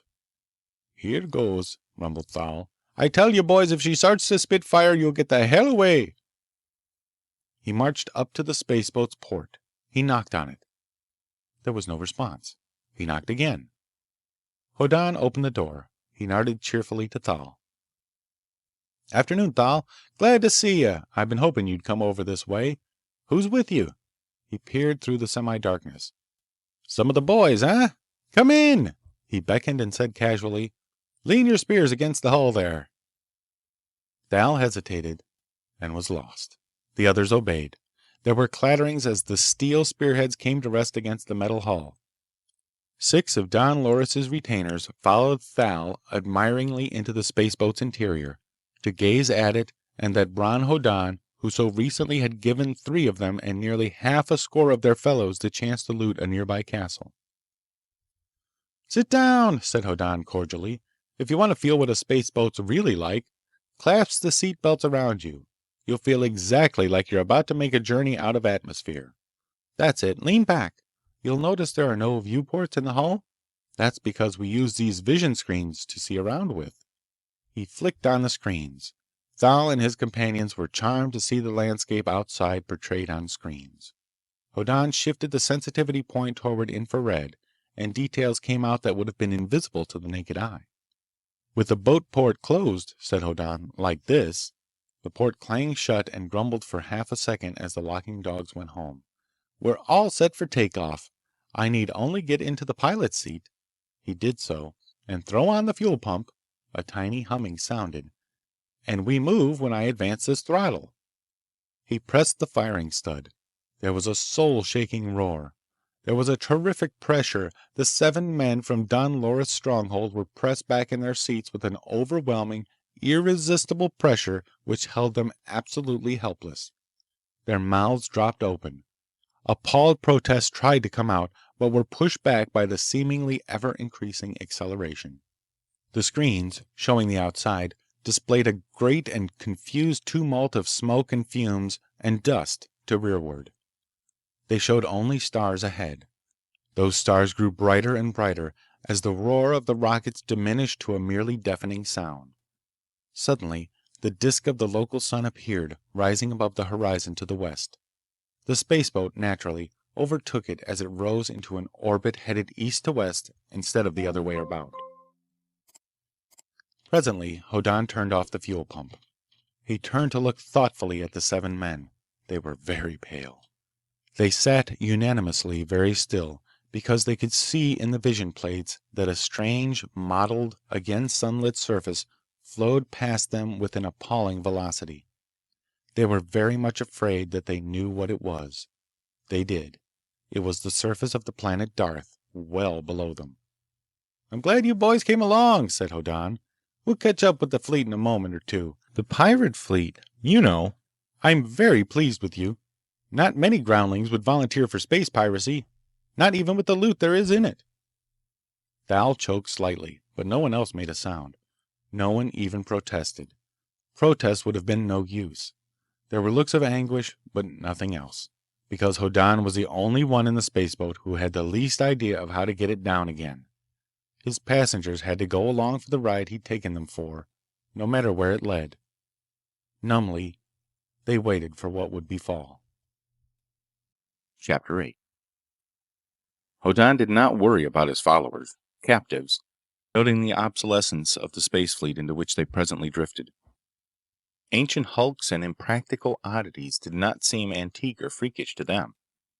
They had no standards in such matters. The planet Darth seemed slightly off to one side in space, at some times, and at others it seemed underfoot, while at others it looked directly overhead. At all times it moved visibly, while the spaceboat and the ships in orbit seemed merely to float in nearly fixed positions. When the dark part of Darth appeared to roll toward the spaceboat again, all the bright specks which were ships about them winked out of sight, and there were only faraway stars and a vast blackness off to one side, like nothingness made visible. The spearmen were wholly subdued when there was light once more and eccentric shapes around them. There was a ring ship, the hull like a metal wheel with a huge tire, with pipe passages from the tier part to the hub, where the control room was located. It seemed unbelievable that such a relic could still exist, dating as it did from the period before gravity fields could be put into spacecraft. It would have provided a crazy sort of gravity by spinning as it limped from one place to the other. Whoever had collected this fleet for the emigrants from Colon must have required only one thing, that there be a hull. Given something that would hold air, a Lawler drive, a gravity unit, and air apparatus would turn it into a ship that could go into overdrive and hence cross the galaxy at need. Those who bargained with the emigrants had been content to furnish nothing more than that. But this could not be appreciated by Hoddan's involuntary crew. The spaceboat drew up alongside the gigantic hulk which was the leader's. The 7 Darthians were still numbed by their kidnapping and the situation in which they found themselves. They looked with dull eyes at the mountainous object they approached. It had actually been designed as a freighter carrier of space, intended to carry smaller craft to fight non-existent warships under conditions which never came about.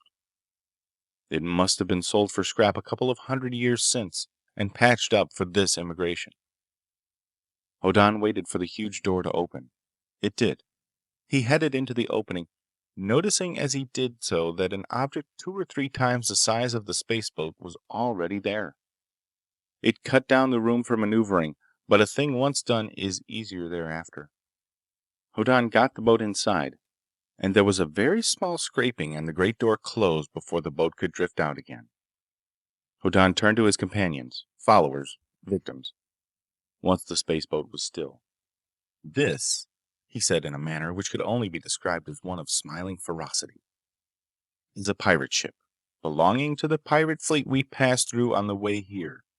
It's manned by characters so murderous that their leaders don't dare land anywhere away from their home star cluster, or all the galaxy would combine against them, to exterminate them or be exterminated. You've joined that fleet. You're going to get out of this boat and march over that ship yonder. Then you're going to be space pirates under me." They quivered, but did not protest. "I'll try you for one voyage," he told them. "There will be plunder. There will be pirate revels. If you serve faithfully and fight well, I'll return you to Don Lora's stronghold with your loot after the one voyage. If you don't," he grinned mirthlessly at them, "out the airlock with you, to float forever between the stars. Understand?" The last was pure savagery. They cringed. The outside pressure meter went up to normal. Hoddan turned off the vision screens, so ending any view of the interior of the hold. He opened the port and went out. Sitting in something like continued paralysis in their seats, the 7 spearmen of Darth heard his voice in conversation outside the boat. They could catch no words, but Hoddan's tone was strictly businesslike. He came back. "All right," he said shortly. "Thal, march him over." Thal gulped. He loosened his seatbelt. The enlistment of the 7 in the pirate fleet was tacitly acknowledged. They were unarmed, save for the conventional large knives at their belts. "Forward, harch!" rasped Thal with a lump in his throat. "Hoo, hee, ho, hup! Hoo, hee, ho, hup!" 7 men marched dismally out of the spaceboat and down to the floor of the huge hold. Eyes front, chests out, throats dry. They marched to the larger but still small vessel that shared this hold compartment. They marched into that ship. Thal barked, "Halt!" and they stopped. They waited. Hoddan came in very matter-of-factly only moments later. He closed the entrance port, so sealing the ship. He nodded approvingly. "You can break ranks now," he said. "There's food and such stuff around. The ship's yours, but don't turn knobs or push buttons until you've asked me what for." He went forward, and a door closed behind him. He looked at the control board, and could have done with a little information himself. When the ship was built generations ago, there'd been controls installed which would be quite useless now. When the present working instruments were installed, it had been done so hastily that the wires and relays behind them were not concealed, and it was these that gave him the clues to understand them. The Space Ark's door opened. Hoddan backed his ship out. Its rockets had surprising power. He reflected that the Lawler drive wouldn't have been designed for this present ship either. There'd probably been a quantity order for so many Lawler drives, and they'd been installed on whatever needed a modern drive system, which was every ship in the fleet. But since this was one of the smallest craft in the lot, with its low mass, it should be fast. "We'll see," he said to nobody in particular. Out in emptiness, but naturally sharing the orbit of the ship from which it had just come, Hoddan tried it out tentatively. He got the feel of it. Then, as a matter of simple rule of thumb astrogation, he got from a low orbit to a 5 diameter height where the Lawler drive would take hold by mere touches of rocket power. It was simply a matter of stretching the orbit to extreme eccentricity, as all the ships went round the planet. After the fourth go-round he was fully 5 diameters out at Aphelion. He touched the Lawler drive button and everybody had that very peculiar disturbance of all their senses which accompanies going into overdrive. The small craft sped through emptiness at a high multiple speed of light. Hoddan's knowledge of astrogation was strictly practical. He went over his ship. From a look at it outside, he'd guessed that it had once been a yacht. Various touches inside verified that idea. There were 2 staterooms. All the hull space was for living and supplies. None was for cargo. He nodded. There was a faint mustiness about it, but there'd been a time when it was some rich man's pride. He went back to the control room to make an estimate.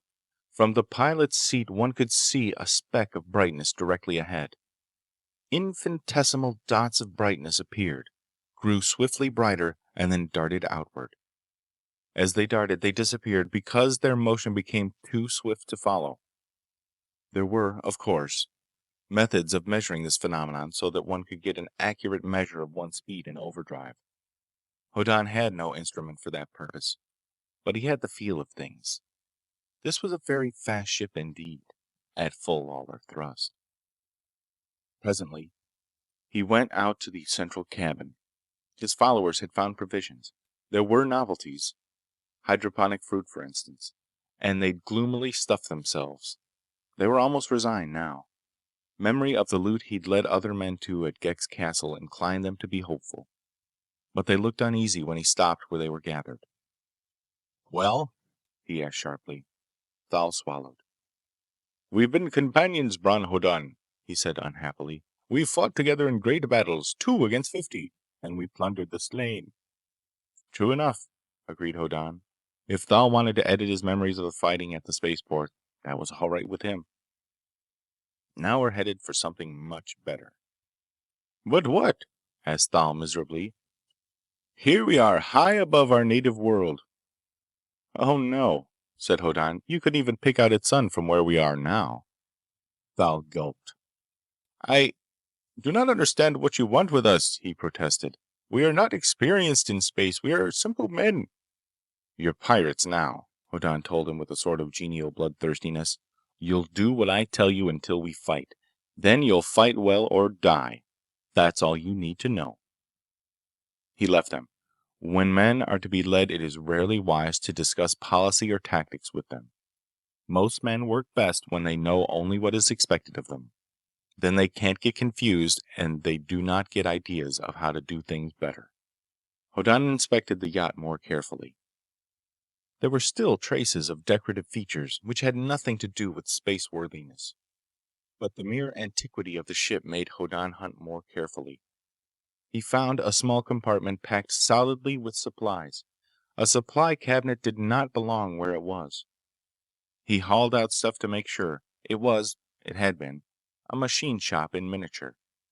In the early days, before space phones were long-range devices, a yacht or a ship that went beyond orbital distance was strictly on its own. If there was a breakdown, it was strictly private. It had to repair itself or else. So all early spacecraft carried amazingly complete equipment for repairs. Only liners are equipped that way in recent generations, and it is almost unheard of for their tool shops to be used. But there was the remnant of a shop on the yacht that Hoddan had in his hand for an errand to Walden. He'd told the emigrant leaders that he went to ask for charity. He'd just assured his followers that the journey was for piracy.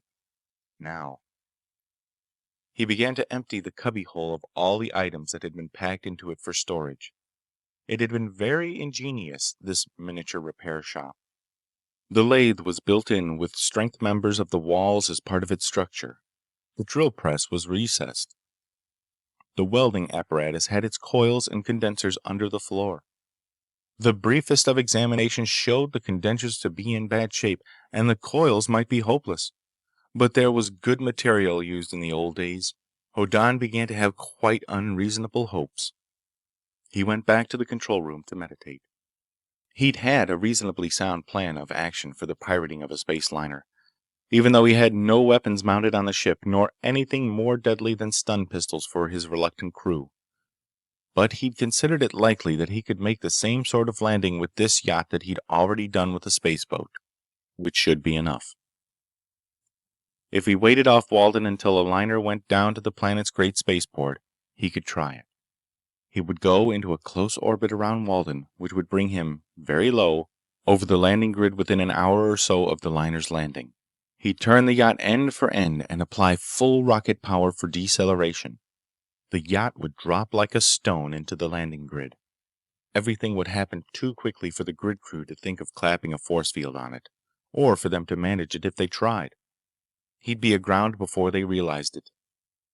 The rest was simply fast action. Hoddan and 7 Darthians, stun pistols humming, would tumble out of the yacht and dash for the control room of the grid. Hoddan would smash the controls. Then they'd rush the landed liner, seize it, shoot down anybody who tried to oppose them, and seal up the ship. And then they'd take off. On the liner's rockets, which were carried for emergency landing only, but could be used for a single takeoff. After one such use, they'd be exhausted. And with the grid's controls smashed, nobody could even try to stop them. It wasn't a bad idea. He had a good deal of confidence in it. It was the reason for his Darthian crew. Nobody'd expect such a thing to be tried, so it almost certainly could be done. But it did have the drawback that the yacht would have to be left behind, a dead loss when the liner was seized. Hoddan thought it over soberly. Long before he reached Walden, of course, he could have his own crew so terrified that they'd fight like fiends for fear of what he might do to them if they didn't. But if he could keep the space yacht also... He nodded gravely. He liked the new possibility. If it didn't work, there was the first plan in reserve. In any case, he'd get a modern space liner and a suitable cargo to present to the emigrants of Colin. And afterward, there were certain electronic circuits which were akin. The Lawler drive unit formed a force field, a stress in space, into which a nearby ship necessarily moved. The faster-than-light angle came from the fact that it worked like a donkey trotting after a carrot held in front of him by a stick. The ship moving into the stressed area moved the stress. The force fields of a landing grid were similar. A tuning principle was involved, but basically a landing grid clamped an area of stress around a spaceship, and the ship couldn't move out of it. When the landing grid moved, the stressed area up or down, why, that was it. All of this was known to everybody. But a third trick had been evolved on Zan. It was based on the fact that ball lightning could be generated by a circuit fundamentally akin to the other two. Ball lightning was an area of space so stressed that its energy content could leak out only very slowly. Unless it made contact with a conductor, when all bets were off, it blew. And the Zan pirates used ball lightning to force the surrender of their victims.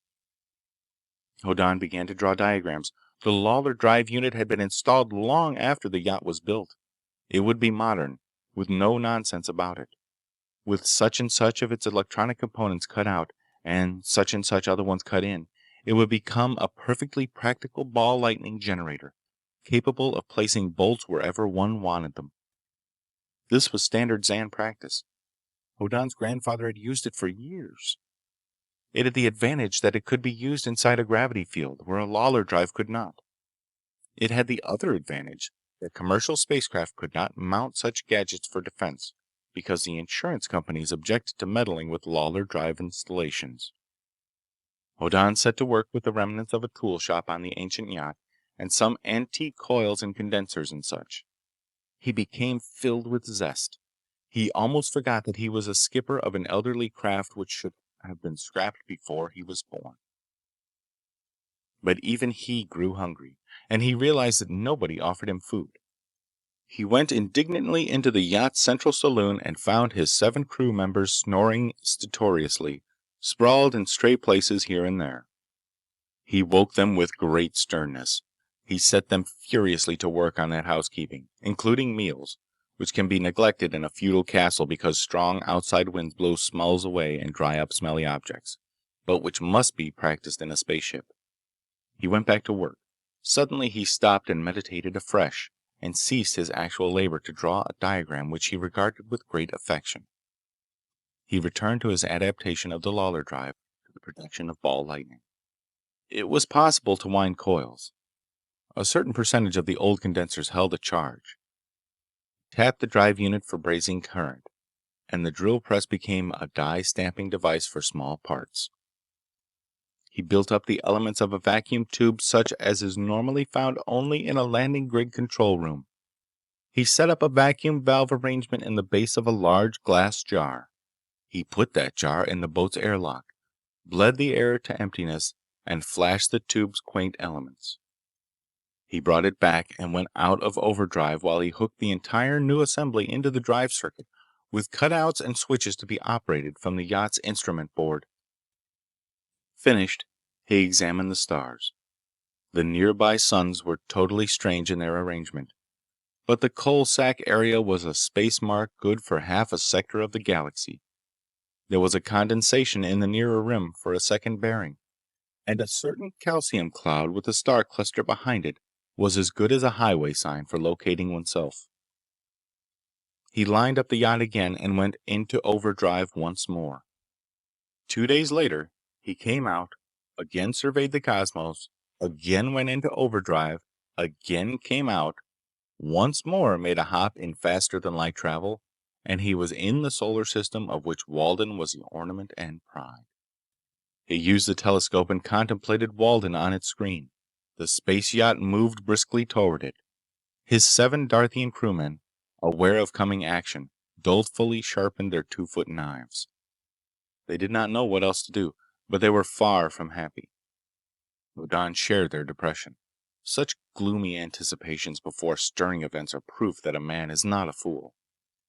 Hoddan's grandfather had been known to observe that when a man can imagine all kinds of troubles and risks and disasters ahead of him, he is usually right. Hoddan shared that view, but it would not do to back out now. He examined Walden painstakingly while the yacht sped on. He saw an ocean come out of the twilight zone of dawn. By the charts, the capital city and the spaceport should be on that ocean's western shore. After a suitable and very long interval, the sight of the capital city came around the edge of the planet. From a bare 100,000 miles, Hoddan stepped up magnification to its limit and looked again. Then Walden more than filled the telescope's field. He could see only a very small fraction of the planet's surface. He had to hunt before he found the capital city again. Then it was very clear. He saw the curving lines of its highways and the crisscross pattern of its streets.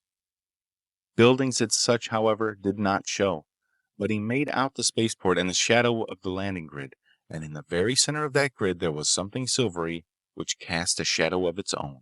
A ship. A liner. There was a tap on the control room door. Thal. "Anything happening?" he asked uneasily.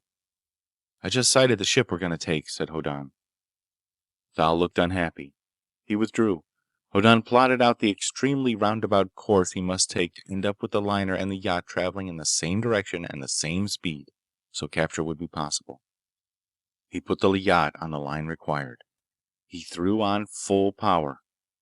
Actually, he headed partly away from his intended victim. The little yacht plunged forward. Nothing seemed to happen. Time passed. Hoddan had nothing to do but worry. He worried. Thal tapped on the door again. "About time to get ready to fight?" he asked dolefully. "Not yet," said Hoddan. "I'm running away from our victim now." Another half hour. That course changed. The yacht was around behind Walden. The whole planet lay between it and its intended prey. The course of the small ship curved now. It would pass almost close enough to clip the topmost tips of Walden's atmosphere. There was nothing for Hoddan to do but think morbid thoughts. He thought them. The Lawler drive began to burble. He cut it off. He sat gloomily in the control room, occasionally glancing at the nearing expanse of rushing, mottled surface presented by the now nearby planet.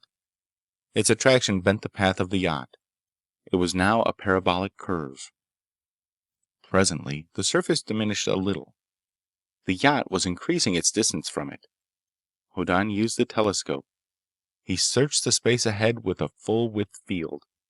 He found the liner. It rose steadily. The grid still thrust it upward with an even, continuous acceleration. It had to be not less than 40,000 miles out before it could take to overdrive, but at that distance it would have an outward velocity which would take it on out indefinitely. At 10,000 miles, certainly, the grid fields would let go. They did. Hoddan could tell because the liner had been pointed base down toward the planet when the force fields picked it up. Now it wobbled slightly. It was free. It was no longer held solidly. From now on, it floated up on momentum. Hoddan nibbled at his fingernails. There was nothing to be done for 40 minutes more. Presently, there was nothing to be done for 30. For 20. 10. 5. 3. 2.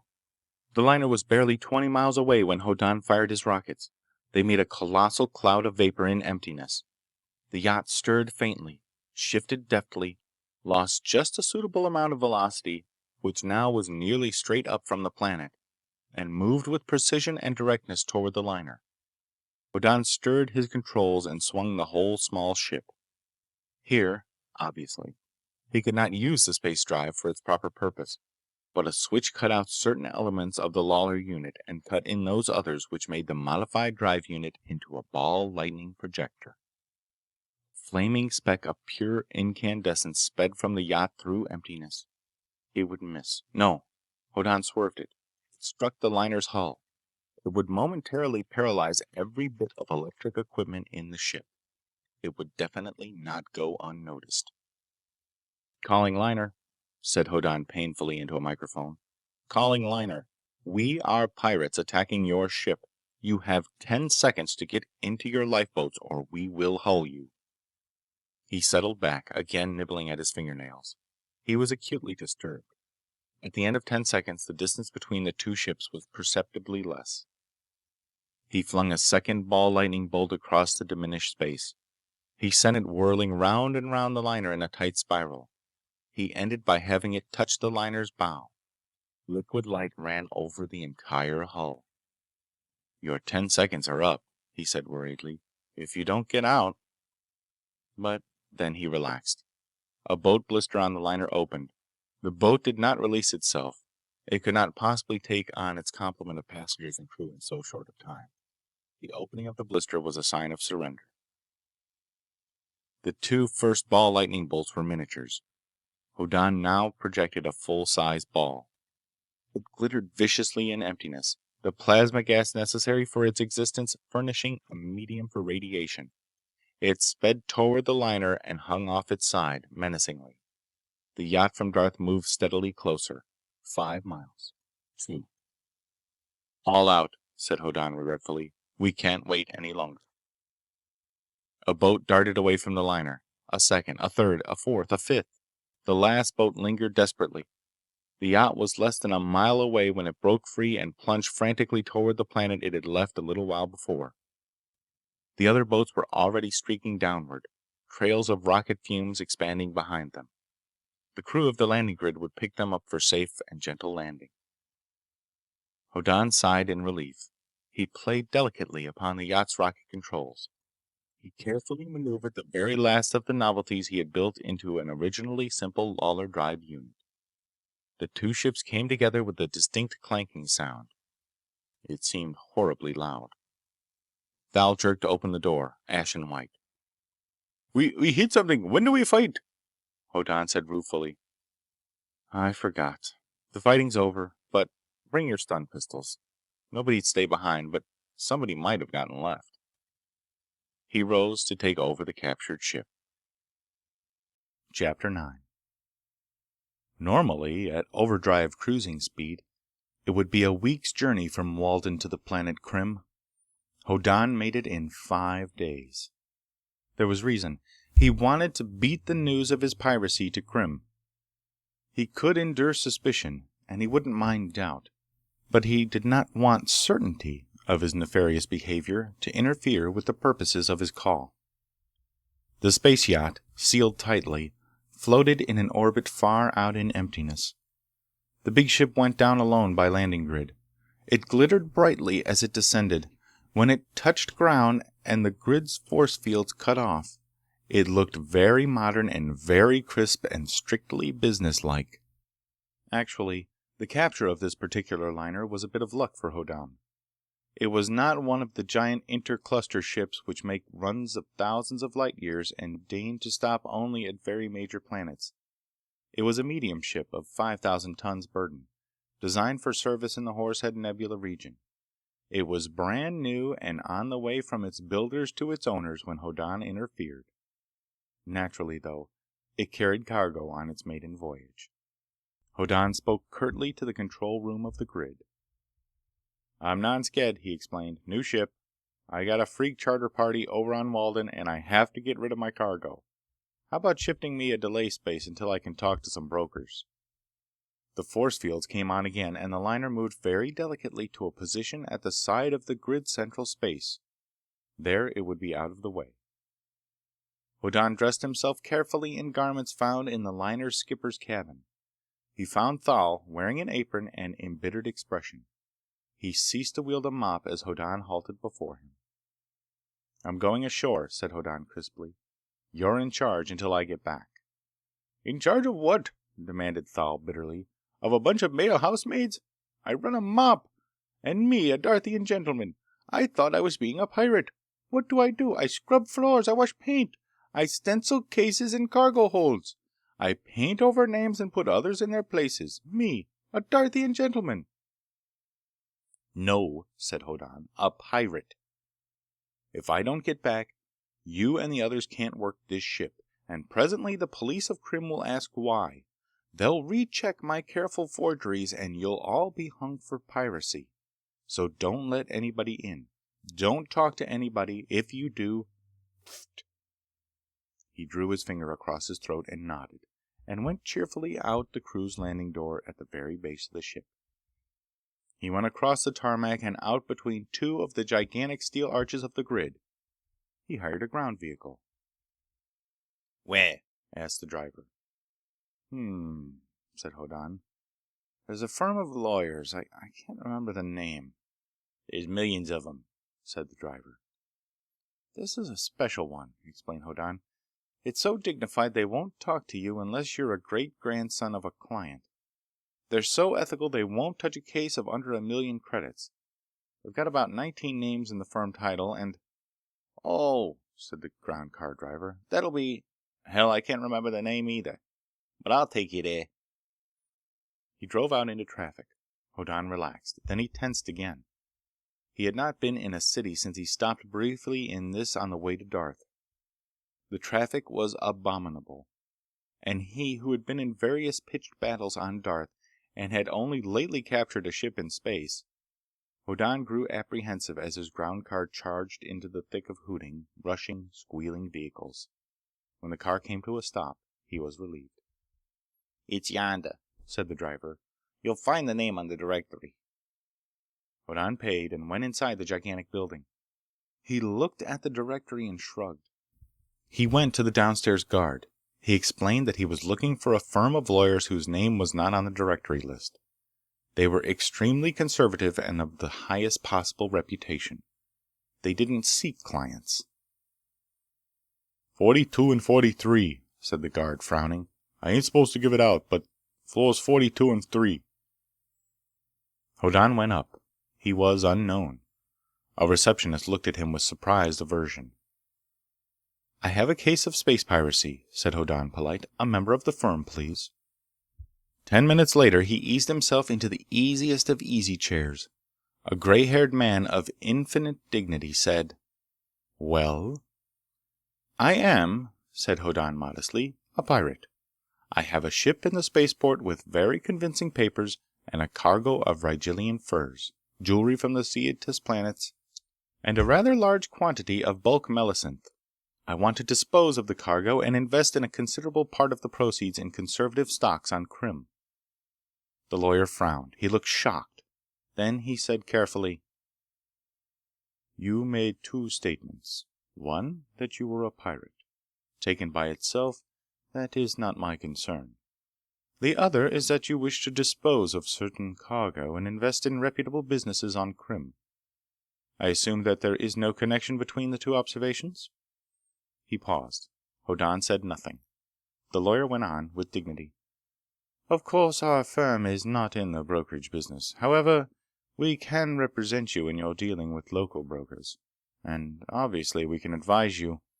I also wish to buy, said Hoddan, a complete shipload of agricultural machinery, a microfilm technical library, machine tools, vision tape technical instructors and libraries of tapes for them, generators, and such things.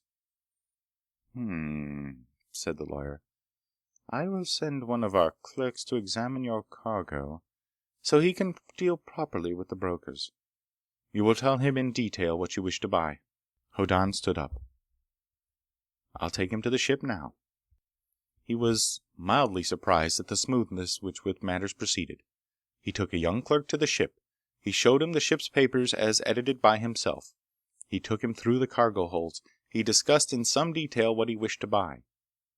When the clerk left, Thal came to complain again. Look here, he said bitterly. We've scrubbed this ship from one end to the other.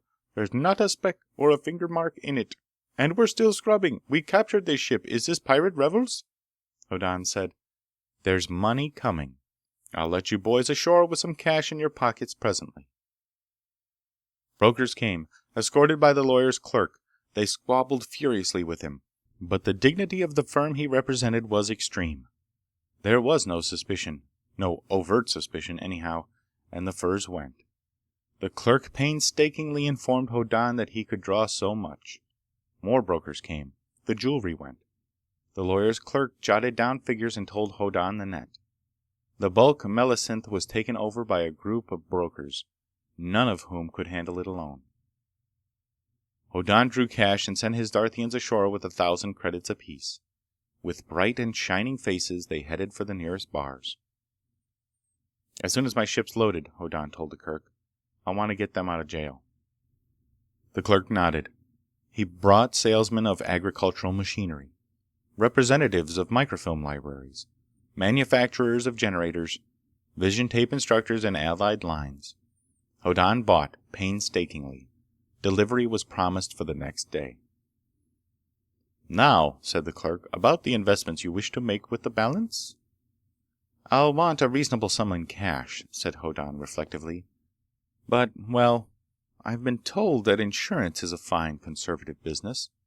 As I understand it, most insurance organizations are divided into divisions which are separately incorporated.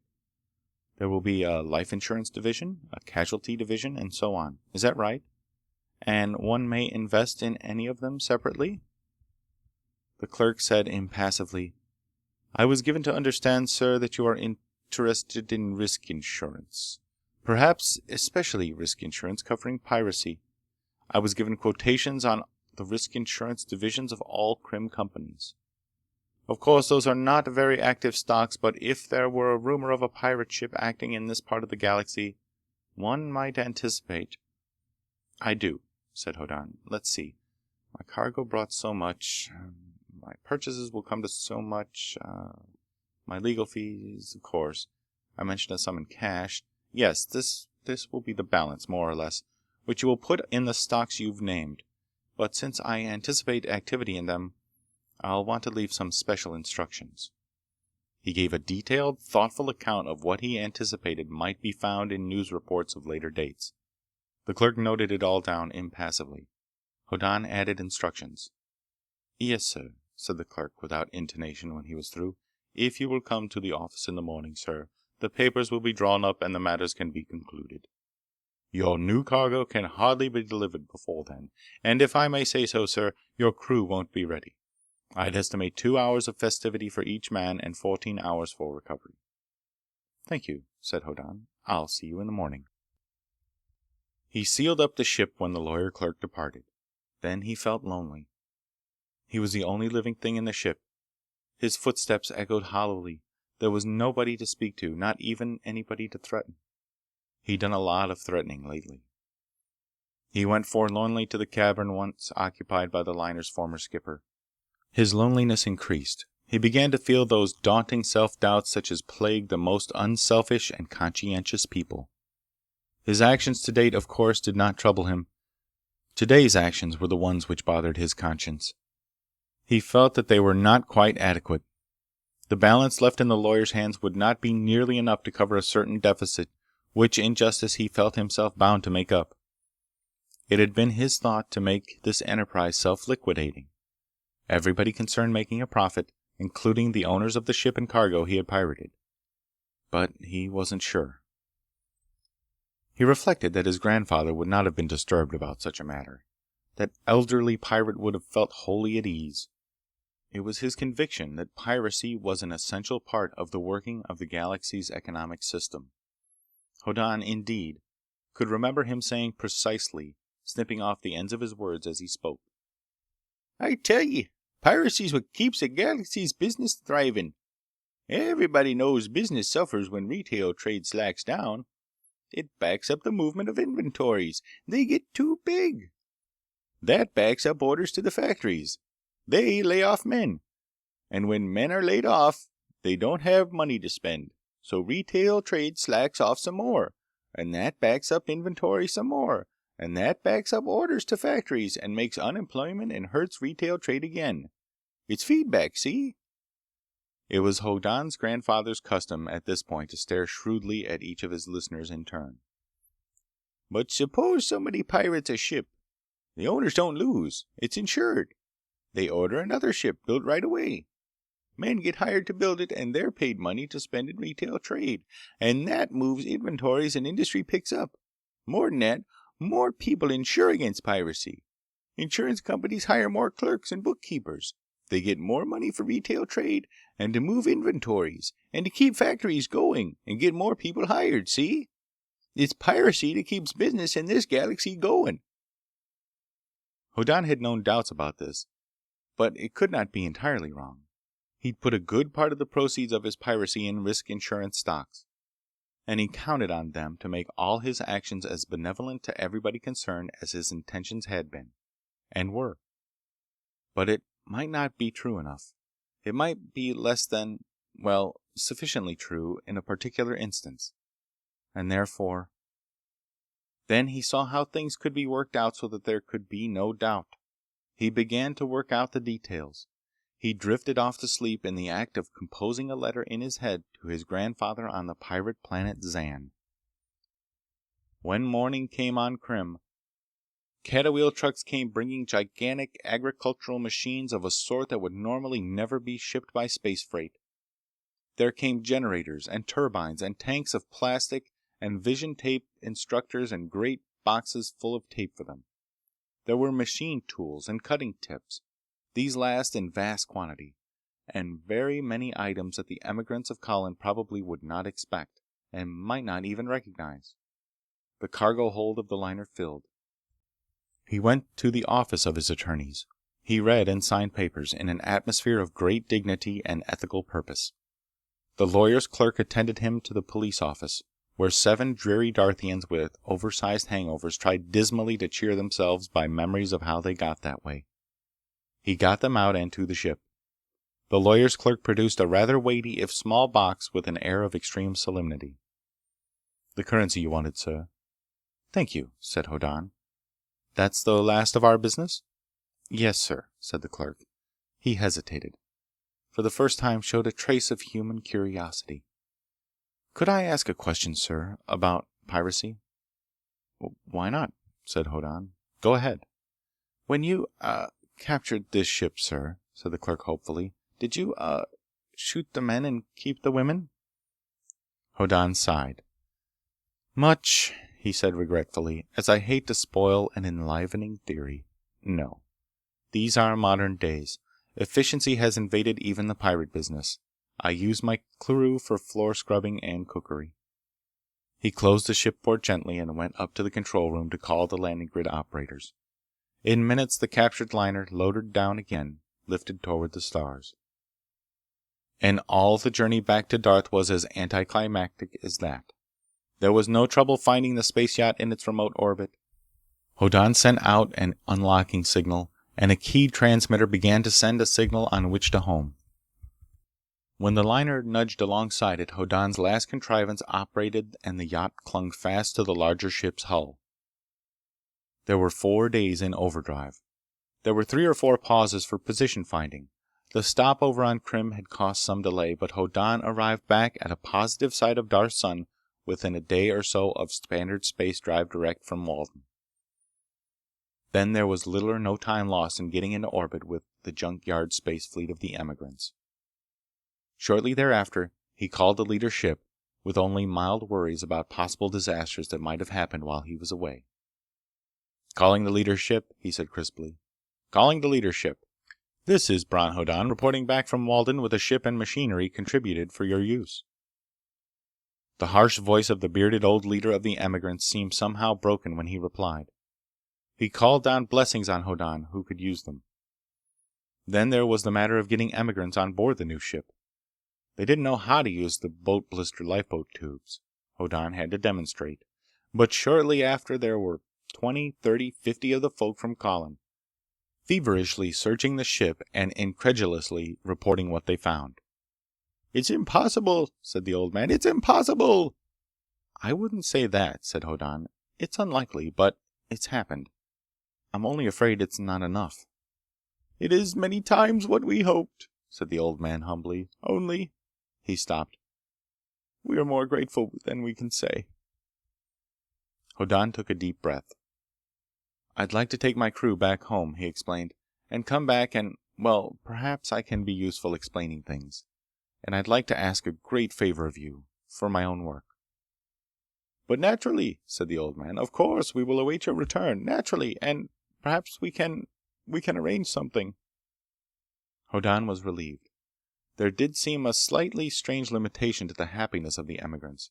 They were passionately rejoiceful over the agriculture machinery, but they seemed rather dutifully than truly happy over the microfilm library. The vision tape instructors were the objects of polite comment only. Hoddan felt a vague discomfort. There seemed to be a sort of secret desperation in the atmosphere, which they would not admit or mention. But he was coming back, of course. He brought the spaceboat over to the new liner. He hooked onto a lifeboat blister and his 7 Darthians crawled through the lifeboat tube. Hoddan pulled away quickly before somebody thought to ask why there were no lifeboats in the places so plainly made for them. He headed downward when the landmarks of Darth's surface told him that Don Loris Castle would shortly come over the horizon. He was just touching atmosphere when it did. The boat's rocket tanks had been refilled, and he burned fuel recklessly to make a dramatic landing within 100 yards of the battlements where Fani had once thoughtfully had a coil of rope ready for him. Heads peered at the lifeboat over the same battlements now, but the gate was closed. It stayed closed. There was somehow an atmosphere of suspicion, amounting to enmity. Hoddan felt unwelcome. "All right, boys," he said resignedly. "Out with you and to the castle. You've got your loot from the voyage." He'd counted out for each of them rather more actual cash than any of them really believed in. "And I want you to take this box to Don Loris. It's a gift from me. And I want to consult with him about cooperation between the two of us in, some plans I have. Ask if I may come in and talk to him." His 7 former spearmen tumbled out. They marched gleefully to the castle gate. Hoddan saw them tantalizingly displaying large sums in cash to the watchers above them. Thal held up the box for Don Loris. It was the box the lawyer's clerk had turned over to him, with a tidy sum in cash in it. The sum was partly depleted now. Hoddan had paid off his involuntary crew with it. Had paid them, in fact, as if they'd done the fighting they'd expected and he'd thought would be necessary. But there was still more in it than Don Loris would have gotten from Walden for selling him out.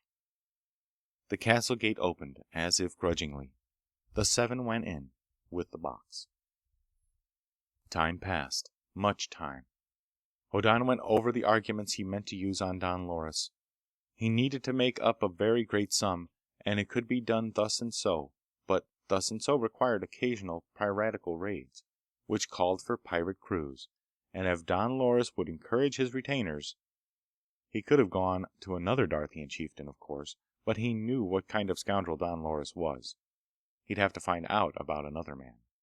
Nearly an hour elapsed before the castle gate opened again. 2 files of spearmen marched out.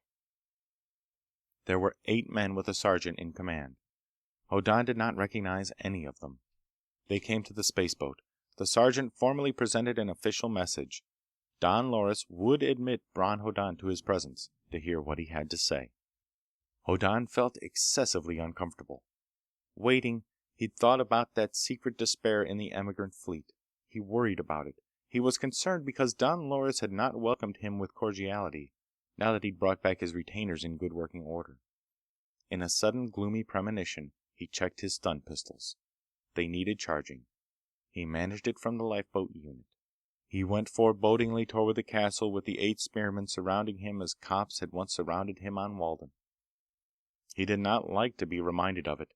He frowned to himself as he went in the castle gate, and along a long stone passage, and up stone stairs into the great hall of state. Don Loris, as once before, sat peevishly by the huge fireplace. This time he was almost inside it, with its hood and mantle actually over his head. The Lady Fani sat there with him. Don Loris seemed to put aside his peevishness only a little to greet Hoddan. "My dear fellow," he said complainingly, "I don't like to welcome you with reproaches, but you do know that when you absconded with that spaceboat, you made a mortal enemy for me? It's a fact. My neighbor on whose land the boat descended was deeply hurt. He considered it his property. He had summoned his retainers for a fight over it when I heard of his resentment and partly soothed him with apologies and presents. But he still considers that I should return it to him, whenever you appear here with it." "Oh," said Hoddan. "That's too bad." Things looked ominous. The Lady Fani looked at him strangely, as if she tried to tell him something without speaking it. She looked as if she had wept lately. "To be sure," said Don Loris fretfully. "You gave me a very pretty present just now, but my retainers tell me that you came back with a ship, a very fine ship. What became of it? The landing grid has been repaired at last and you could have landed it. What happened to it?" "I gave it away," said Hoddan. He saw what Fani was trying to tell him. One corridor, no, 2, leading toward the great hall was filled with spearmen. His tone turned sardonic. "I gave it to a poor old man." Don Loris shook his head. "That's not right, Hoddan. That fleet overhead now. If they are pirates and want some of my men for crews, they should come to me. I don't take kindly to the idea of your kidnapping my men and carrying them off for piratical excursions. They must be profitable. But what if you cannot afford to give me presents like that, and be so lavish with my retainers? Why, I don't see why—" Hoddan grimaced. "I came to arrange a deal on that order," he observed. "I don't think I like it," said Don Loris peevishly. "I prefer to deal with people direct. I'll arrange about the landing grid, and for a regular recruiting service, which I will conduct, of course. But you are irresponsible. I wish you well, but when you carry my men off for pirates, and make my neighbors into my enemies, and infect my daughter with strange notions, and the government of a friendly planet asks me in so many words not to shelter you any longer, why that's the end, Hoddan. So, with great regret—" "The regret is mine," said Hoddan. Thoughtfully, he aimed a stun pistol at a slowly opening door. He pulled the trigger. Yells followed its humming, because not everybody it hit was knocked out. Nor did it hit everybody in the corridor. Men came surging out of one door, and then 2, to require the attention of his weapons. Then a spear went past Hoddan's face and missed him only by inches. It buried its point in the floor. A whirling knife spun past his nose. He glanced up. There were balconies all around the great hall, and men popped up from behind the railings and threw things at him. They popped down out of sight instantly. There was no rhythm involved. He could not anticipate their rising nor shoot them through the balcony front. And more men infiltrated the hall, getting behind heavy chairs and tables to push toward him behind them as shovable shields. More spears and knives flew. "Bran!" cried the Lady Fani throatily. He thought she had an exit for him. He sprang to her side. "I didn't want you to come," she wept. There was a singular pause in the clangings and clashings of weapons on the floor. For a second the noises continued. Then they stopped. Then one man popped up and hurled a knife. The clang of its fall was a very lonely one. Don Loris fairly howled at him. "Idiot! Think of the Lady Fani!"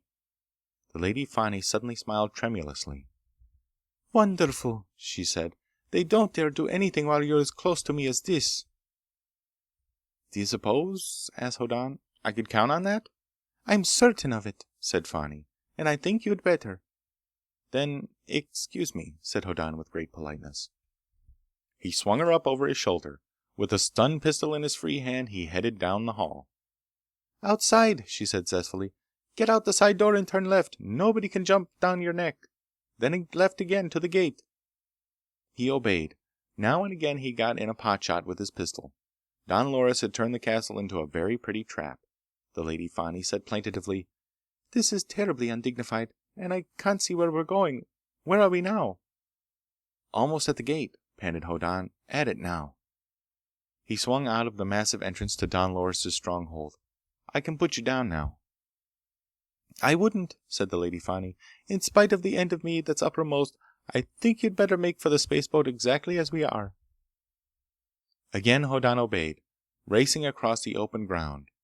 Howls of fury followed him. It was evidently the opinion of the castle that the Lady Fani was to be abducted in the place of the 7 returned spearmen. Hoddan, breathing hard, reached the spaceboat. He put Fani down and said anxiously, You all right? I'm very much in your debt. I was in a spot. Then he nodded toward the castle. They're upset, aren't they? They must think I mean to kidnap you. The Lady Fani beamed. It would be terrible if you did, she said hopefully. I couldn't do such a thing to stop you. And a successful public adoption's a legal marriage on Darth. Wouldn't it be terrible? Hoddan mopped his face and patted her reassuringly on the shoulder. Don't worry, he said warmly.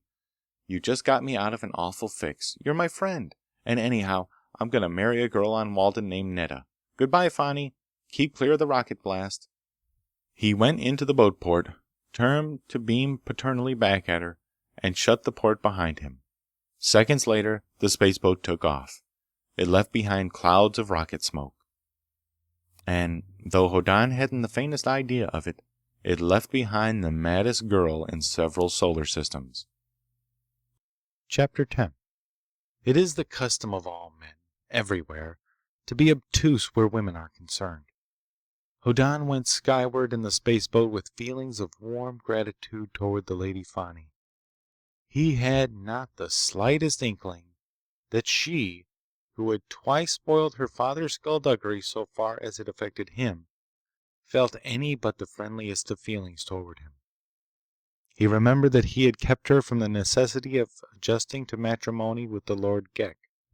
It did not occur to him that most girls intend to adjust to marriage with somebody anyhow, and he did not even suspect that it is a feminine instinct to make a highly dramatic and romantic production of their marriage so they'll have something to be sentimental about in later years.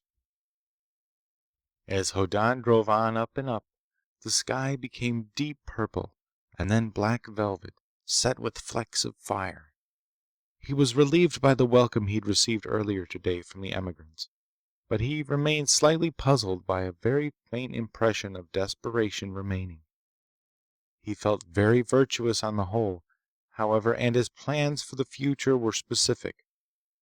He'd already composed a letter to his grandfather, which he'd asked the emigrant fleet to deliver. He had another letter in his mind, a form letter, practically a public relations circular, which he hoped to whip into shape before the emigrants got too anxious to be on their way. He considered that he needed to earn a little more of their gratitude so that he could make everything come out even, self-liquidated, everybody satisfied and happy but himself. For himself, he anticipated only the deep satisfaction of accomplishment. He wanted to do great things since he was a small boy, and in electronics since his adolescence, when he'd found textbooks in the libraries of looted spaceships. He'd gone to Walden in the hope of achievement. There, of course, he failed, because in a free economy, industrialists consider that freedom is a privilege to be stupid without penalty. In other than free economies, of course, stupidity is held to be the duty of administrators. But Hoddan now believed himself in the fascinating situation of having knowledge and abilities which were needed by people who knew their need. It was only when he'd made contact with the fleet and was in the act of maneuvering toward a boat blister on the liner he'd brought back that doubts again assailed him. He had done a few things, accomplished a little. He devised a broadcast power receptor and a microwave projector. He turned a Lawler drive into a ball lightning projector and worked out a few little things like that. But the first had been invented before by somebody in the Cetus cluster, and the second could have been made by anybody, and the third was a standard practice on Zan. He still had to do something significant. When he made fast to the liner and crawled through the boat tube to its hull, he was in a state of doubt which passed very well for modesty. The bearded old man received him in the skipper quarters, which Hoddan himself had occupied for a few days. He looked very weary. He seemed to have aged in hours. "We grow more astounded by the minute," he told Hoddan heavily, "by what you have brought us. 10 shiploads like this and we would be better equipped than we believed ourselves in the beginning. It looks as if some thousands of us will now be able to survive our colonization of the planet Thetis." Hoddan gaped at him. The old man put his hand on Hoddan's shoulder. "We are grateful," he said with a pathetic attempt at warmth. "Please do not doubt that. It's only that you had to accept what was given for our use. But I cannot help wishing very desperately that instead of unfamiliar tools for metalworking and machines with tapes which show pictures, I wish that even one more jungle plow had been included." Hoddan's jaw dropped. The people of Colin wanted planet-subduing machinery. They wanted it so badly they did not want anything else. They could not even see that anything else had any value at all. Most of them could only look forward to starvation when the ship's supplies were exhausted because not enough ground could be broken and cultivated early enough to grow food enough in time. "Would it," asked the old man desperately, "be possible to exchange these useless machines for others that will be useful?" "Uh, Let me talk to your mechanic, sir," said Hoddan unhappily. "Maybe something can be done." He restrained himself from tearing his hair as he went to where mechanics of the fleet looked over their treasure trove. He'd come up to the fleet again to gloat and to do great things for people who needed him and knew it. But he faced the hopelessness of people to whom his utmost effort seemed mockery because it was so far from being enough. He gathered together the men who'd tried to keep the fleet ships in working order during their flight. They were competent men, of course. They were resolute, but now they had given up hope. Hoddan began to lecture them. They needed machines. He hadn't brought the machines they wanted, perhaps, but he'd brought the machines to make them with. Here were automatic shapers, turret lathes, dicers. Here were cutting points for machines these machines could make, to make the machines the colony on Thetis would require. He'd brought these because they had the raw material. They had their ships themselves. Even some of the junk they carried in crates was good metal, merely worn out in its present form. They could make anything they needed with what he'd brought them. For example, he'd show them how to make, say, a lumber saw. He showed them how to make a lumber saw. Slender, rapier-like revolving tool with which a man stabbed a tree and cut outward with the speed of a knife cutting hot butter. And one could mount it, so, and cut out planks and beams for temporary bridges and such constructions. They watched baffled. They gave no sign of hope. They did not want lumber saws. They wanted jungle-breaking machinery. "I've brought you everything," he insisted. "You've got a civilization. Compact on this ship. You've got life instead of starvation. Look at this. I make a water pump to irrigate your fields." Before their eyes, he turned out an irrigation pump on an automatic shaper. He showed them that the shaper went on by itself, making other pumps without further instructions than the by-hand control of the tools that formed the first. The mechanics stirred uneasily. They had watched without comprehension. Now they listened without enthusiasm. Their eyes were like those of children who watch marvels without comprehension. He made a sledge whose runners slid on air between themselves and whatever object would otherwise have touched them. It was practically frictionless. He made a machine to make nails, utterly simple. He made a power hammer which hummed and pushed nails into any object that needed to be nailed. He made— He stopped abruptly and sat down with his head in his hands. The people of the fleet faced so overwhelming a catastrophe that they could not see into it. They could only experience it. As their leader would have been unable to answer questions about the fleet's predicament before he poured out the tale in the form it had taken in his mind, now these mechanics were unable to see ahead. They were paralyzed by the completeness of the disaster before them. They could live until the supplies of the fleet gave out. They could not grow fresh supplies without jungle-breaking machinery. They had to have jungle-breaking machinery. They could not imagine wanting anything less than jungle-breaking machinery. Hoddan raised his head. The mechanics looked dully at him. "You men do maintenance?" he asked. "You repair things when they wear out on the ships? Have you run out of some materials you need for repairs?" After a long time, a tired-looking man said slowly, "On the ship I came from, we're having trouble. Our hydroponic garden keeps the air fresh, of course, but the water circulation pipes are gone, rusted through. We haven't got any pipe to fix them with. We have to keep the water moving with buckets." Hoddan got up. He looked around him. He hadn't brought hydroponic garden pipe supplies, and there was no raw material. He took a pair of power snips and cut away a section of cargo space wall lining. He cut it into strips. He asked the diameter of the pipe. Before their eyes, he made pipe, spirally wound around a mandrel and line welded to solidity. "I need some of that on my ship," said another man. The bearded man said heavily, "Well, make some and send it to the ships that need it." "No," said Hoddan. "We'll send the tools to make it. We can make the tools here. There must be other kinds of repairs that can't be made. With the machines I've brought, we'll make the tools to make the repairs. Picture tape machines have reels that show exactly how to do it." It was a new idea. The mechanics had other and immediate problems beside the overall disaster of the fleet. Pumps that did not work. Motors that heated up. They could envision the meeting of those problems, and they could envision the obtaining of jungle plows. But they could not imagine anything in between. They were capable of learning how to make tools for repairs. Hoddan taught them. In one day there were 5 ships being brought into better operating condition. For ultimate futility, because of what he'd brought. 2 days. 3. Mechanics began to come to the liner. Those who'd learned first pompously passed on what they knew. On the 4th day, somebody began to use a vision tape machine to get information on a fine point in welding. On the 5th day, there were lines of men waiting to use them.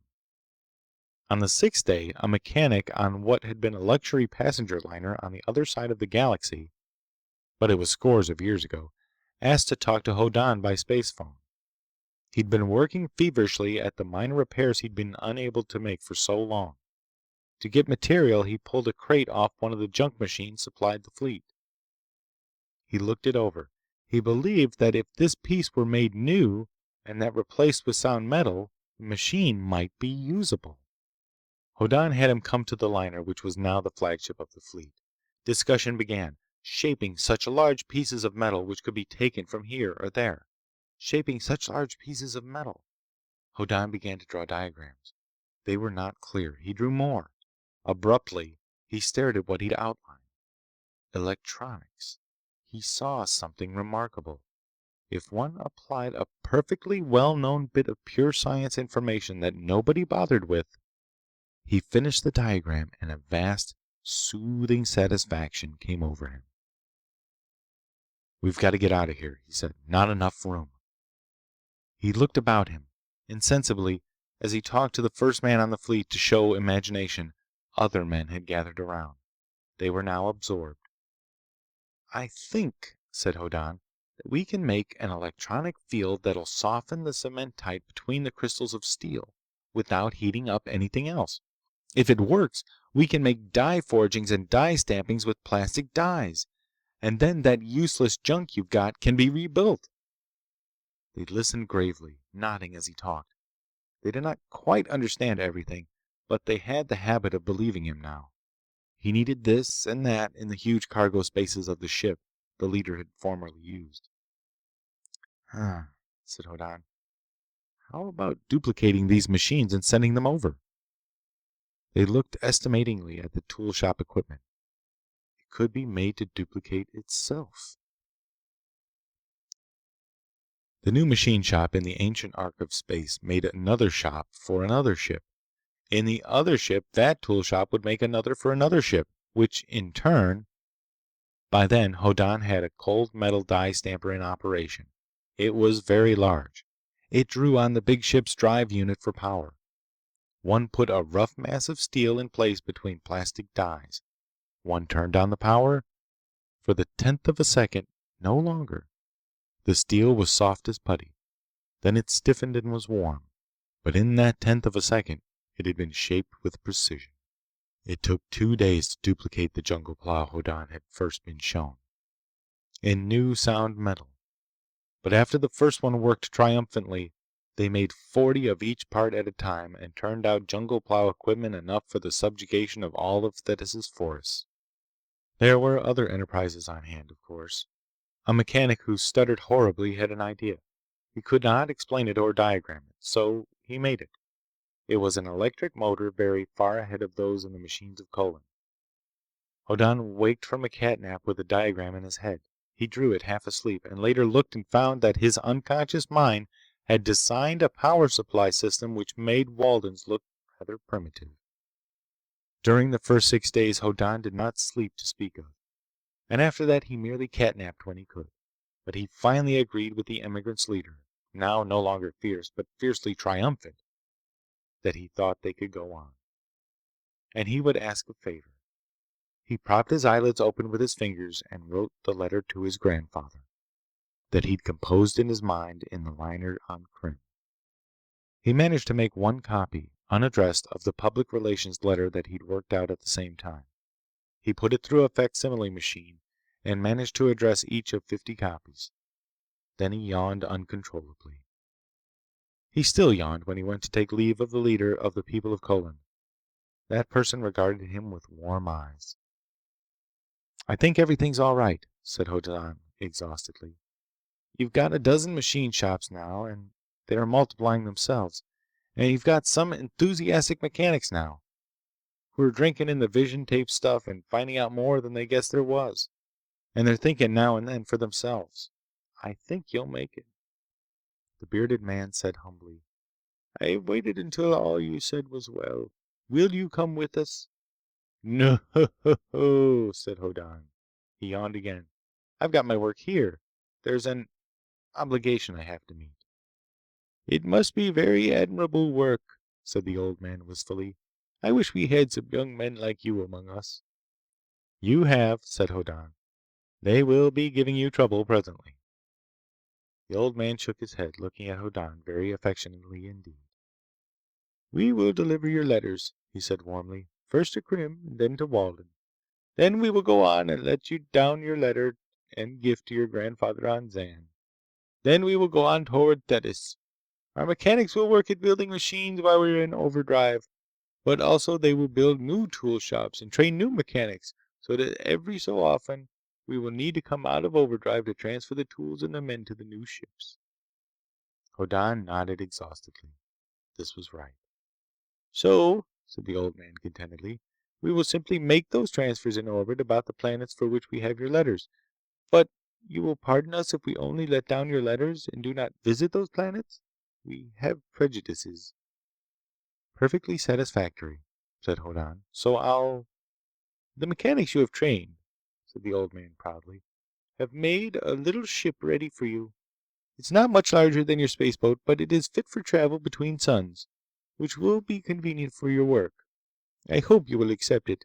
There is even a tiny tool shop on it." Hoddan would have been more touched if he hadn't known about it. But one of the men entrusted with the job had harassedly asked him for advice. He knew what he was getting. It was a space yacht he'd used before, refurbished, and fitted with everything the emigrants could provide. He affected great surprise and expressed unfeigned appreciation. Barely an hour later, he transferred to it with the spaceboat in tow. He watched the emigrant fleet swing out to emptiness and resume its valiant journey. But it was not a hopeless journey now. In fact, the colony on Thetis ought to start out better equipped than most settled planets. And he went to sleep.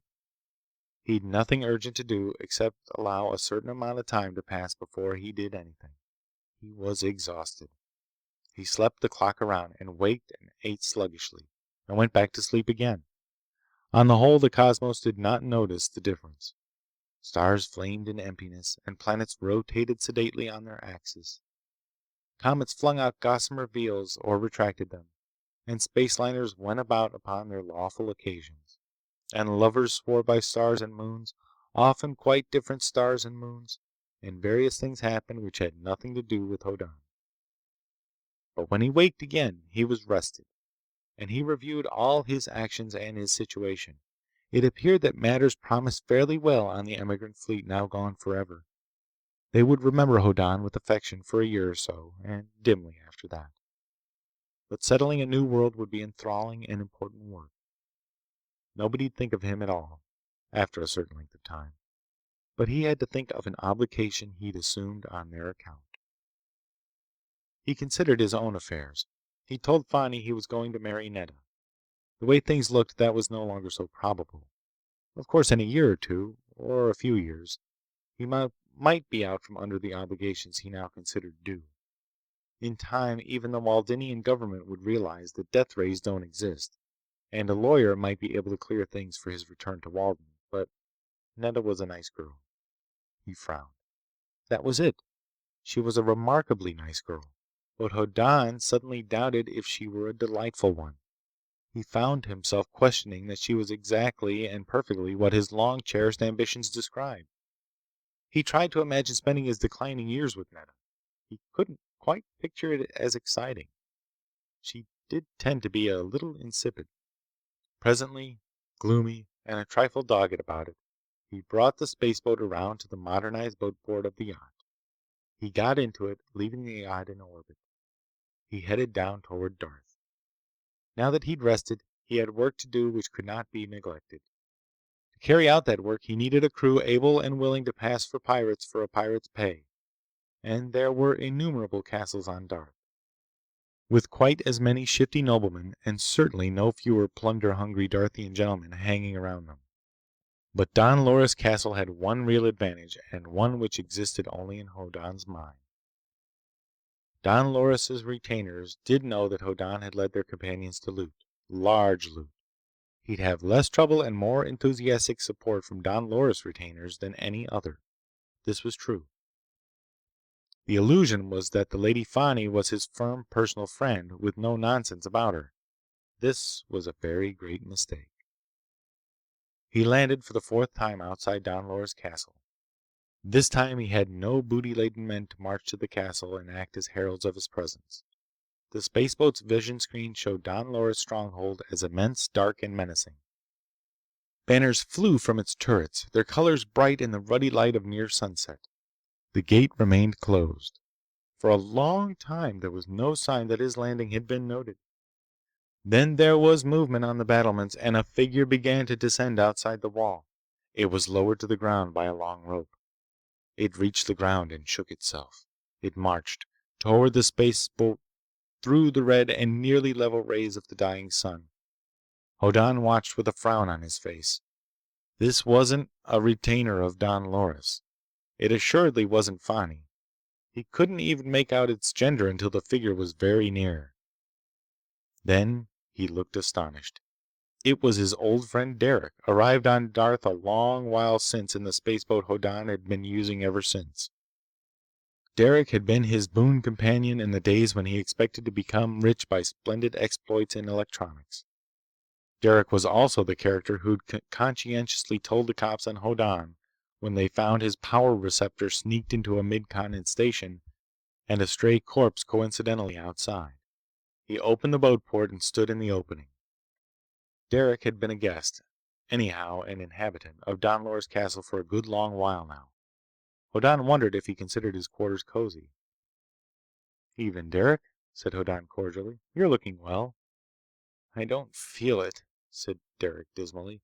"I feel like a fool in Castle Yonder, and the high police official I came here with has gotten grumpy and snaps when I try to speak to him." Hoddan said gravely, "I'm sure the Lady Fani—" A tigress, said Derek bitterly. We don't get along. Looking at Derek, Hoddan found himself able to understand why. Derek was the sort of friend one might make on Walden for lack of something better. He was well-meaning. He might be capable of splendid things, even heroism, but he was horribly, terribly, appallingly civilized. Well, well, said Hoddan kindly. And what's on your mind, Derek? I came, said Derek dismally, to plead with you again, Bron. You must surrender. There's nothing else to do. People can't have death rays, Bron. Above all, you mustn't tell the pirates how to make them. Hoddan was puzzled for a moment. Then he realized that Derek's information about the fleet came from the spearmen he'd brought back, loaded down with cash. Derek hadn't noticed the absence of the flashing lights at sunset, or hadn't realized that they meant the fleet was gone away. Huh, said Hoddan. Why don't you think I've already done it? Because they'd have killed you, said Derek. Don Loris pointed that out. He doesn't believe you know how to make death rays. He says it's not a secret anybody would be willing for anybody else to know. But you know the truth, Bron. You killed that poor man back on Walden. You've got to sacrifice yourself for humanity. You'll be treated kindly. Hoddan shook his head. It seemed somehow very startling for Derek to be harping on that same idea, after so many things had happened to Hoddan. But he didn't think Derek would actually expect him to yield to persuasion. There must be something else. Derek might even have nerved himself up to something quite desperate. What did you really come here for, Derek? To beg you to... Then in one instant, Derek made a hysterical gesture, and Hoddan's stun pistol hummed. A small object left Derek's hands as his muscles convulsed from the stun pistol bolt. It did not quite fly true. It fell a foot or so to one side of the boat port instead of inside. It exploded luridly as Derek crumpled from the pistol bolt. There was a thick, strangling smoke. Hoddan disappeared. When the thickest smoke drifted away, there was nothing to be seen but Derek lying on the ground, and thinner smoke drifting out of the still open boat port. Nearly half an hour later, figures came very cautiously toward the spaceboat. Thal was their leader. His expression was mournful and depressed. Other brawny retainers came uncertainly behind him. At a nod from Thal, two of them picked up Derek and carted him off toward the castle. I guess he got it, said Thal dismally. He peered in. He shook his head. Wounded maybe, and crawled off to die. He peered in again and shook his head once more. No sign of him. A spearman just behind Thal said, Dirty trick. I was with him to Walden and he paid off good. A good man. Should have been a chieftain. Good man. Thal entered the spaceboat, gingerly. He wrinkled his nose at the faint smell of explosives still inside. Another man came in. Another. Say, said one of them in a conspiratorial voice. We got our share of that loot from Walden. Bet he had a share too. What'd he do with it? He could have kept it in this boat here. We could take a quick look. What Don Loris don't know don't hurt him. I'm going to find Hoddan first, said Thal with dignity. We don't have to carry him outside so Don Loris knows we're looking for loot, but I'm going to find him first. There were other men in the spaceboat now, a full dozen of them. Their spears were very much in the way. The boat door closed quietly. Don Loris' retainers stared at each other. The locking dogs grumbled for half a second, sealing the door tightly. Don Loris' retainers began to babble protestingly. There was a roaring outside. The spaceboat stirred. The roaring rose to thunder. The boat lurched. It flung the spearmen into a sprawling, swearing, terrified heap at the rear end of the boat's interior. The boat went on out to space again. In the control room, Hoddan said dourly to himself, I'm in a rut. I've got to figure out some way to ship a pirate crew without having to kidnap them. This is getting monotonous. Chapter 11. There was a disturbing air which was shared by all the members of Hoddan's crew on the way to Walden. It was not exactly reluctance, because there was a self-evident enthusiasm over the idea of making a pirate voyage under him. So far as past enterprises were concerned, Hoddan as a leader was the answer to a Darthian gentleman's prayer. The partial looting of Ghek's castle alone would have made him a desirable leader, but a crew of 7 returned from space had displayed currency which amounted to the wealth of fabled Ind. Nobody knew what Ind was any longer, but it was a synonym for fabulous and uncountable riches. When men went off with Hoddan, they came back rich. But nevertheless, there was an uncomfortable sort of atmosphere in the removed yacht. They'd transshipped from the spaceboat to the yacht through lifeboat tubes, and they were quite docile about it because none of them knew how to get back to ground. Hoddan left the spaceboat with a triggerable timing signal set for use on his return. He'd done a similar thing off Krim. He drove the little yacht well out, until Darth was only a spotted ball with visible clouds and ice caps. Then he lined up for Walden, direct, and went into overdrive. Within hours, he noted the disturbing feel of things. His followers were not happy. They moped. They sat in corners and submerged themselves in misery. Large, massive men with drooping blonde mustaches, ideal characters for the roles of pirates, tended to squeeze tears out of their eyes at odd moments. When the ship was 12 hours on its way, the atmosphere inside it was funereal. The spearmen did not even gorge themselves on the food with which the yacht was stocked, and when a Darthian gentleman lost his appetite, something had to be wrong. He called Thal into the control room. "What's the matter with the gang?" he demanded vexedly. "They look at me as if I'd broken all their hearts. Do they want to go back?" Thal heaved a sigh, indicating depression, beside which suicidal mania would be hilarity. He said pathetically, "We cannot go back. We cannot ever return to Darth. We are lost men, doomed to wander forever among strangers, or to float as corpses between the stars." "What happened?" demanded Hoddan. "I'm taking you on a pirate cruise where the loot should be a lot better than last time." Thal wept. Hoddan astonishedly regarded his whiskery countenance, contorted with grief and dampened with tears. "It happened at the castle," said Thal miserably. "The men Derek from Walden had thrown a bomb at you. You seemed to be dead, but Don Loris was not sure. He fretted as he does. He wished to send someone to make sure. The Lady Fani said, 'I will make sure.' She called me to her and said, 'Thal, will you fight for me?' And there was Don Loris suddenly nodding beside her. So I said, 'Yes, my Lady Fani.'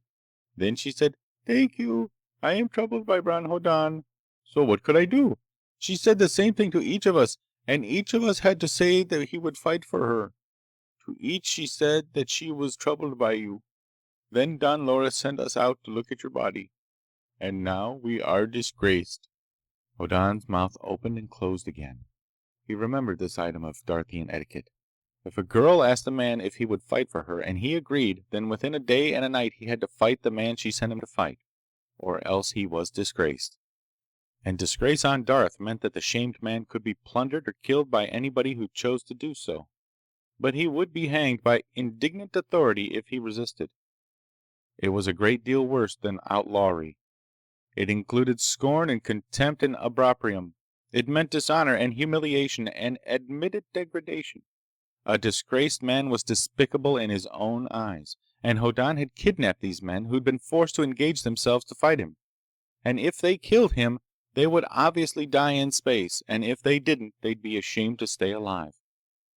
The moral tone on Darth was probably not elevated, but etiquette was a force.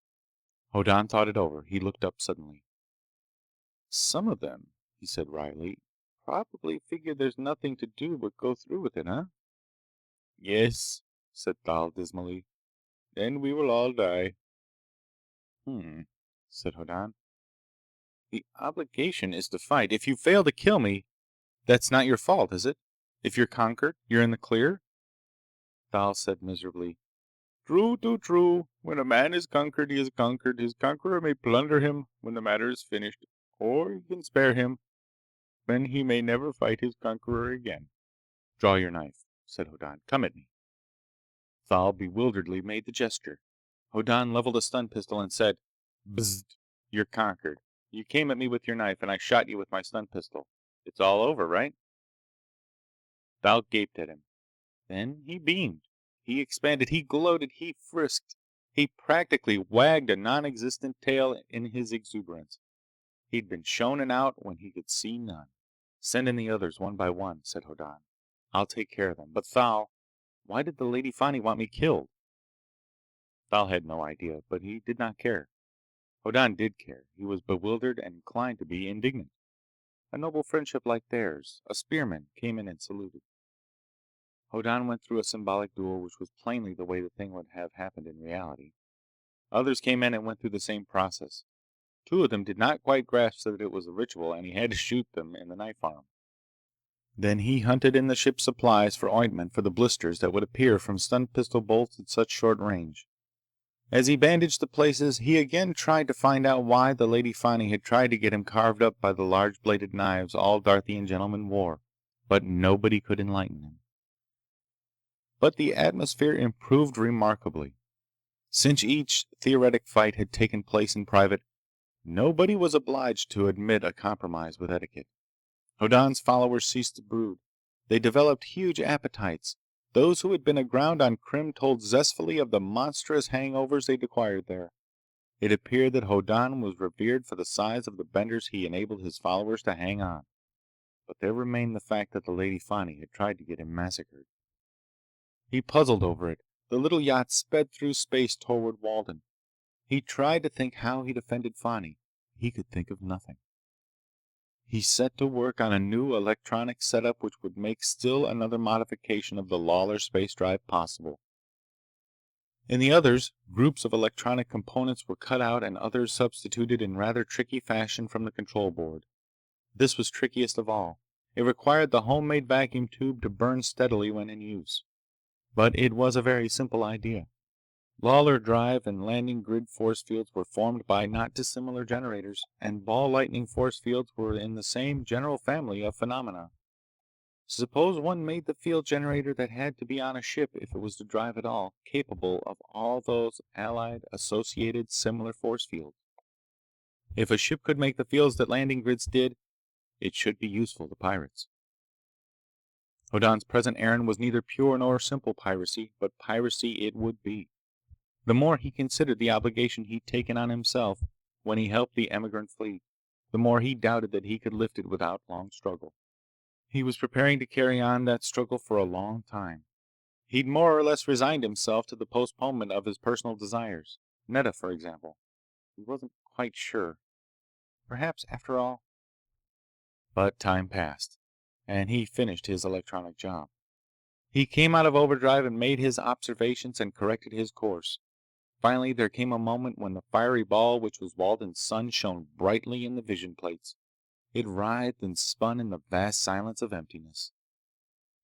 Hoddan drove to a point still above the 5-diameter limit of Walden. He interestedly switched on the control which made his drive unit manufacture landing grid type force fields. He groped for Walden, and felt the peculiar rigidity of the ship when the field took hold somewhere underground.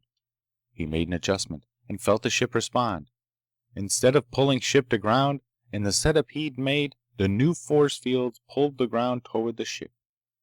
When he reversed the adjustment, instead of pushing the ship away to empty space, the new field pushed the planet. There was no practical difference, of course. The effect was simply that the space yacht now carried its own landing grid. It could descend anywhere and ascend from anywhere, without using rockets. Moreover, it could hover without using power. Hoddan was pleased. He took the yacht down to a bare 400-mile altitude. He stopped it there. It was highly satisfactory. He made quite certain that everything worked as it should.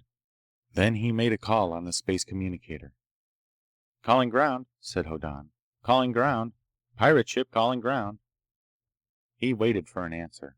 Now he'd find out the result of very much effort and planning. He was apprehensive, of course. There was much responsibility on his shoulders. There was the liner he'd captured and looted and given to the emigrants. There were his followers on the yacht, now enthusiastically sharpening their 2-foot knife blades in expectation of loot. He owed these people something. For an instant he thought of the Lady Fani and wondered how he could make reparation to her for whatever had hurt her feelings, so she tried to get his throat cut. A whining, bitterly unhappy voice came to him. "Pirate ship," said the voice plaintively. "We've received the fleet's warning. Please state where you intend to descend, and we will take measures to prevent disorder. Repeat, please state where you intend to descend, and we will take measures to prevent disorder." Hoddan drew a sharp breath of relief. He named a spot. A high-income residential small city some 40 miles from the planetary capital. He set his controls for a very gradual descent. He went out to where his followers made grisly zinging noises where they honed their knives. "We'll land," said Hoddan sternly, "in about 3/4 of an hour. You will go ashore and loot in parties of not less than 3. Thal, you will be ship guard and receive the plunder and make sure nobody from Walden gets on board. You will not waste time committing atrocities on the population." He went back to the control room. He turned to general communication bands and listened to the broadcast down below. "Special emergency bulletin," boomed a voice. "Pirates are landing in the city of Ensfield, 40 miles from Walden City. The population is instructed to evacuate immediately, leaving all action to the police. Repeat, the population will evacuate Ensfield, leaving all action to the police. Take nothing with you. Take nothing with you. Leave at once." Hoddan nodded approvingly. The voice boomed again. "Special emergency bulletin. Pirates are landing. Evacuate. Take nothing with you. Leave at once." He turned to another channel. An excited voice barked, "Seems to be the only one pirate ship which has been located hovering in an unknown manner over Ensfield. We are rushing camera crews to the spot and will try to give on-the-spot as-it-happens coverage of the landing of pirates on Walden, their looting of the city of Ensfield, and the traffic jams inevitable in the departure of the citizens before the pirate ship touches ground. For background information on this most exciting event in planetary history, I take you to our editorial rooms." Another voice took over instantly. "It will be remembered that some days since the gigantic pirate fleet then overhead sent down a communication to the planetary government, warning that single ships would appear to loot and giving notice that any resistance—" Hoddan felt a contented, heartwarming glow. The emigrant fleet had most faithfully carried out its leader's promise to let down a letter from space while in orbit around Walden. The emigrants, of course, did not know the contents of the letter. They would not send anybody down to ground because of the temptations to sin in societies other than their own. Blithely and cheerfully and dutifully, they would give the appearance of monstrous piratical strength. They would awe Walden thoroughly. And then they'd go on, faithfully leaving similar letters and similar impressions on Krim, and Lohala, and Tralee, and Famagusta, and throughout the coal-sack stars until the stock of addressed missives ran out. They would perform this kindly act out of gratitude to Hoddan. And every other planet they visited would be left with the impression that the fleet overhead was that of bloodthirsty space marauders who would presently send single ships to collect loot, which must be yielded without resistance. Such looting expeditions were to be looked for regularly and must be submitted to under penalty of unthinkable retribution from the monster fleet of space. Now, as the yacht descended on Walden, it represented that mythical but impressive piratical empire of Hoddan's contrivance. He listened with genuine pleasure to the broadcasts. When low enough, he even picked up the pictures of highways thronged with fugitives from the to-be-looted town. He saw Waldenian police directing the traffic of flight. He saw other traffic heading toward the city. Walden was the most highly civilized planet in the Nurmi cluster, and its citizens had no worries at all except about tranquilizers to enable them to stand it. When something genuinely exciting turned up, they wanted to be there to see it. The yacht descended below the clouds. Hoddan turned on an emergency flare to make a landing by. Sitting in the control room, he saw his own ship as the broadcast cameras picked it up and relayed it to millions of homes. He was impressed. It was a glaring eye of fierce light, descending deliberately with a dark and mysterious spacecraft behind it. He heard the chattered on-the-spot news accounts of the happening. He saw the people who had not left Ensfield joined by avid visitors. He saw all of them held back by police, who frantically shepherded them away from the area in which the pirates should begin their horrid work.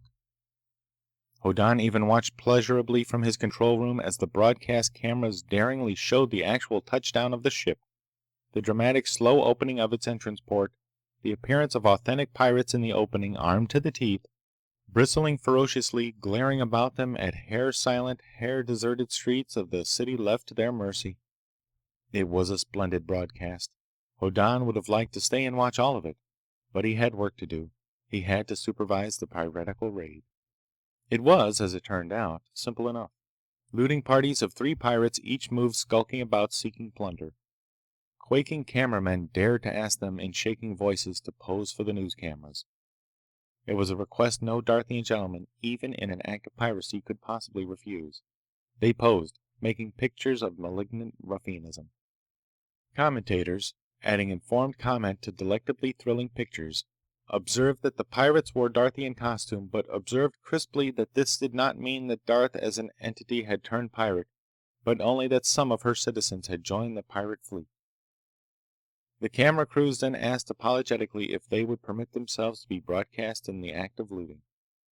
Growling savagely for the public and occasionally adding a fiendish "ha!" they obliged. The camera crews helped pick out good places to loot for the sake of good pictures. The pirates cooperated in fine dramatic style. Millions watching vision sets all over the planet shivered in delicious horror as the pirates went about their nefarious enterprise. Presently, the press of onlookers could not be held back by the police. They surrounded the pirates. Some, greatly daring, asked for autographs. Girls watched them with round, frightened, fascinated eyes. Younger men found it vastly thrilling to carry burdens of loot back to the pirate ship for them. Thal complained hoarsely that the ship was getting overloaded. Hoddan ordered greater discrimination, but his pirates by this time were in the position of directors rather than looters themselves. Romantic Waldinian admirers smashed windows and brought them treasure for the reward of scowling acceptance. Hoddan had to call it off. The pirate ship was loaded. It was then the center of an agitated, excited, enthusiastic crowd. He called back his men. One party of 3 did not return. He took 2 others and fought his way through the mob. He found the trio backed against a wall while hysterically adoring girls struggled to seize scraps of their garments for mementos of real live pirates looting a Waldinian town. But Hoddan got them back to the ship, in confusion tending toward the blushful. Their clothes were shreds. He fought a way clear for them to get into the ship. He fought his way in. Cheers rose from the onlookers. He got the landing port shut only by the help of police who kept pirate fans from having their fingers caught in its closing. Then the piratical space yacht rose swiftly toward the stars. An hour later, there was barely any diminution of the excitement inside the ship. Darthian gentlemen all, Hoddan's followers still gazed and floated over the plunder tucked everywhere.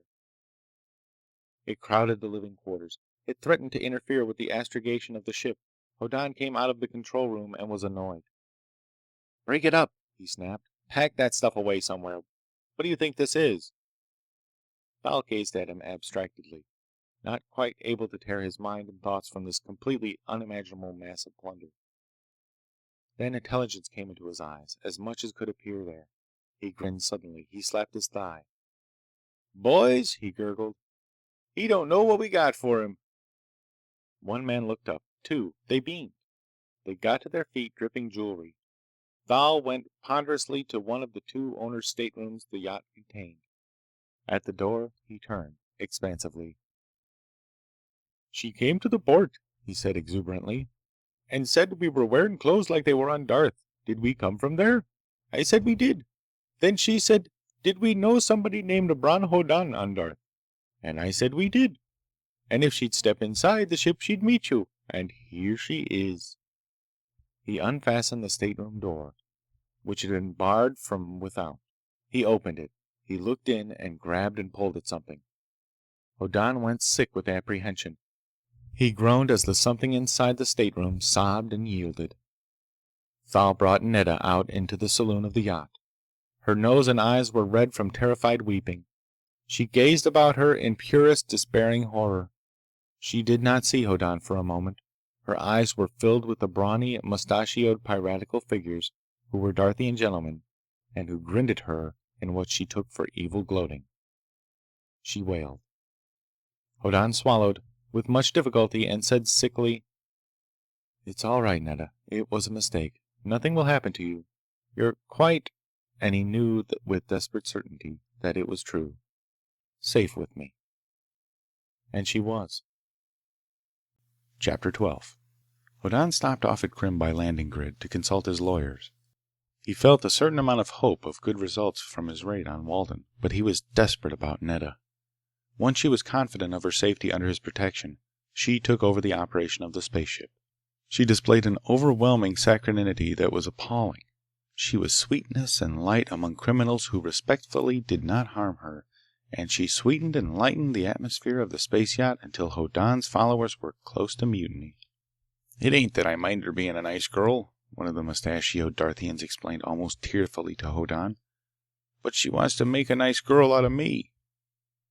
Hoddan himself cringed from her society. He could gladly have put her ashore on Krim with ample funds to return to Walden, but she was prettily, reproachfully helpless.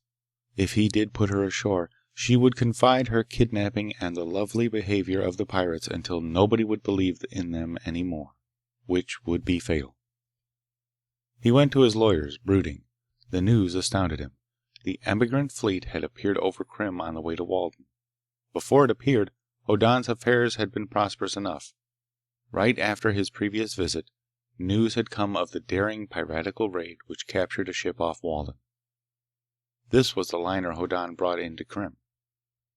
All merchants and ship owners immediately insured all vessels and goods in space transit at much higher valuations. The risk insurance stocks brought on Hoddan's account had multiplied in value. Obeying his instructions, his lawyers had sold them out and held a pleasing fortune in trust for Hoddan. Then came the fleet over Krim, with its letter threatening planetary destruction if resistance was offered to single ships which would land and loot later on. It seemed that all commerce was at the mercy of space marauders. Risk insurance companies had undertaken to indemnify the owners of ships and freights in emptiness. Now that an unprecedented pirate fleet ranged and doubtless ravaged the skyways, the insurance companies ought to go bankrupt. Owners of stock in them dumped it at any price to get rid of it. In accordance with Hoddan's instructions, though, his lawyers had faithfully, if distastefully, brought it in. To use up the funds available, they had to buy up not only all the stock of all the risk insurance companies of Krim, but all stock in all off-planet companies owned by investors on Krim. Then time passed, and ships in space arrived unmolested in port. Cargoes were delivered intact. Insurers observed that the risk insurance companies had not collapsed and could still pay off if necessary. They continued their insurance. Risk companies appeared financially sound once more. They had more business than ever, and no more claims than usual. Suddenly, their stocks went up, or rather, what people were willing to pay for them went up, because Hoddan had forbidden the sale of any stock after the pirate fleet appeared. Now he asked hopefully if he could reimburse the owners of the ship he'd captured off Walden. He could. Could he pay them even the profit they'd made between the loss of their ship and the arrival of a replacement? He could. Could he pay off the shippers of Rigelian furs and jewelry from the Cetus stars, and the owners of the bulk Melisynth that had brought so good a price on Krim? He could. In fact, he had. The insurance companies he now owned lock, stock, and barrel had already paid the claims on the ship and its cargo, and it would be rather officious to add to that reimbursement. Hoddan was abruptly appalled. He insisted on a bonus being paid regardless, which his lawyers had some trouble finding a legal fiction to fit. Then he brooded over his position. He wasn't a businessman. He hadn't expected to make out so well. He thought to have to labor for years, perhaps, to make good the injury he'd done the ship owners and merchants in order to help the emigrants from Colon. But it was all done, and here he was with a fortune and the framework of a burgeoning financial empire. He didn't like it. Gloomily, he explained matters to his attorneys. They pointed out that he had a duty, an obligation from the nature of his unexpected success. If he let things go now, the currently thriving business of risk insurance would return to its former unimportance. His companies had taken on extra help. More bookkeepers and accountants worked for him this week than last. More mail clerks, secretaries, janitors, and scrub women. Even more vice presidents. He would administer a serious blow to the economy of Krim if he caused a slackening of employment by letting his companies go to pot. A slackening of employment would cause a drop in retail trade, an increase in inventories, a depression in industry. Hoddan thought gloomily of his grandfather. He'd written to the old gentleman, and the emigrant fleet would have delivered the letter. He couldn't disappoint his grandfather. He morbidly accepted his attorney's advice, and they arranged immediately to take over the 41st as well as the 42nd and 3rd floors of the building their offices were in. Commerce would march on. And Hoddan headed for Darth. He had to return his crew, and there was something else. Several somethings else. He arrived in that solar system and put his yacht in a search orbit.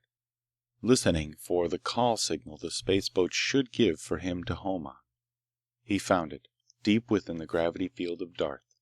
He maneuvered to come alongside, and there was blinding light everywhere. Alarms rang, lights went out, instruments registered impossibilities. The rockets fired crazily, and the whole ship reeled. Then a voice roared out of the communicator. "Stand and deliver. Surrender and you'll be allowed to go to ground. But if you even hesitate, I'll hull you and heave you out to space without a spacesuit." Hoddan winced.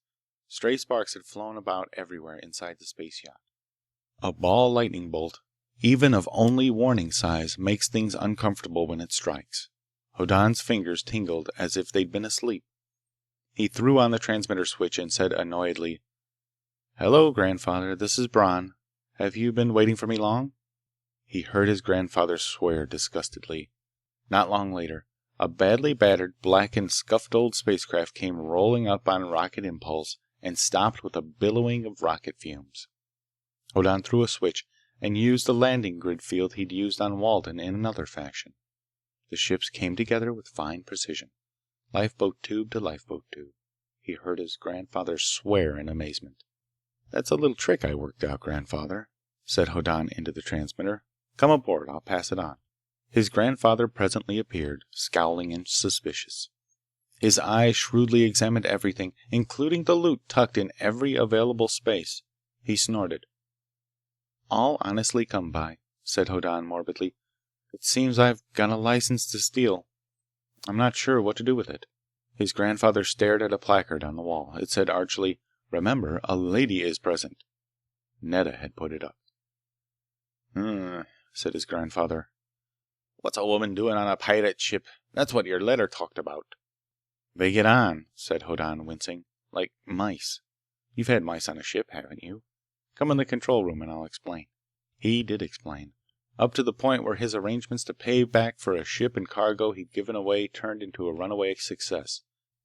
And now he was responsible for the employment of innumerable bookkeepers and clerks and such in the insurance companies he'd come to own.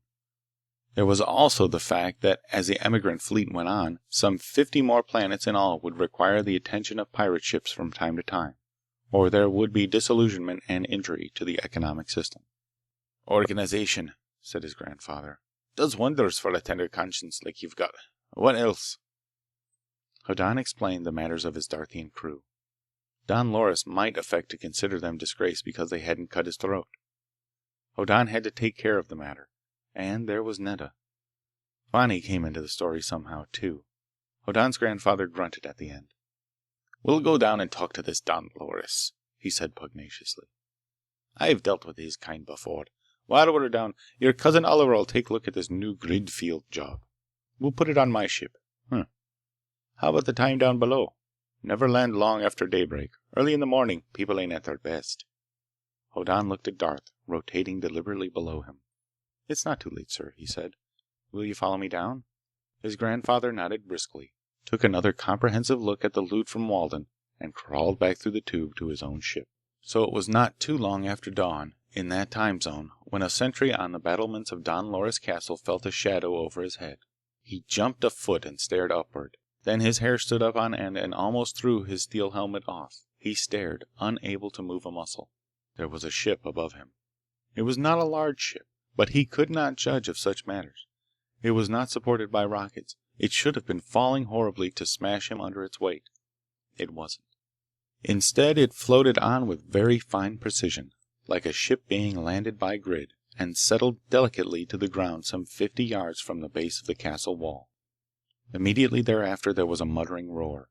It grew to a howl, a bellow. It became thunder. It increased from that to a noise so stupendous that it ceased altogether to be heard, and it was only felt as a deep-toned battering at one's chest. When it ended, there was a second ship resting in the middle of a very large scorched place close by the first. Neither of these ships was a spaceboat.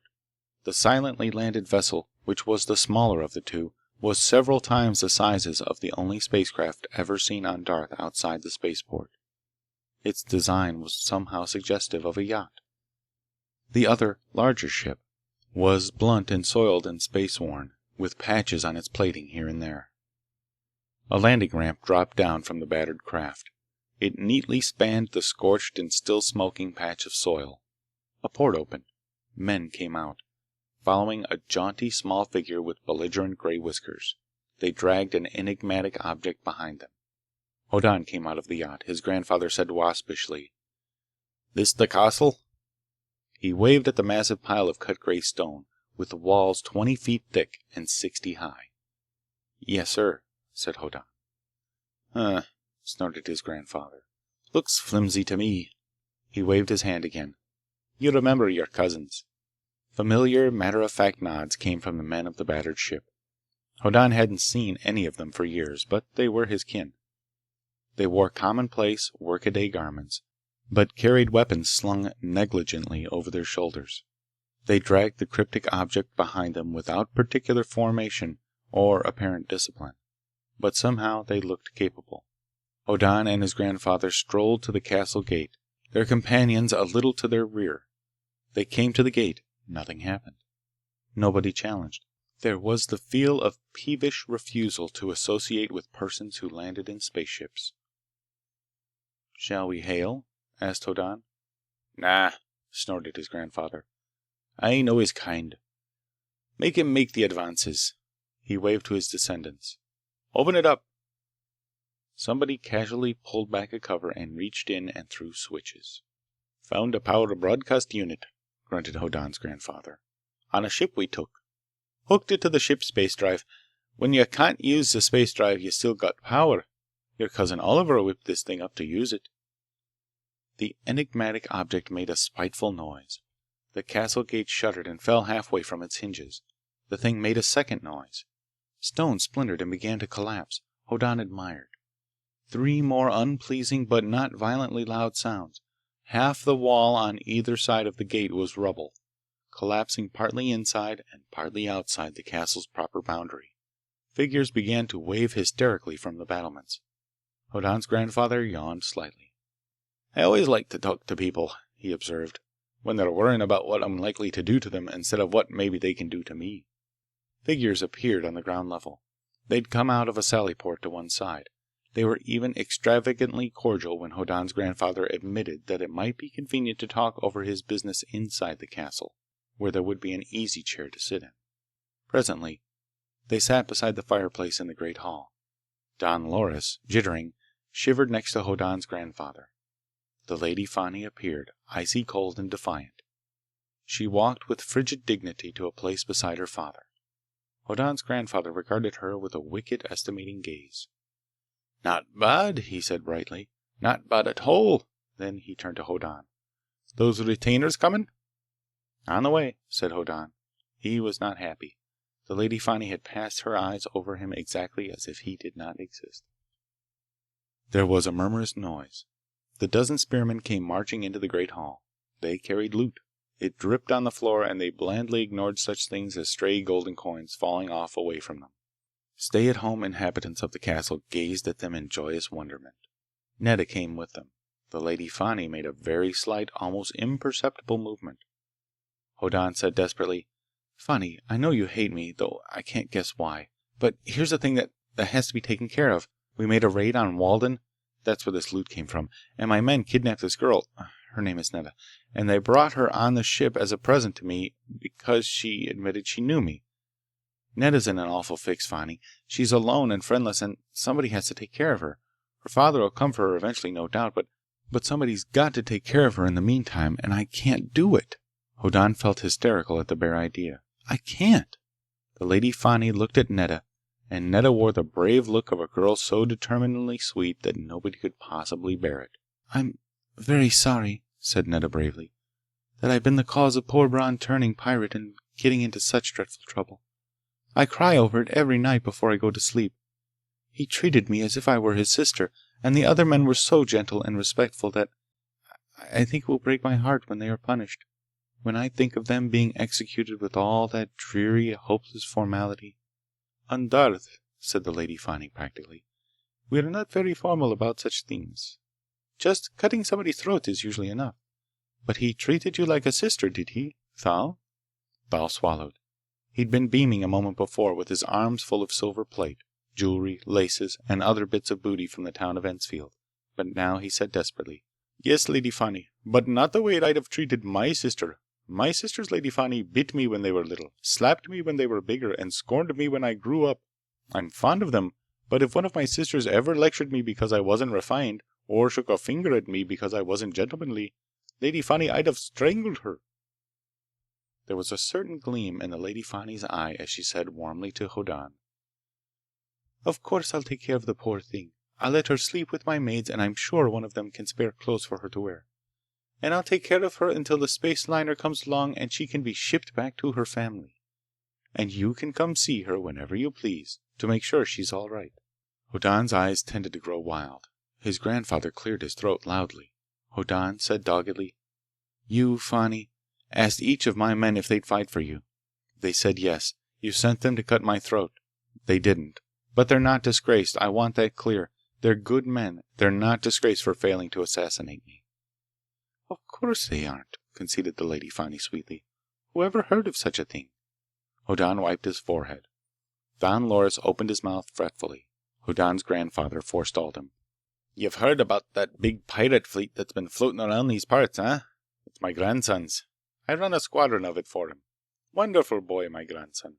Bloodthirsty crews on those ships, but they love that boy." "Very—" Don Loris caught his breath. "Very interesting." "He likes your men," confided Hoddan's grandfather. "Used 'em twice. Says they make nice, well-behaved pirates. He's gonna give them stun pistols and cannon like the one that smashed your gate.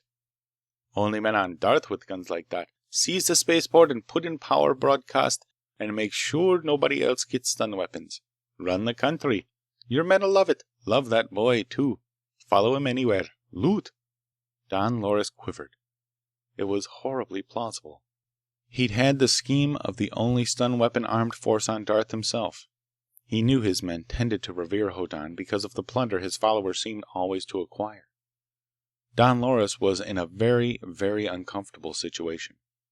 Bored men from the battered spacecraft stood about his great hall. They were unimpressed. He knew that they, at least, were casually sure that they could bring his castle down about his ears in minutes if they chose.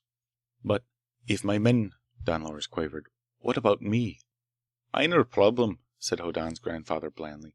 "The usual thing would be, pfft, cut your throat." He rose. "Decide that later on, no doubt. Yes, Bron?" "I brought back my men," rolled Hoddan. "And Netta's taken care of. We're through here." He headed abruptly for the great hall's farthest door.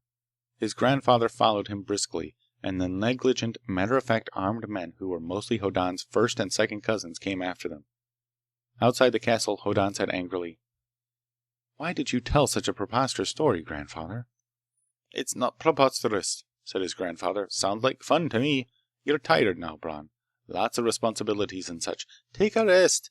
You and your cousin Oliver get together and fix those new gadgets on my ship. I'll take the other boys for a run over to this spaceport town. The boys'll need a run ashore, and there might be some loot. Your grandmother's fond of homespun. I'll try to pick some up for her." Hoddan shrugged. His grandfather was a law unto himself. Hoddan saw his cousins bringing horses from the castle stables, and a very casual group went riding away as if on a pleasure excursion. As a matter of fact, it was. Thal guided them. For the rest of that morning and part of the afternoon, Hoddan and his cousin Oliver worked at the battered ship's Lawler drive. Hoddan was pleased with his cousin's respect for his device. He unfeignedly admired the cannon his cousin had designed. Presently, they reminisced about their childhood. It was pleasant to renew family ties like this. The riders came back about sunset. There were extra horses with loads. There were cheerful shoutings. His grandfather came into Hoddan's ship. "Brought back some company," he said. "Spaceliner landed while we were there. Friend of yours on it. Congenial fellow, Bron. Thinks well of you, too." A large figure followed his grandfather in. A large figure with snow-white hair. The amiable and relaxed interstellar ambassador to Walden. "Hard-gaited horses, Hoddan," he said wryly. "I want a chair and a drink. I traveled a good many light years to see you, and it wasn't necessary after all. I've been talking to your grandfather." "Glad to see you, sir," said Hoddan reservedly. His cousin Oliver brought glasses, and the ambassador buried his nose in his and said in satisfaction, "Ah, that's good. Capable man, your grandfather. I watched him loot that town. Beautifully professional job. He's got some homespun sheets for your grandmother. But about you. Hoddan sat down. His grandfather puffed and was silent. His cousins effaced themselves. The ambassador waved a hand. I started here, he observed, because it looked to me like you were running wild. That space fleet now, I know something of your ability. I thought you'd contrive some way to fake it. I knew there couldn't be such a fleet. Not really. That was a sound job you did with the emigrants, by the way. Most praiseworthy. And the point was that if you ran hog wild with a faked fleet, sooner or later the Space Patrol would have had to cut you down to size. And you were doing much too good work to be stopped. Hoddan blinked. Satisfaction, said the ambassador, is well enough, but satiety is death. Walden was dying on its feet. Nobody could imagine a greater satisfaction than curling up with a good tranquilizer. You've ended that. I left Walden the day after the Ensfield raid. Young men were already trying to grow mustaches. The textile mills were making colored felt for garments. Jewelers were turning out stun gun pins for ornaments. Darthian knives for brooches. And the songwriters had 8 new tunes on the air about pirate lovers, pirate queens, and dark ships that roamed the lanes of night. 3 new Vision Play series were to start that same night with space piracy as their theme, and one of them claimed to be based on your life. Better make them pay for that, Hoddan. In short, Walden had rediscovered the pleasure to be had by taking pains to make a fool of oneself. People who watched that raid on vision screens had thrills they'd never swap for tranquilizers. And the ones who actually mixed in with the pirate raiders? You deserved well of the Republic, Hoddan. Hoddan said, because there was nothing else to be said. Now your grandfather and I have canvassed the situation thoroughly. This good work must be continued. Diplomatic service has been worried all along the line. Now we've something to work up. Your grandfather will expand his facilities and snatch ships, land and loot, and keep piracy flying. Your job is to carry on the insurance business. The ships that will be snatched will be your ships, of course. No interference with legitimate commerce. The landing raids will be paid for by the interplanetary piracy risk insurance companies. You. In time, you'll probably have to get writers to do scripts for them, but not right away. You'll continue to get rich, but there's no harm in that as long as you reintroduce romance and adventure and daring do to a galaxy headed for a decline. Savages will not invent themselves if there are plenty of heroic characters, of your making, to slap them down. Hoddan said painfully, I like working on electronic gadgets. My cousin Oliver and I have had some things we want to work on together. His grandfather snorted. One of the cousins came in from outside the yacht. Thal followed him, glowing. He'd reported the looting of the spaceport town, and Don Loris had gone into a tantrum of despair because nobody seemed able to make headway against these strangers. Now he turned about and issued a belated invitation to Hoddan and his grandfather and their guest, the interstellar ambassador, of whom he'd learned from Thal, to dinner at the castle. They could bring their own guards. Hoddan would have refused, but the ambassador and his grandfather were insistent. Ultimately, he found himself seated dreamily at a long table in a stone-walled room lighted by very smoky torches. Don Loris, jittering, displayed a sort of professional conversational charm. He was making an urgent effort to overcome the bad effect of past actions by conversational brilliance. The Lady Fani sat quietly with jewels at her throat. She looked most often at her plate. The talk of the oldsters became profound. They talked administration. They talked practical policies. They talked economics. The Lady Fani looked very bored as the talk went on after the meal was over. Don Loris said brightly to her, My dear, you must be tedious. Young Hoddan looks uninterested too. Why don't you two walk on the battlements and talk about such things as persons your age might find interesting? Hoddan rose gloomily. The Lady Fani, with a sigh of polite resignation, rose to accompany him. The ambassador said suddenly, Hoddan, I forgot to tell you. They found out what killed that man outside the power station. When Hoddan showed no comprehension, the ambassador explained. The man your friend Derek thought was killed by death rays? It develops that he had gotten a terrific load on, you're drunk, you know, and climbed a tree to escape the pink, purple, and green Dorias he thought were chasing him to gore him. He climbed too high, A branch broke, and he fell and was killed. I'll take it up with the court when I get back to Walden. No reason to lock you up anymore, you know. You might even sell the power board on using your receptor now. Thanks, said Hoddan politely. He added, Don Loris has that Derek and a cop from Walden here now. Tell them that, and they may go home. He accompanied the Lady Fani to the battlements. The stars were very bright. They strolled. Remembering his Darthians, he felt very unpopular. What was that the ambassador told you? She asked. He explained without zest. He added morbidly that it didn't matter. He could go back to Walden now, and if the ambassador was right, he could even accomplish things in electronics there. But he wasn't interested. It was odd that he'd once thought such things would make him happy. I thought, said the Lady Fani in gentle melancholy, that I would be happier with you dead. You had made me very angry. No matter how. But I found it was not so. Hoddan fumbled for her meaning.